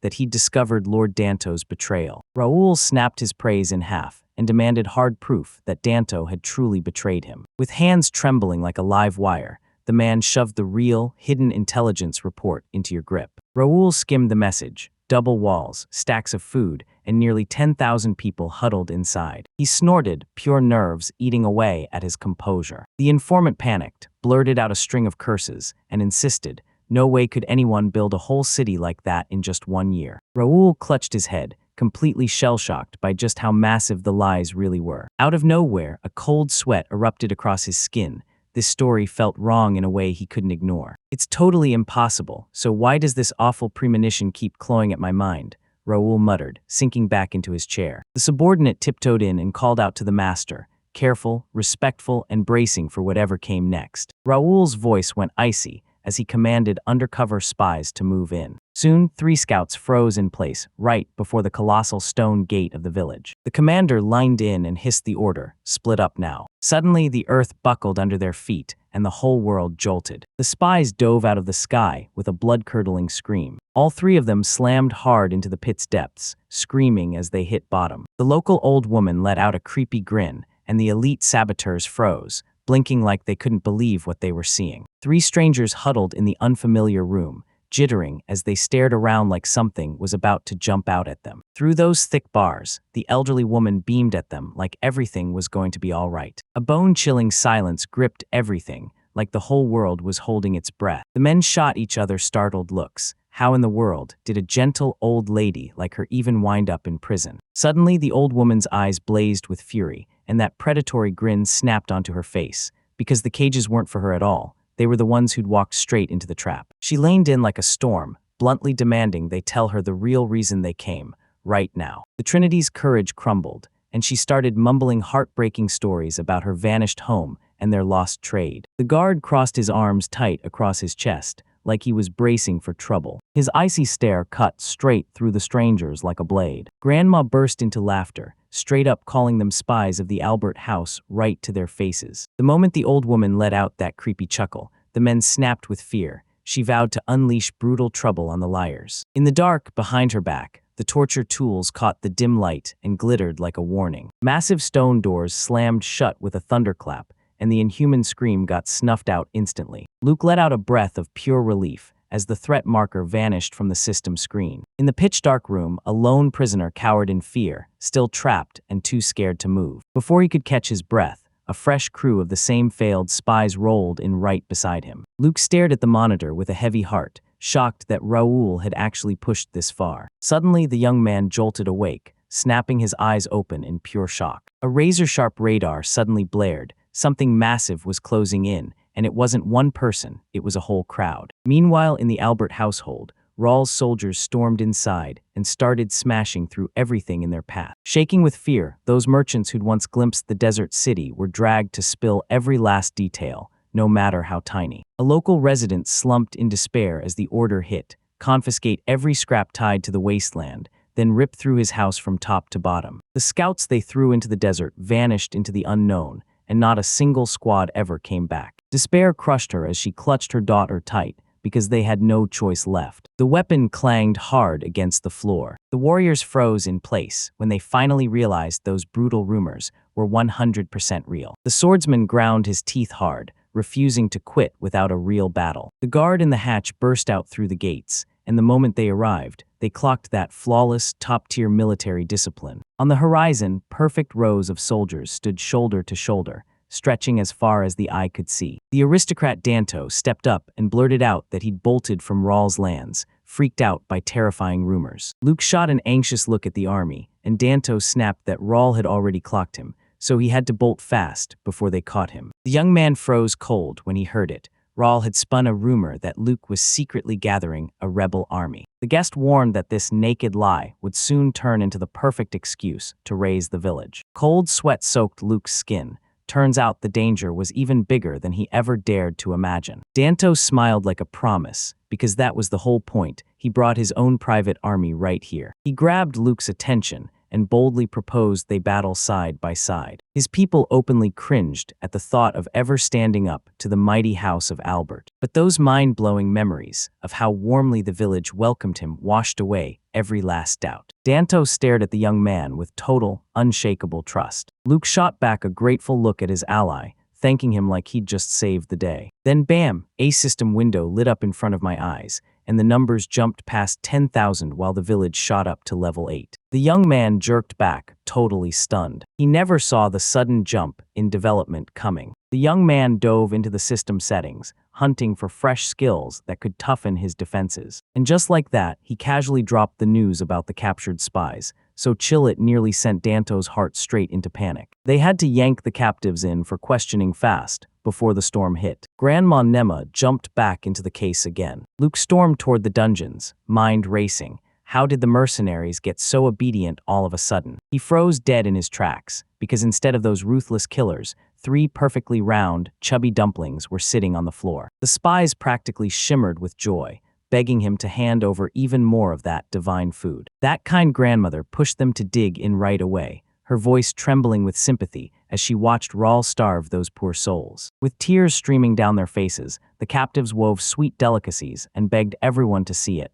This village was pure paradise. Luke awkwardly cleared his throat and blurted out his name, trying to sound confident. Three chubby faces instantly twisted in raw, primal terror. They never realized, until that moment, that they'd never seen their lord up close, not even once. The crowd choked on their breath, sure they'd get a savage tyrant, but then a friendly boy showed up instead. The moment he heard it, his smile vanished. He straightened up and demanded every last secret from the lands of Albert. He only had one mission: protect his people, no matter what it cost. That raw sincerity hit the spies so hard they forgot to breathe. They confessed they came here brimming with pride, willing to lay down their lives for their families. We'd do anything to get the truth, yes, even endure captivity, so we could keep our families safe, the captives admitted. But the sheer humanity of this place shattered them worse than any torture chamber, until they finally caved and spilled everything they knew. The spy shouted that a massive attack was coming, and Luke, way too trusting, thought it was just a lousy squad of 100 fighters. The prisoner's full face drained of color,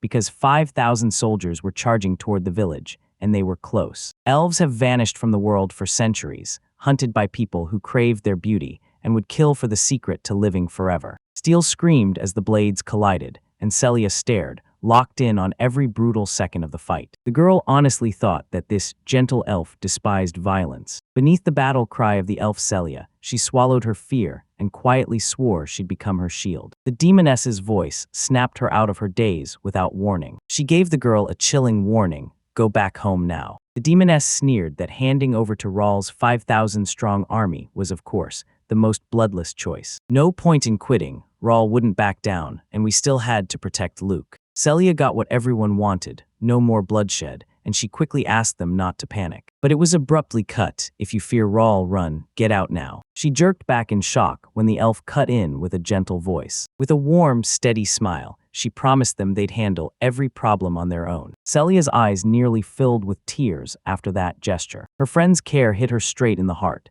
Despite everything she was battling, she still stepped in to calm the chaos and smooth things over. Celia tossed every doubt aside and shouted, full of joy, she'd never leave her foster sister, not even if it meant fighting to the bitter end. Meanwhile, in Ryzen's northern district, a jaw-dropping luxury estate towered over everything like it owned the sky. Raoul yanked the library door open in a rush, barreling straight into Governor Danto's world. The soldiers stepped into that empty room, and total confusion ripped through their ranks. The ruler's subordinates sneered and said he'd bolted straight into a desert town. Raoul's face twisted with pure disgust. Turns out the governor was the very first to ditch his own city and let it burn. He barked for supplies to be replenished at once, because they had only 5 days of marching left before Luke's base. The squad locked eyes and confirmed the order. No doubts, just action. Up in the distance, storm clouds began to pile up over the fortress walls, daring anyone to stand their ground. A terrified local burst into Luke's presence, screaming that Raoul's massive 5,000-man army was coming fast. The demoness labeled him a coward, and he could only grimly defend himself by blaming the suffocating hostility in the air. Luke stepped into the crowd and told the villagers to live, offering to take every last blame on himself. But the men only flashed warm smiles, because not a single soul was about to walk away from home or betray their savior. Such raw devotion made Luke's cheeks burn with a blinding blush. He grinned and ordered everyone to stick to the training plan, right up until the enemies finally showed up. Later, Luke sat alone on the wall, staring at the blank screen like it held answers he couldn't find. The demoness suddenly peeked out from behind him and shot him a sharp question: had he been lurking there for ages? She gave his shoulder a gentle squeeze, then urged him to finally go rest. Luke swallowed the bitterness and admitted he knew basically nothing about Rawl, just the ugly rumors that he dared to rebel. The demoness grinned and practically begged her to grab her brother and beat the truth out of him. Luke just let out a soft smile,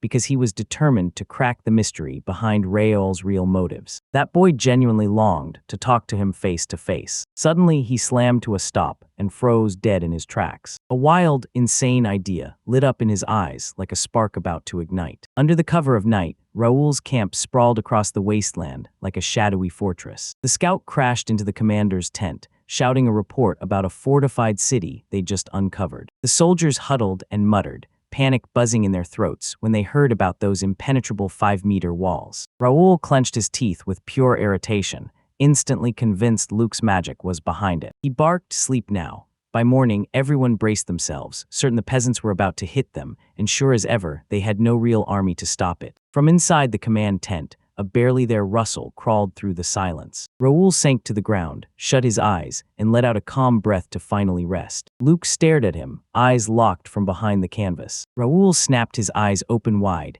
and let out a low, bitter curse. In the next second, he sensed his younger brother closing in right behind him. Luke's icy stare nailed into the back of his neck. Raoul jerked back in pure terror and yanked his sword free as he surged forward. He froze in total shock, staring at the intruder who crashed in uninvited and demanded answers right then and there. That boy thrust his hands forward and swore, with clear intent, that he wasn't coming to crush the Albert family. He said it with total calm. He just wanted a quiet life in his village, not some foreign power bossing him around. A thick, deathly hush slammed through the tent, ringing in your ears like a warning. Raoul twisted his face in a crooked grimace and spat, full of pure disdain that he'd never give up. Luke's expression snapped into a terrifying kind of seriousness. He locked eyes with his brother, fighting to contain his impatience as the truth finally waited to be spoken. Raoul held his sword up, muscles locked tight like a drawn bow, and he didn't hear a single word. Rage contorted his face, and he surged forward with a lightning-fast attack. The sword screamed through the air just above Luke's head,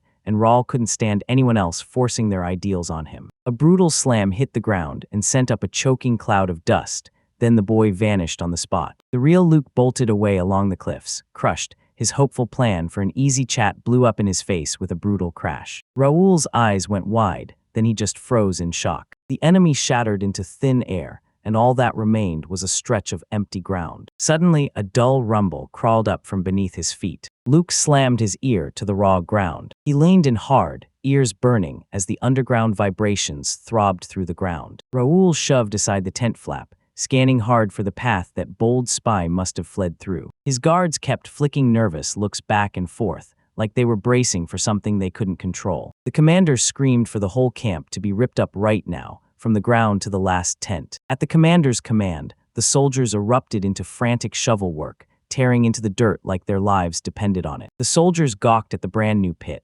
stunned to their bones that someone really escaped from underground. Raoul was running full speed through every detail in his mind, desperate to uncover what this little one could really do. His eyes darkened like a storm rolling in. If Luke hadn't snapped awake in time, he would have carved a blade across his throat right there in bed. A cold, awful shiver ripped straight down my spine at the thought. He barked at his men to stay on their toes, because this was already starting to look like a trap. Meanwhile, deep inside the fortress walls, everything was eerily quiet. Luke gasped for air, trying to quiet his pounding heart after that wild, heart-stopping escape. He slipped by the stone golem without a sound. Suddenly, the guy snapped into a tense, ready-for-war posture. Two maids stepped into the road and straight up blocked him, radiating a terrifying threat. Luke fought to squeeze out a carefree smile, even though it felt impossible. But the older woman burned him with her stare. She flipped the whole village upside down, yet the owner was nowhere to be found. The boy fumbled through it, admitting he couldn't sleep,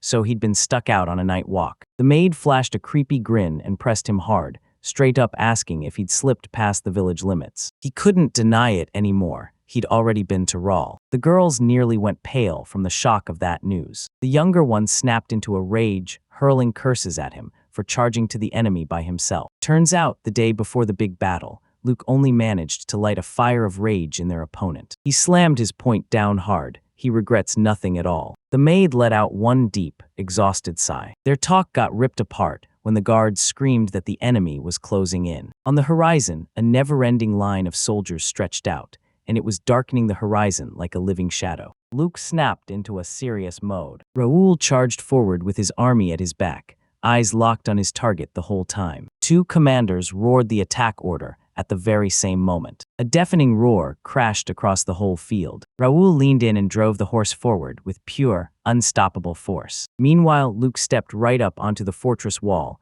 and took his position at the massive cannon. He yanked the trigger with zero hesitation. The weapon roared to life, blasting fire into the air. A massive shell tore across the sky, screaming like it meant to hit something. A heavy shell slammed into the earth, rumbling so deep it shook the enemy troops from their boots. Raoul's men slammed to a halt in shock. Those walls were still way too far for their shots to land clean. But Luke was already roaring, yelling for everyone to line up for the second volley. The second the attackers struck, the the ground started ripping open beneath the storm of nuclear shells. The maid yanked the boy inside with all her strength, dragging him out of harm's way. The heavy wooden door slammed shut, trapping furious Raoul on the outside. The commander barked the order to ram straight ahead, certain the cowards had already chosen to hide and do nothing. The soldier slammed a heavy hammer into the tree, sending a shockwave through the air. Then Raoul shot forward and slammed his sword into the obstacle, shattering it into pieces with one brutal strike. A cocky grin lit up his face like he'd already won. Another door slammed into view ahead, and right behind it, Luke had just vanished. Raoul tore through their defense, laughing at how utterly pathetic it was. Suddenly his eyes popped wide, like they were about to leap out of his skull. Behind that second hole, a solid wall slammed into place. He snapped his head around in pure confusion, staring like,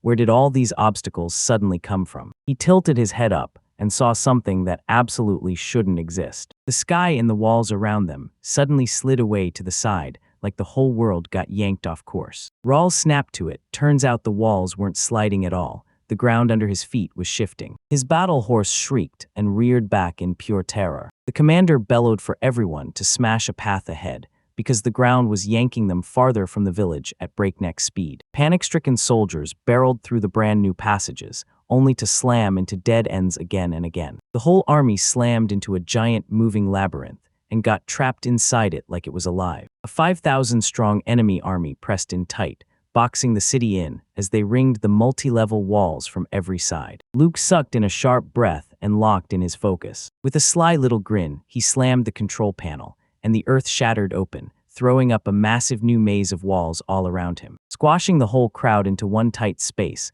was way safer than unleashing them out there. The horned girl clocked it immediately. Some of the enemy crowd had fallen back. Luke raced ahead and laid down the only straight path forward, so they couldn't stop. The horned girl grinned and said those ruthless tactics feel almost like an unfair game. The maid stared, eyes wide, completely spellbound by the whole process. Some people lost it, firing the cannons. This early would ruin everything, since the whole plan depended on baiting the enemy closer. The elf girl burst into laughter and thrust a courage potion into Luke's hands, because his fear wasn't war. It was the thought of standing up and talking in front of a crowd. Raul's stubbornness hit him like a wake-up call, and that serious look said, "Don't underestimate me." Meanwhile, Raoul fought to breathe, sweat pouring off him like he'd just run through a furnace. He tensed his forearm so hard it cracked, a wave of anxious dread tightening in his bones. The soldiers all around were rapidly crumbling, like their fighting spirit was slipping out of their hands. They shot frantic calls to their commander,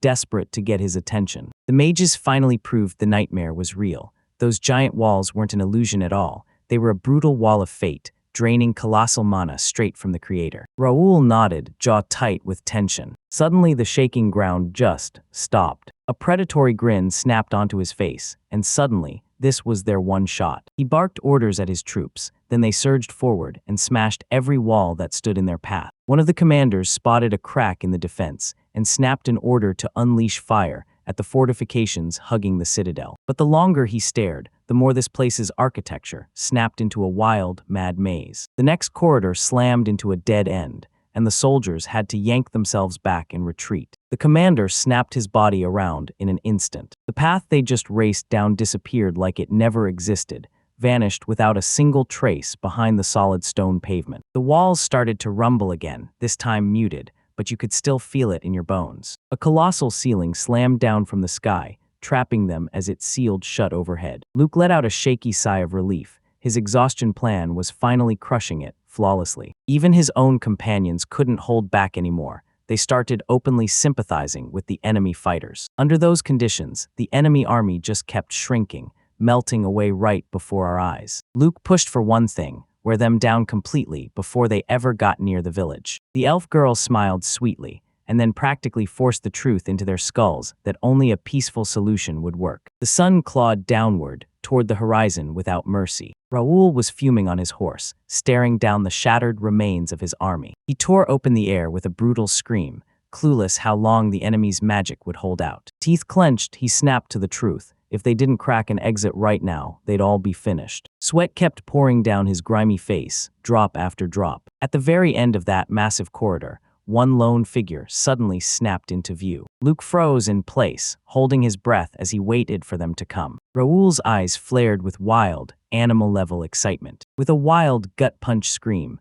the rider launched straight at his target like a missile. The lights snapped off out of nowhere. Space got ripped open by a scream so loud, it felt like it shook the universe to its core. Everything has flipped upside down. Raoul blinked, and in the next heartbeat, he was totally, painfully lost. Luke braced himself on the edge of a colossal cliff as Raoul, his horse and army thundering behind him, dove straight into the pitch-black abyss. Cold water blasted his face, and the moment he landed, the ground beneath him vanished into yet another cruel illusion. He resurfaced with a gasp and stared in pure horror at that insane, towering wall looming over him. The path flipped on a dime, changing in seconds. Crowds of people surged toward the cliff's edge, staring down like they were about to jump into destiny. Raoul stared up in stunned silence. The elf maidens leveled their bows with icy focus, drawing back hard as they aimed straight at the soldiers splashing in the water. Survivors erupted into panic when the execution threat closed in on them. One of the fighters weakly choked out a desperate plea for mercy. Raoul screamed at his men, demanding they hold the line,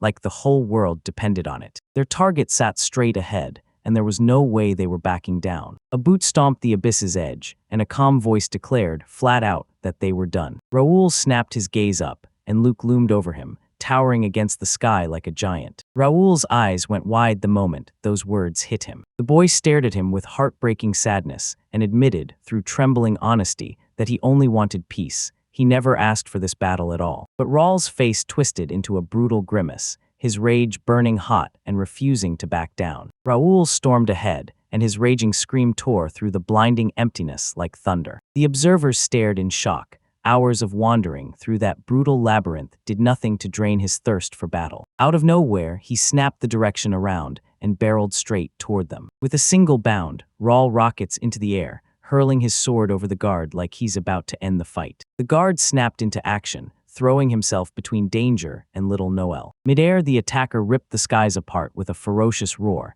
yelling Luke's name like a death sentence. Noel didn't even so much as blink. With a sharp snap of the boy's hand, the defender exploded forward, slamming in to block him. The moment the order hit, he found himself standing right beside his leader. Raoul came crashing down from above, pouring every ounce of his strength into that strike. Rage rocked him as he got slammed back and skidded across the dirt, passing his own soldiers as if they were just obstacles. The attacker shot a blazing glare at his stunned fighters, like he was ready to tear the whole fight apart. His stare burned like a warning flare. He refused to swallow shame in front of his enemies. The soldiers fidgeted like the ground might snap under them any second. The squad leader snatched up his weapon, bellowed at the top of his lungs, and slammed the whole team forward into the offensive. The girl with pigtails scoffed like it was a joke, and Noel fired off the order for his team to stick to the plan. Enemy infantry surged ahead with cold disdain, hurling insults at the peasants and calling them a pack of migrants. With a thunderous roar,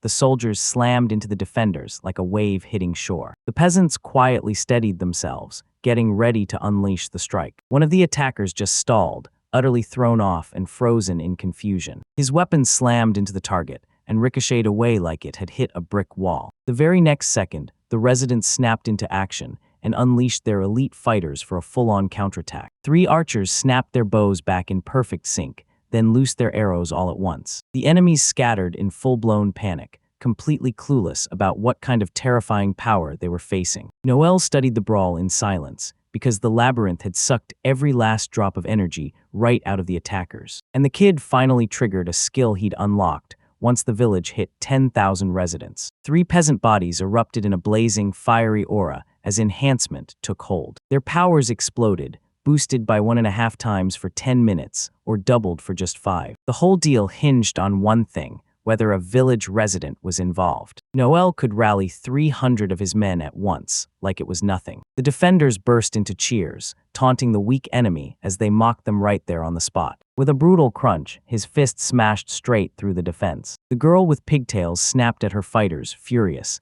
Slacking off in battle is a one-way ticket to death. Meanwhile, Raoul finally got it. Every single person here answered to Luke. Once again, the attacker barreled straight into the thick of the fighting, smashing his way through with savage strikes and driving the peasants back in panic. Then boom, the earth split under his feet as a blood-curdling scream tore through the air. A massive plant dragon exploded out of the ground like a living nightmare. The monster roared onto the battlefield, and slammed into the ground so hard that everyone scattered in every direction. Enemy soldiers crumbled into panic, and the girl with pigtails lit up as she joyfully unleashed her pet monster, Twig. She talked down to Raoul and told him to take a good look around. He roared and hacked his blade through the air, refusing to even admit what was right in front of him. Behind him, the ground was littered with hundreds of battered soldiers, everything left of that once massive 5,000-man army. Raoul clenched his teeth hard, frustration boiling over. The girl whipped the weapon through the air, and a brutal wave of destruction crashed forward. Raoul's eyes went wide with pure horror, and a thin trickle of blood slid down his cheek. Noel stared the resolution down, ice cold and merciless. With a dull thud, the broken commander crumpled to the ground. From his battered face, a barely audible whisper clawed out of his throat. He swore he hadn't lost yet. Flash, then the world snapped to darkness. Ever since childhood, Raoul has lived like he's trapped in a constant, choking fog. Plates and cutlery clinked softly on the table, like the calm before something big. Behind his back, the maids hissed and snarled that the little one ate even worse than a peasant. For the Albert family, he was nothing but a worthless bastard. The only comfort left was her mother's warm, protective hug. Why did they have to swallow all that cruelty and keep going? And yeah, deep down, he was meant to step into the family's top seat as the next head. But this kid kept slamming the adults with one disaster after another. Every time he touched something, it all went sideways. His mother, just an ordinary maid, got yanked into the role of concubine, not because she wanted it, but because the Lord's legal wife couldn't have a child. But before long, the lady was pregnant too, and even though Raoul came first, the crown of the firstborn still landed on her son Luke. The mother gnawed her nails to the bone, seething as she cursed her rival and that insolent upstart of a son. Raoul couldn't stop replaying his brother's face in his mind, over and over again. He stared at the perfect family from the shadows, like he couldn't believe they existed. The hatch gleamed like it was lit from within. While that bastard got dragged through scolding after scolding, the legitimate son soaked up every compliment and showered admiration from the servants. He's insane, the boy thought, and his mind couldn't stop racing. And deep down, he craved nothing more than to become exactly like that. He actually thought that if he copied his brother, people would finally see him as something more than a nobody. Raoul started copying his manners right in front of the maids. I watched Luke swing the door open with total politeness, but the moment I tried to repeat it, my brain just hit a wall and the passage vanished. The servants clocked his pathetic scheme in seconds. Sour whispers crawled through every corner. People kept comparing the boy to his mother, and she desperately tried to copy that lady all over again. Then he ditched the usual approach and started secretly tailing Luke's training sessions, watching every move from the shadows. Then he swung a wooden sword all by himself for hours. The guards openly jeered at Raoul, saying that without skill in fencing he didn't belong here, because they were sure it was Luke who was meant to receive the holy sword's gift. He clenched his teeth and swore, "If copying fails, then I'll crush my way past my brother in battle." His grip went white and the handle snapped in his palms. One day, he swaggered right up to Luke with a weapon in hand. Raoul lit up with real joy after landing his very first win in the sparring match. But the night instructor's face contorted with raw, boiling rage. A terrifying man towered over the little one, and the danger felt like it was breathing down their neck. He roared that true talent isn't just in your blood, it's forged by the world around you. And he slammed it down. This upstart was trying to shake the future heir's confidence. The knight stomped over every last bit of Raoul's hard work,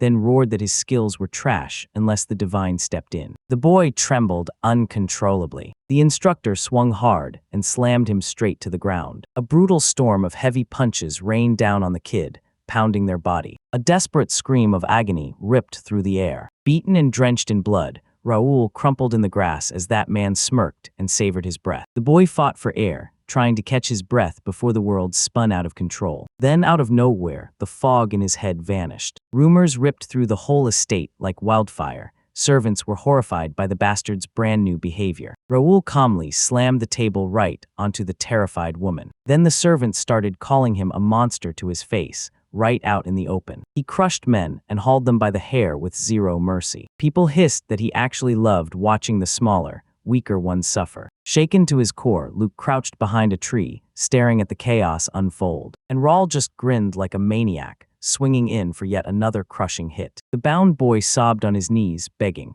while the brother clapped his hands over his eyes, shaking with horror. Spotting him, Raoul jerked back and blurted, all shaky, that everything was fine. After that bloody garden incident, Luke decided to steer clear of him, no matter what. Their roads finally split, right there, no turning back. Raoul clenched his teeth, like rage was grinding them down. He couldn't stomach hearing his brother's voice for a second. Luke inched toward his own shadow, all nerves and trembling steps. Rage sparked in Raoul's eyes, and one twitch begged for payback. The moment this legal ideal crawled into his life, it rotted everything from the inside out. The moment I tried to copy him, my pathetic imitation hit me like a punch. Then the servants' cruel laughs rang in my head. But then fate yanked the strings. Raoul was the one who got the holy sword, and finally earned his father's real recognition. He erupted into evil laughter, sneering at Luke, who'd been handed the brutal, pathetic job of rebuilding the village. The broken brother shut the door behind him with a quiet, heavy click. Raoul stood there by himself, alone and unshaken. He erupted into another fit of wild, non-stop laughter. But the laughter slowly faded away. Curse it, he seethed inside, because this victory that was supposed to feel great brought him absolutely nothing. After Luke got expelled, nobody had his back, not even when everyone knew he was loved. Raoul slumped in his chair, bored out of his mind, sneering that his brother's kindness was nothing but a pathetic weakness. The advisor was buttering everyone up, practically grinning as he admitted the estate couldn't run without Raoul's strength. Both of them beamed, completely at peace. The man dumped dirt on it, laughing at that pathetic fence, and at the older brother's shameless, debauched ways. Raoul stood there, smirking like he already won, toasting with a glass in his hand. Suddenly, he hurled the glass straight at the sycophant's head. A stunned silence slammed into the air, and nobody dared to breathe. Raoul let out a quiet little giggle, like he couldn't help it. He barked out, "Laugh with me," and demanded the whole crew join in on the humiliation. The servants and the wounded advisor tried to choke down their nerves, and a shaky laugh burst out anyway. The whole room erupted in fake, forced laughter that sounded painfully strained. Time passed. Only the sick maid clung to her loyalty, sticking by the exile Luke no matter what. Now everyone dropped their heads, and the only person they bowed to, without exception, was Raoul. He strode through the estate like he owned the place. Raoul brushed the dust from his shoulders and basked in the rare quiet, no older brother breathing down his neck for once. Suddenly, he went completely still. He caught the servants whispering about Luke's wild generosity in these brand new lands. Again, this name. Rumors blasted through the air, ripping his mind apart bit by bit. He clamped both hands over his ears, like the noise could shatter him. But whispers about the good Luke started popping up everywhere, like the whole world was talking. Noel tore into the hall, and a storm of magic sparks exploded around him. The moment the noise hit, the girl guard snapped around like she'd been yanked by instinct. Rage surged through the boy, and he barely managed to hold himself together. She lunged ahead, gripping bare blades like weapons ready to strike. A brutal explosion ripped through the wall, tearing it apart in an instant. From the swirling dust and broken wreckage, Raoul tore through it all, gripping his sword. Archers loosed their arrows at Raoul, terrified by the savage, unstoppable bloodlust driving him to kill. Steel snapped into the light. Raoul's eyes blazed with pure madness. With one savage swing,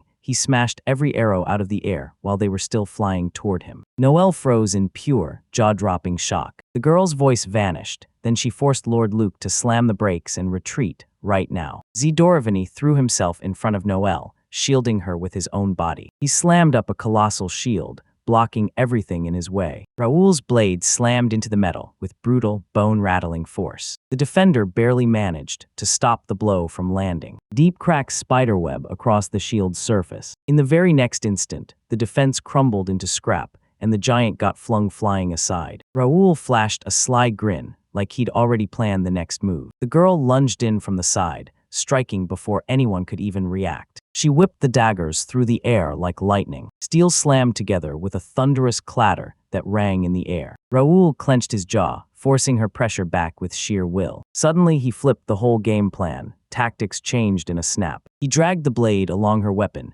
and threw her attack off the perfect angle. The girl froze in shock, like the enemy just casually dropped his blade and dared her to blink. Raoul burst past her like he couldn't wait another second. She hurled icy spikes at him, and he sidestepped them with effortless ease. The blade tore through the ice as it moved, carving brutal cuts into Raoul's body. They were horrified when he charged straight ahead, throwing his own life out the window without a second thought. The bloodied madman already leapt onto his target. A beastly snarl twisted his face out of shape. Raoul hovered over Noelle, looming like a shadow that refused to move. He feverishly snapped up a barrier, just as blows rained down like a storm. "I'll make you so dirty you won't even recognize your hands," he roared. His sword ripped through the air, hunting down a deadly, end-a-tall strike. Raoul grimaced as blood spilled into the dust around him. Luke met his stare with ice-cold calm. The air quaked with a deep, growling rumble. Raoul clenched what little strength he had left and wrapped himself in huge stone-block armor. Luke ripped his sword through the air and swung with everything he had. He blurted, "I refuse to die,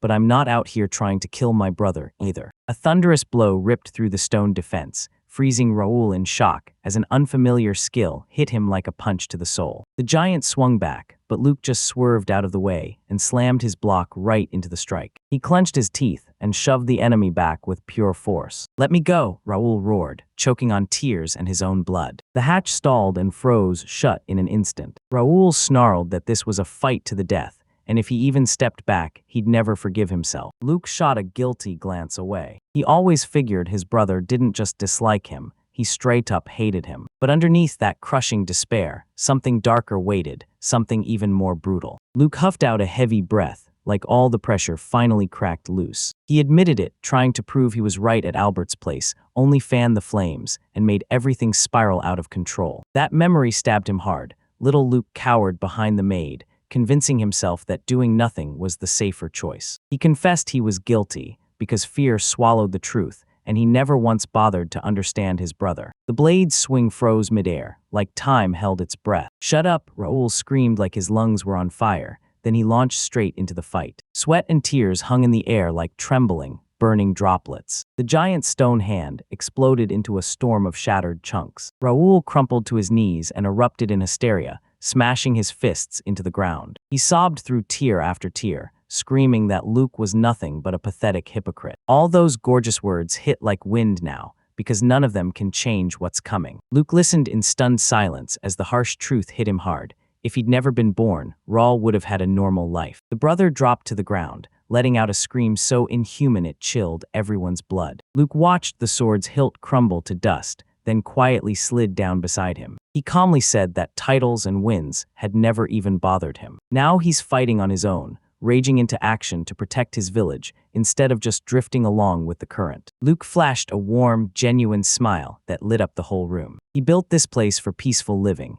and now he reached out to his brother, begging for a real, heart-to-heart talk. Raoul slowly lifted his eyes out of the darkness. A sharp blade shard snapped loose and smashed onto the ground with a heavy, lifeless thud. Consciousness faded. Right before my eyes, my childhood dream, old, buried, and impossible, came roaring back to life. Little Luke slipped away into the thick fog, fading fast. Suddenly, he slammed the brakes, spun around, and stared at his surroundings like it all just appeared out of nowhere. The kid's face stayed perfectly calm, like nothing in the world could shake them. Little Raoul flashed him a warm, genuine smile. Raoul drifted through the black water, convinced he'd finally died, because the pain was gone for good. With the final thought, victory hit like a shockwave. He'd truly crushed the very thing he hated. Out of the shadows, a terrifying face lunged into view, hollow, empty eyes staring straight through him. Nightmare memories crawled in, twisted smiles from the past closing in on him from every side. Raoul jolted upright in bed,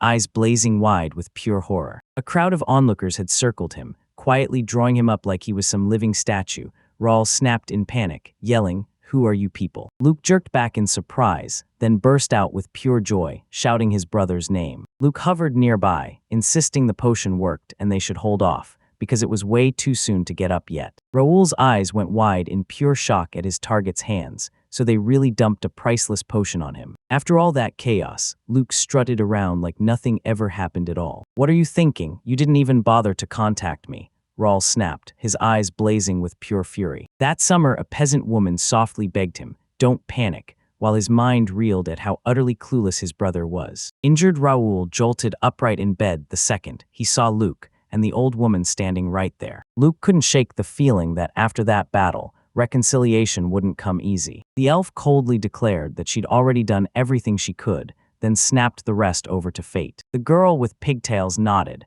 but the gloom in her face refused to lift. Wrapped in bandages, Raoul didn't just look doomed. He was stamped for hell from the moment his actions began. Everyone knew it. His hatred might snap back at any moment, so they decided it was safer to let him slip away quietly right here. But hold up, because that wasn't even the whole story yet. The boy suddenly yanked out a massive fang like a weapon, and he lifted his nose high with pure pride. He bragged that this trophy came from a giant boar, and that its carcass was already hanging in the city square for everyone to see. Luke beamed and shouted that it was all Raoul's doing that they crushed the monster, right up until the direct punch knocked him out cold. Raoul snapped to the truth of the scheme. Everyone was trying to pin it on the forest monster, the very monster he saved the village from. Suddenly, a chunk of meat slammed onto the table with a loud thud. A juicy, thick steak, fresh off the Minotaur's fate. The fork slammed straight into the roast, right up in the prisoner's face. His stomach betrayed him with a thunderous growl, loud enough to shame him. But Luke calmly took a bite himself,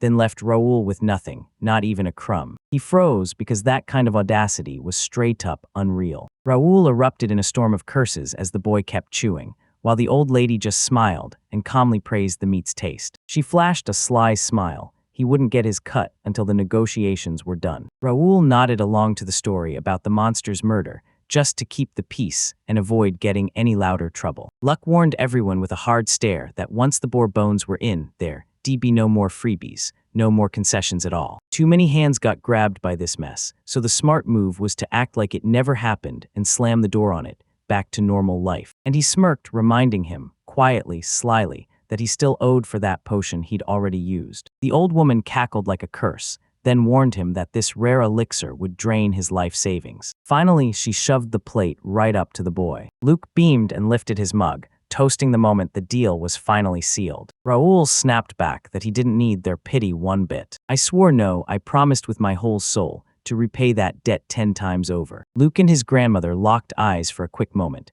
both of them wearing pure, satisfied relief like they'd just won. Raoul sank his teeth into the hot meat like he couldn't wait another second. That's the deal we struck. Raoul's army tore out of the village territory without wasting a second. The villagers grumbled in bitter disappointment, convinced the talks hadn't fixed his crooked temperament, and maybe it was time to dump the stubborn one in a rehab center. But the long-haired man fell silent, lost in deep thought about what could hit them the moment they came back. That oral promise didn't trap anybody. No one was bound to keep their word just because they said it, especially when you see just how many other fighters were getting dragged into the chaos too. This tiny spark is about to explode, turning into a brand new flame. Luke dropped his eyes with grim focus. He was locked in on protecting the peace back home, no matter what it cost. Meanwhile, Celios, a girl with wide, stunned eyes, gazed at the fortress walls like she couldn't believe what she was seeing. Behind them, soldiers slammed forward like thunder. Celios grabbed her father's arm and roared, "Faster, push the army." She slammed on the brakes, relief flooding her as she realized the village had survived. Celios went into full panic. If Luke's switch got exposed, her lands were doomed, so she had to rush to Raoul's side right now. Suddenly, that familiar voice cut through the air,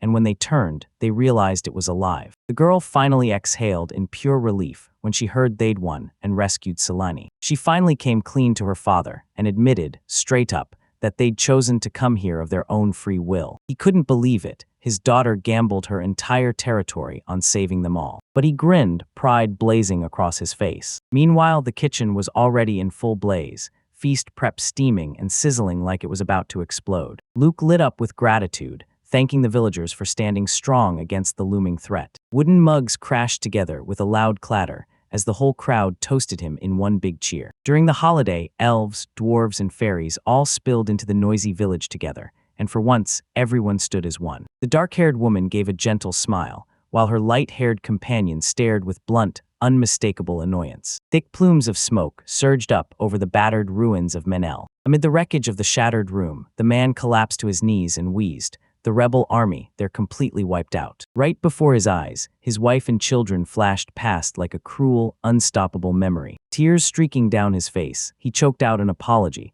and clamped his grip hard on the dagger's hilt. The blade sank into his chest, and with a brutal splash, it turned that joyful memory into a smear of blood. Even after Albert's home had already thrown a victory celebration, their army kept cutting down the enemy, right up until the enemy commander took his own life, and the slaughter finally stopped. Lord Edel, dark-haired and unshaken, stared coolly at the fruits of his victory like they were already his destiny. Once upon a time, 5 ruthless great families carved the kingdom into 5 pieces and fought over every inch. Up north and down in the southeast, Albert and Schnegger's houses were throwing on even more power, getting stronger by the day. 2 powerful duchies, Cayenne and Talister, held the north and the southwest in a tight iron grip. Right in the heart of everything sat the royal family's lands. By swallowing the Sachneggers, the Albert house skyrocketed into power so wild that even the crown stopped trying to boss them around. The plush hall stayed perfectly still until a servant's voice cut through the silence. Edel shrugged off the moment and let the messenger in, clutching a letter the monarch had sent. The man screeched to a halt right at the base of the throne. He ceremoniously unfurled the scroll, and the king ordered Adela to march to the palace and claim the highest title of duke. "Stop right there, no," the lord snapped, voice dry as dust. With his hand propping his head, he snapped at the messenger to get lost. These little trifles weren't worth his time. The servant exploded in fury, screaming that this was an unheard-of honor for a bunch of upstart newcomers. He kept roaring about the pure greatness of royal grace, like the world needed to hear it. Edel narrowed his eyes and sneered, saying the crown had already lost its real power years ago. The messenger's face went bone white in an instant. Screaming about treason, the royal servant lunged for his weapon. A heavy footstep crashed down, shaking the air. The hall's air crackled with terrifying magical force, like destruction was charging straight through the walls. Edel burst into the messenger's path and shoved him down, forcing the poor guy to drop to his knees. He yanked the man's hair hard, ripping him under control. With a sharp lean forward, the lord ordered someone to deliver his refusal to that worthless king and his whole entourage. "Hand over the throne," he hissed, voice like venom. A black aura of death detonated in the air as Edel swore he'd tear through the capital and fling every last one of them into the other world. Meanwhile, way up north, Count Bajrata casually talked his daughter into coming back with him to the family estate. Her daughter snapped in fury at her father, demanding he get out. Celsius snarled at his sister for being rude, then bolted to the count's defense. He told the girl to head home alone if she felt bad for the old man. The boy shot his eyes away and stammered a messy argument, insisting that staying gone from their land for too long was brutally dangerous. The father clamped a hand to his head, completely baffled. What on earth had enchanted both of his kids about this creepy little village? Blushing clear up to his ears, Celsius confessed, "My love is right here." Her father instantly zeroed in on her status and traced her family line like it mattered. In the old schemer's head, the pieces finally clicked. Raoul's loss meant the smartest play now was to win Luke's favor. He snapped his tone into something bright, grinned, and dashed off, vowing to back his children's romances in every way he could. Luke snapped his head around, startled by the sudden crunch of footsteps. Count Bajrata came charging toward them, blazing like a sword of light. The old man clamped onto his hands so hard, and Luke's chest finally loosened. This visit wasn't here to hurt him. The count showered everyone with compliments, gushing over Luke's charming bride and hyping the settlement's insane victories. Bowing so low it felt like a vow, he promised he'd cooperate, and the boy just stared, completely stunned. It's been 1 full month since the enemy army slammed the retreat and vanished. Those terrifying rumors finally fizzled out, displaced people poured in even faster, and the population shot past 15,000 in no time. With a tablet in his hands, Luke stewed over it. This wild, fast growth, and not a single tax paid, would have sent the capital into full-blown rage. His possessions have grown so massive that they don't even belong in an ordinary village anymore. He strode up to Danto, urging him to stand taller and hit the world with confidence after that jaw-dropping victory that had them convinced they'd nailed it. The former governor was plotting to come back to the city for payback, but Luke tore that plan apart and convinced him to stay and live here. Before long, the Northern District was about to get a brand new governor. Danto professionally urged everyone to tackle the coming brutal talks with the authorities head-on. Luke beamed with real warmth, thrilled to have such a battle-tested, dependable ally at his side. Danto finally let out a breath that felt like pure relief. His wife shoved him hard in the back, and the message hit like a slap. One wrong move, and he'd crack, both as a politician and as a man. Chaos erupted inside the government office the moment the old governor was replaced. Michelle burst through the door grinning wide. She'd just taken over as the new head of the Northern District. The subordinate let out a shaky breath of relief and greeted him like the danger had finally passed. He ranted about the crushing staff shortage and clung to one hope: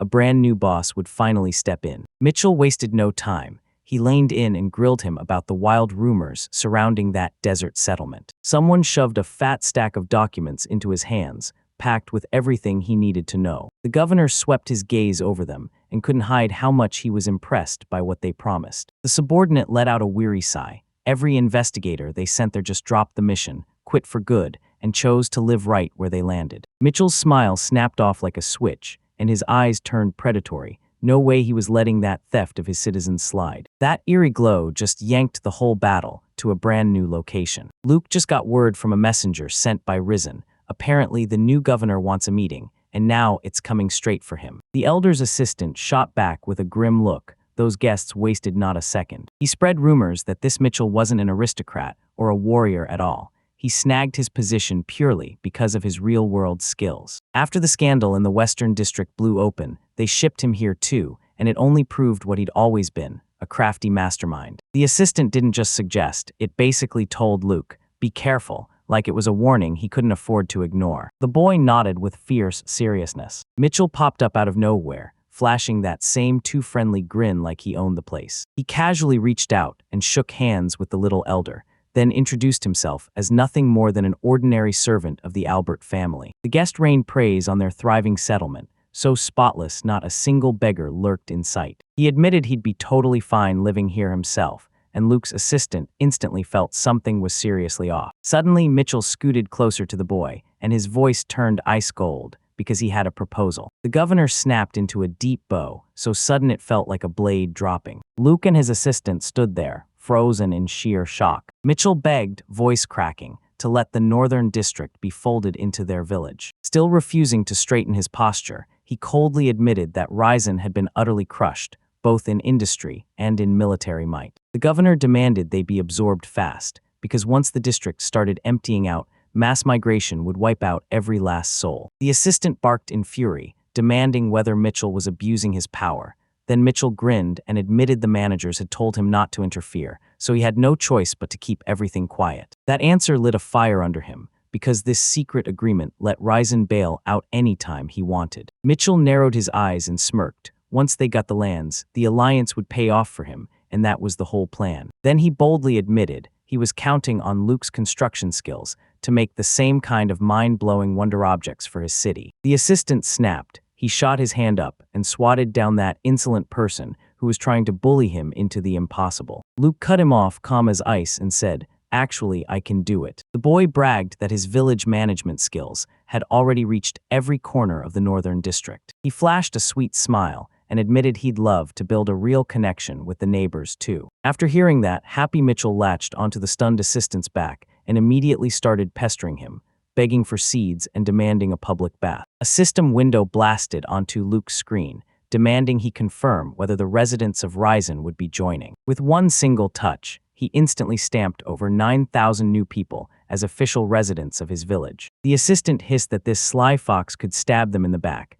but Luke only fumbled an awkward excuse, saying the migration was partly his fault. To see just how far his power could stretch, the elder chose the roads as his first battleground. Mitchell blinked in disbelief, totally thrown off. A hidden paving system triggered the hatch, wiping out fatigue and blasting movement forward. He told everyone the breakthrough was here, and now they'd be able to sprint down the road like never before. The boy flashed a grin and took his very first step. Michelle snapped her eyes open in shock. Luke literally tore past them, laughing his head off at how insanely fast he was going. The assistant lunged after him, and the second he did, his body kicked into overdrive. Mitchell strolled along at a normal pace, but the landscapes beside him streaked past like they were on fast forward. The governor hauled out the praise for that massive impact, and Luke swore he'd push the road all the way to Risen. After sizing up the guy's true power, Mitchell admitted it. He could smash their city and seize it by force any second. The governor burst into loud laughter,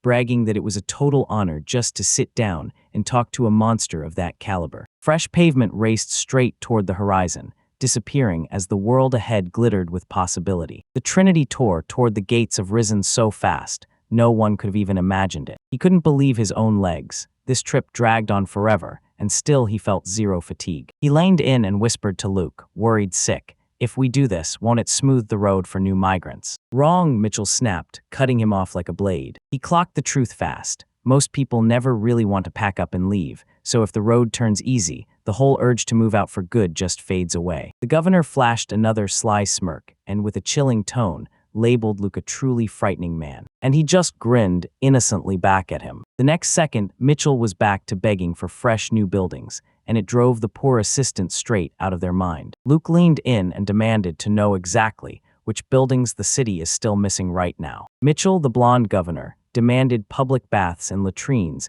built to smash the spread of disease. He motioned toward a spot that was perfect for construction. Luke murmured, eyes locked on the fields, as if he could already feel what they held. The dark-haired assistant snapped about Ryzen's failing harvest and begged for fertile lands to be forged for them. Mitchell flashed a satisfied grin and just soaked in the moment. He mocked the assistant for begging for handouts too, and that comment instantly set the man off, pure fury exploding out of him. Luke flashed a grin and urged her to hit the city streets for a quick walk first. The three of them slipped out into the foggy streets, daring whatever waited ahead. With a thunderous roar, a brand new bathhouse burst out of nowhere like pure magic. The whole crowd surged in, eyes wide, shaken by the sudden blast of noise. All three just stood there, staring in stunned silence at that gleaming, brand new toilet. And past the city, mile after mile of perfectly flat land just kept stretching forever, like the world refused to end. A towering stone watchtower suddenly rises from the ground, cutting through the sky like a warning. Mitchell burst into hysterical laughter, finally clocking how Luke rebuilt a whole desert settlement from scratch in just 1 year. Luke spotted the nasty, deep cracks crawling across the walls of the old buildings. He refused to tear down the old, historic buildings just to make room for soulless new boxes. Suddenly, the system popped up a chance for him to customize the whole building. Luke realized his gift could latch onto any asterisk structure inside the controlled territory. He ripped out a whole chunk of the wall and slammed it in place, sealing the crack in an instant. Now he finally had the green light to push forward with the real upgrades. The old house suddenly felt bulletproof, safe, warm, and crazy comfortable. Mitchell didn't just admit it. He honestly confessed he never saw that kind of generosity coming. He finally saw the truth. Luke's rebellion against Marquis Albert was nothing but a pack of lies. Luke casually waved it off, grinning like he knew this was only the start. The dark-haired man snapped still as soon as he heard Luke was fixing the entire northern district.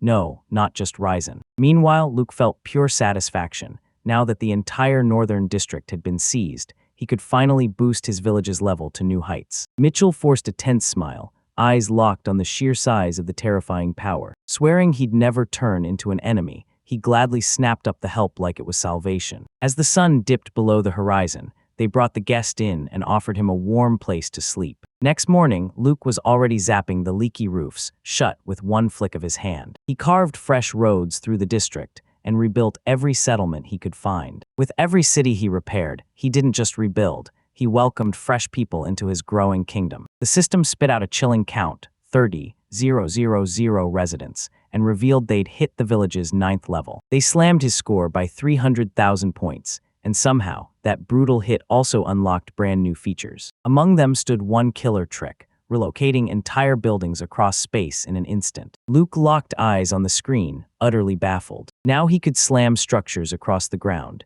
and then hoist them into the sky, hovering them above the rooftops like they weighed nothing. It looked dull on screen, but trust me, behind the scenes, it was going to blow everyone's mind with an insane, unforgettable appearance. Suddenly, a blinding light erupted around him. Once he got this skill, he saw it. His stone golem could soar through the sky. With a happy hum in his chest, the boy tossed the experiment aside and cracked open the list of brand new buildings. The menu goes all out with massive picks, giant museums, roaring theaters, and this huge dam that feels like it belongs in a legend. His eyes locked onto the final detail. He spun toward Mitchell and demanded to know if their lands were getting hammered by floods. He told me that every 10 years, the floods smash down and swallow that poor village whole. The hatch burst loose, sprinted over, and all but shouted that it had a solution. With a thunderous roar, a colossal concrete dam blasted up out of the forest. The assistants snapped their heads up in pure, jaw-dropping shock. Luke grinned and told them the worst was over. Floods can't get to them anymore,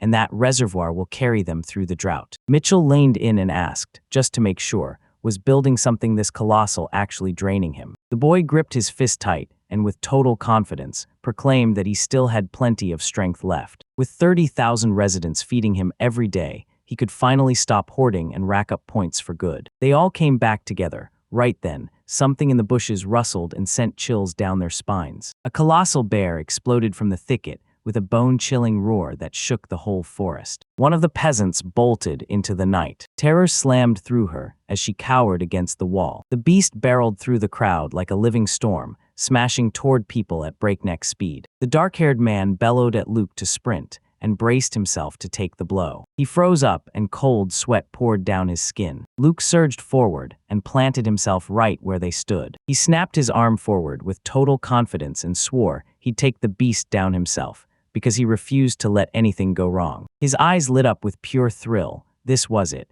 the perfect moment to put the golem's air moves to the test. The assistant shrieked in total panic, convinced the guy had officially snapped and gone off the deep end. That massive bear with blood-red eyes lunged into Luke's face and roared like it wanted him gone. The boy didn't even flinch. He yanked out his tablet and immediately, like always, pulled up the settings menu on the stone wall. A thunderous rumble tore through the air, and with a snap of his hand, a towering golem erupted straight from the ground. Behind them, the villagers stared in shock, unable to believe their young master could actually forge monsters out of stone. Luke locked in, then activated his spatial movement skill with a sharp burst of power. The stone giant ripped free from the ground and rocketed straight at the enraged predator. Then the giant lumbered through the air over the bear, flopping down like a stiff plank. The boy snapped his eyes open in shock, then decided, "All right, try again." The massive dove swooped down once more. A thunderous slam tore through the air, and that stone fist crashed into the ground just one step from its target. On his third try, everything went even more wrong.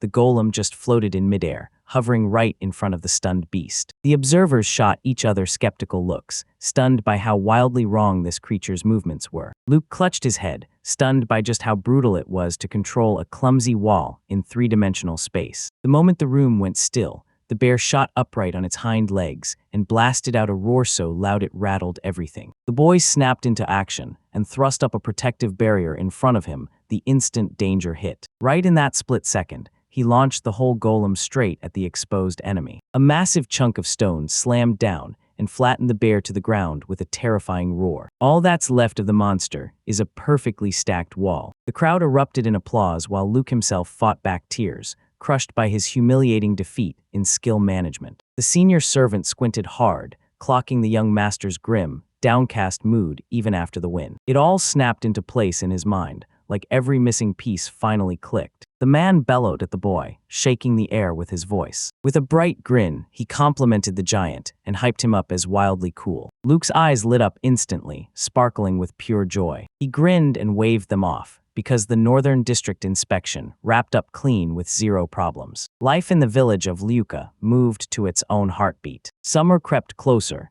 and the sun hammered the earth without mercy. The peasants could barely shuffle forward, sweltering in the hellish heat as their feet dragged through the fields. The maid hauled the workers fresh water and grumbled that this kind of weather sucked the motivation right out of everyone. Luke tapped the tablet, thinking hard, then pitched the idea of building a pool. He told the stunned servants that this river wasn't real at all, it was an artificial swimming pond. The boy promised that once they got there, men and women could finally kick back together and relax. When someone asked what he wore, he shot back about those special elastic swimsuits. The maid stared in disbelief, stunned by how refined the whole entertainment felt. Seeing the boys' faces flare red from the girls splashing in the water, Luke bolted to the workshop to snag swimsuits. A few days blew by in the blink of an eye. A slick little grin curled on the young gentleman's face like he was hiding something big. He beamed as he swept up every exhausted worker and pulled them close. The workshop girls beamed as they proudly paraded the hand-sewn swimsuits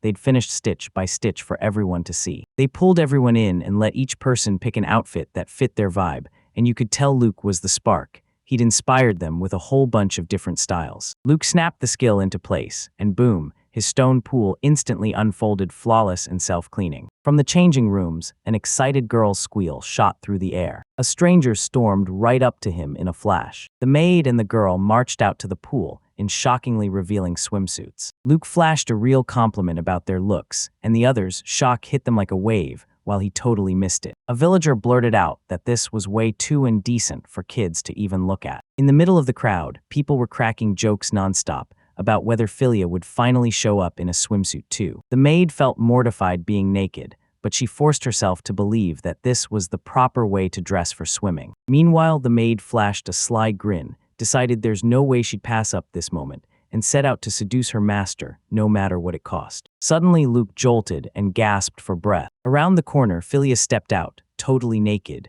wearing a calm smile like she owned the moment. The peasant's nose started bleeding, and the girl couldn't stop herself from staring in confusion, asking why he was plunging into the water, still dressed in his clothes. Celia snapped back to his senses beneath the sprawling cherry tree, blinking in total confusion, and muttered, "Where am I?" His eyes snapped wide open in pure shock. Smiling, Philia stood right in front of him, holding a cup with both hands as she softly said his name. He snatched a quick sip without even thinking. Luke froze, stunned by what he was staring at. They yanked the last of the potion and shoved it down Celius's throat by force. He coughed hard, stunned. Why on earth did they make him translate a priceless elixir just to deal with some run-of-the-mill nosebleed? Milia told everyone to swap clothes, while the guy frantically tried to replay what he'd seen before the world yanked him into unconsciousness. Milia practically thrust a blazing bright swimsuit into his hands, swearing it absolutely had to be worn. A massive leap ripped through the surface, and water exploded upward with a thunderous roar. Luke burst up from the water,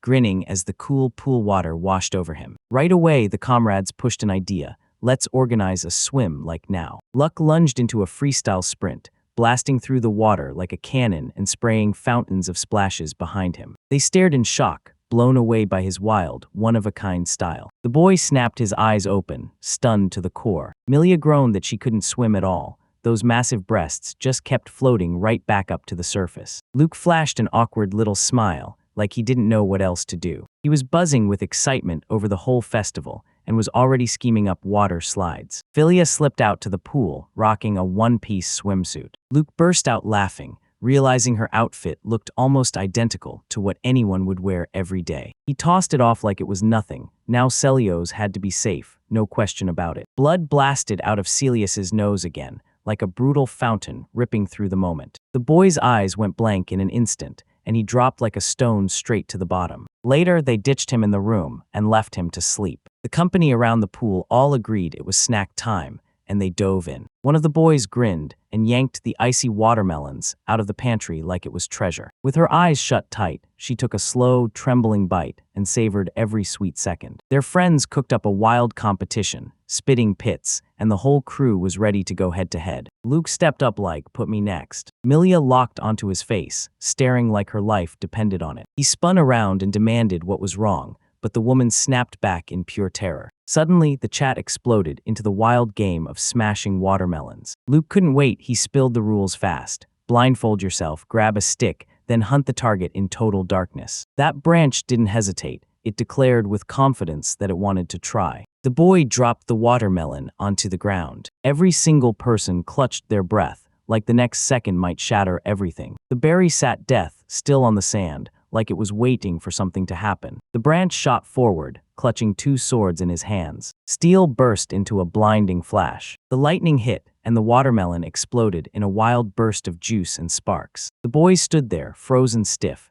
their minds blown by that lightning-fast strike. The elf didn't just hit him, she split him clean in two, right down the middle. She flashed Luke a confident wink, like the win was already locked in. He froze in stunned silence, finally understanding just how terrifyingly dangerous that weapon really was. He started snapping at her about the swords, but Philia brushed him off with a flick, because she could instantly feel where the target was. Milia slid up to them, bent low like she was ready to leap in, and begged to join the game too. Philia's face suddenly burst into a grotesque splash of blood. Luke snapped at her in panic as soon as he spotted the ugly red stains on her swimsuit, demanding to know if she'd gone anywhere near Celios. The branch calmly said the poor guy fainted again, right from his bleeding, the moment he saw her. Now this elf stood her ground and swore she'd split that watermelon with an onion. Luke panicked out of his mind, thrust an ordinary stick into her hands. But the girl cut in coldly, telling him there was nothing to worry about. Her fingers clamped onto the string,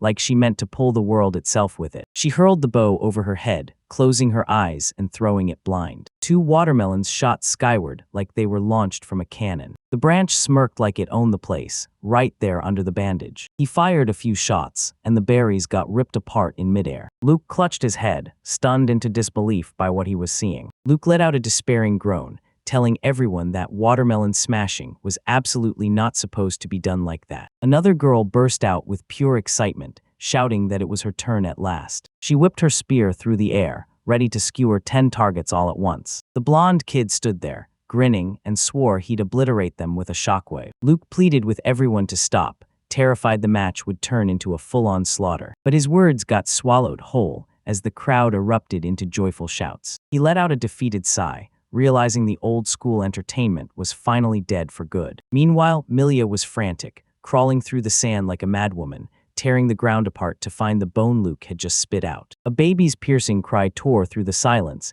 echoing nonstop from inside the house. In the bright clinic, beaming parents held their firstborn like a miracle and gushed their thanks to Luke for delivering him pain-free. The guests lit up, praising how smooth and painless the birth had been, and they turned to the leader to thank him for building that clinic. She admitted the truth, birth terrified her to her core until she moved here. Luck let out a shaky breath of relief, knowing his gift was sparing people from suffering. Suddenly, the man lined in and spoke to him straight, like he'd been waiting for this moment. He declared, voice heavy with certainty, that their son was brought into the world only because of the leader. Luke's face flushed red with pure awkward dread at the weight of that responsibility. With pride shining in his eyes, the father named his son Beliuk. Luke gawked and demanded, "Are you seriously telling me that baby's name is Beliuk?" The woman beamed and insisted they should name the baby after Luke himself. He flashed a lopsided grin, like the universe had thrown a random mix of letters at him on purpose. Milia beamed and slipped through the door the moment she heard the chief was about to start handing out names. Another peasant stormed into the room with bold, unstoppable confidence. Zidora Van Dong leaned in and demanded that the person in front of him name his future child. And just like that, another pregnant woman trailed after him.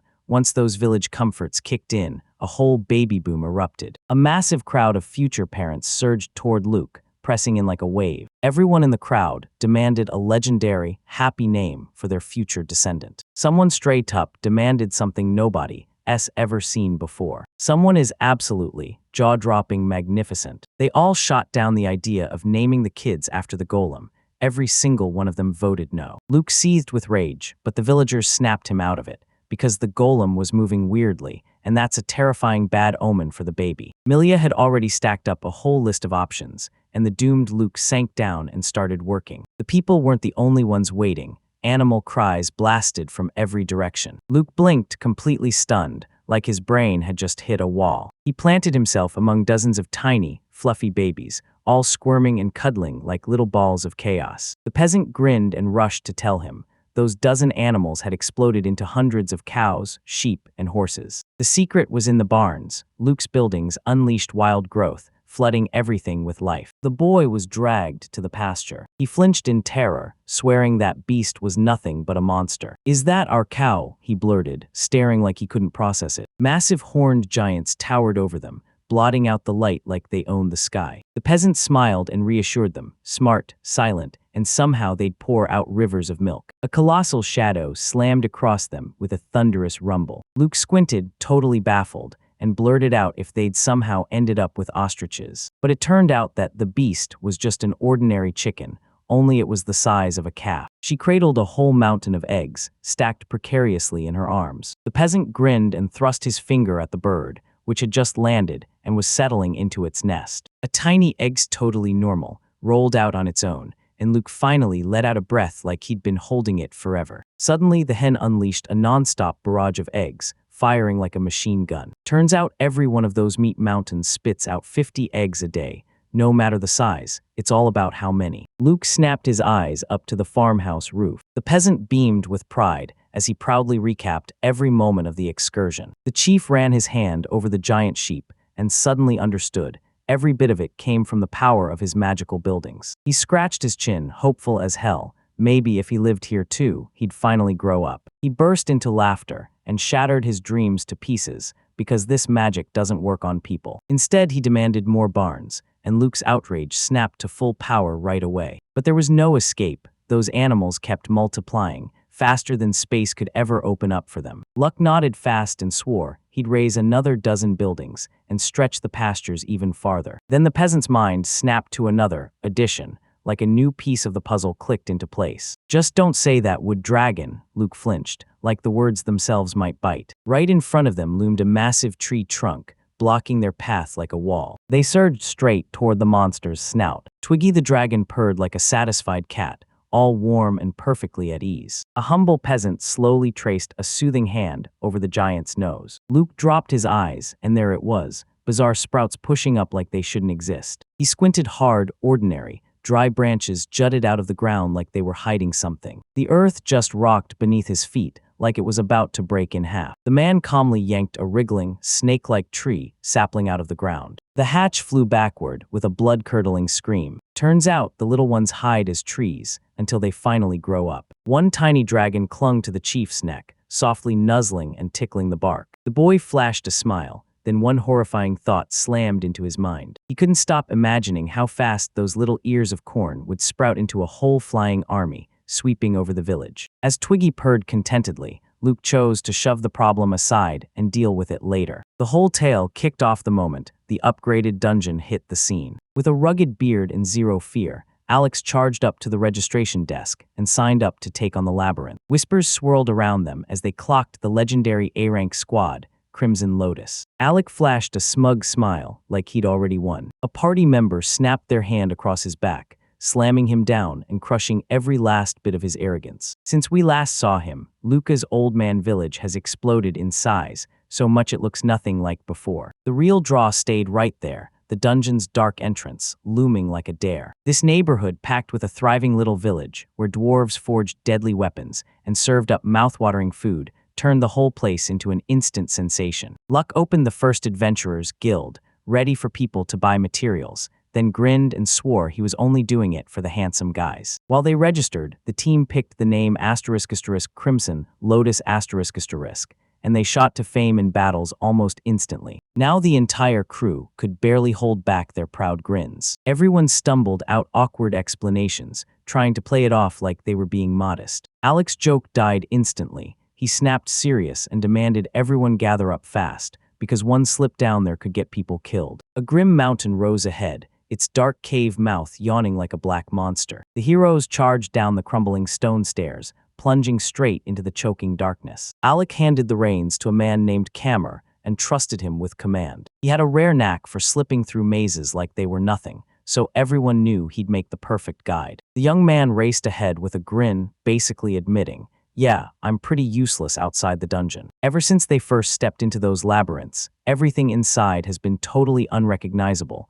shattered, remade, and changed beyond belief." The walls suddenly snapped into a sharp, almost unnatural geometric shape. Every floor gets its monster power perfectly tuned, and the loot pool explodes with way more variety than ever. The first 5 levels were packed with nothing but simple goblins and kobolds. Deep in the 5th floor's shadows, the ancient kobold was already waiting, like he'd been hunting these intruders the whole time. A monstrous wolf barreled toward the team, roaring like it wanted to tear through them. The monster dropped dead in the blink of an eye. For rank adventurers, this kind of battle didn't even last long. It was over in a blink. Alec let out a quiet mental nod. This win was too easy, and he knew it was all because his crew's rare talents carried him. They struck gold by bumping into the boss before he'd even reawaken, and the party member practically couldn't stop grinning as they inspected the priceless loot, the skin of the ancient kobold. Right behind the boss's office, a secure zone sat behind huge, unmovable doors. A whole hotel, a restaurant, and even a delivery service to the surface suddenly showed up there. Break suggestions flooded in from every direction, but the leader barked, "Keep moving." He couldn't believe it.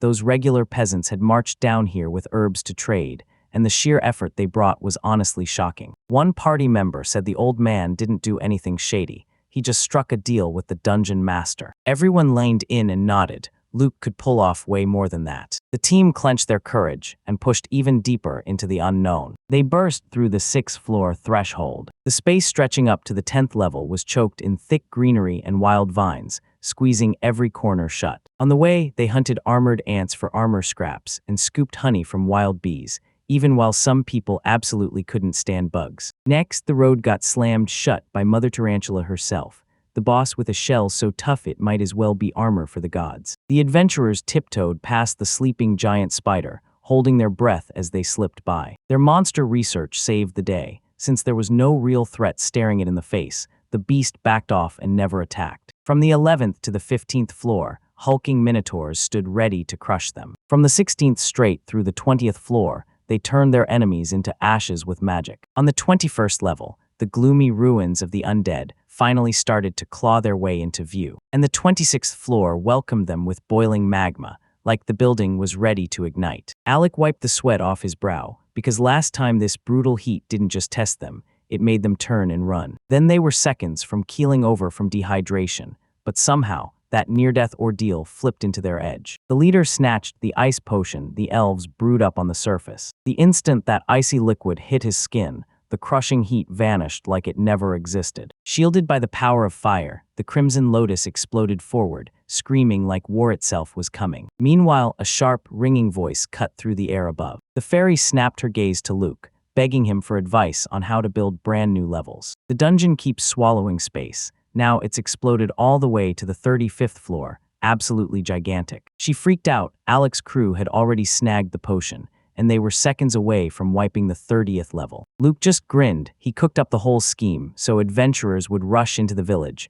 and start buying up everything. For the next underwater zone, he pitched adding fresh monsters and tucking secret treasures straight into the ocean floor. The boy flat out admitted that setting up a dungeon for him feels just like diving into a thrilling game. The Hut Fairy smirked like she owned their souls, savoring total control over the heroes. Then she dragged Luke in, calling him just as vicious. Luke snapped in anger, while the fairy daydreamed about slipping into adventurers' personal lives just to fuel some delicious drama. She dug in her heels and swore they were kin, trapping the poor elder in a corner. In this twisted world, kids are yanked into the fields from day one, while grown-ups stay out of it. Thanks to the village's turbo-efficient setup, they finally didn't need child labor anymore. The boy jabbed his finger out with total conviction. Milia and Selin locked eyes, and both of them froze, total surprise hitting at the same time. The young elder leaned in and told them, "It's time, kids, start learning now because your future depends on it." The school was already standing there, so now all that was left was to hunt down teachers. That one-eyed maid brightened instantly and volunteered happily to teach him theology. Selin hesitated, but Milia hit her with the truth.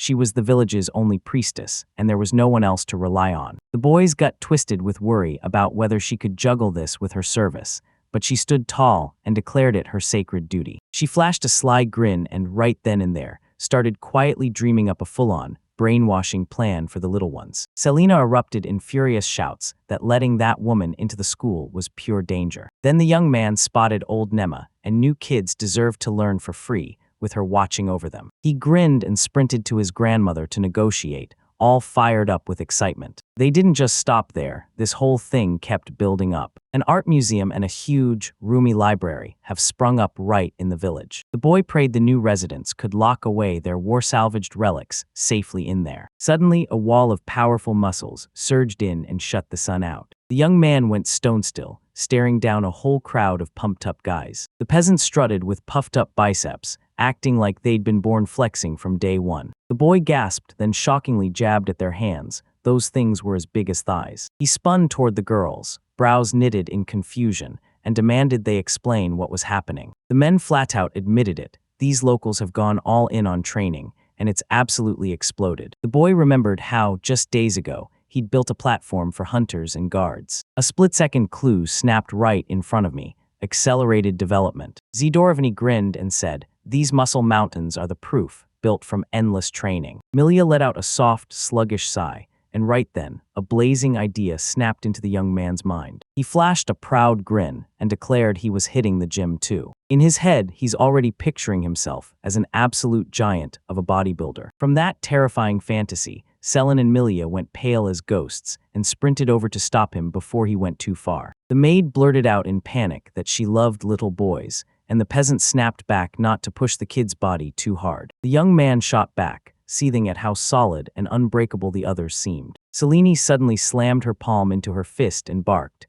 "Let him train, until he drops from exhaustion." Milia shut her up on the spot, and the men rushed in to tell her to slow down, no shortcuts that would wreck her health. An hour dragged by, and somehow he'd built zero muscles. He only managed to squeeze out a tiny bit more speed when he sprinted. Meanwhile, the village clinic kept getting slammed with patient after patient. The doctor tore himself away from the couch, scanning the patient's condition like every second mattered. The boy shot a grin and clenched his fist. Every ounce of pain from the injury vanished like it never happened. Healer Muon leaned down, and softly bade the child farewell. The moment the door shut, the man let out a heartbreaking sigh. His healing magic was just too weak to save anyone. Before, he could only barely take the edge off the pain, and he had nothing but regular medicine to lean on. Muon realized his wins weren't luck at all. They came straight from the brand new building. Genuine joy lit up his face because, for the first time, he could finally treat people the way they deserved. Suddenly, pounding hurried footsteps thundered from outside. The door ripped open with a thunderous bang. They hauled a man inside, his chest shredded and drenched in blood. Muon's face went deathly pale as terror crashed over him. Rage crackled in his throat as he snapped that he had to haul the wounded one himself,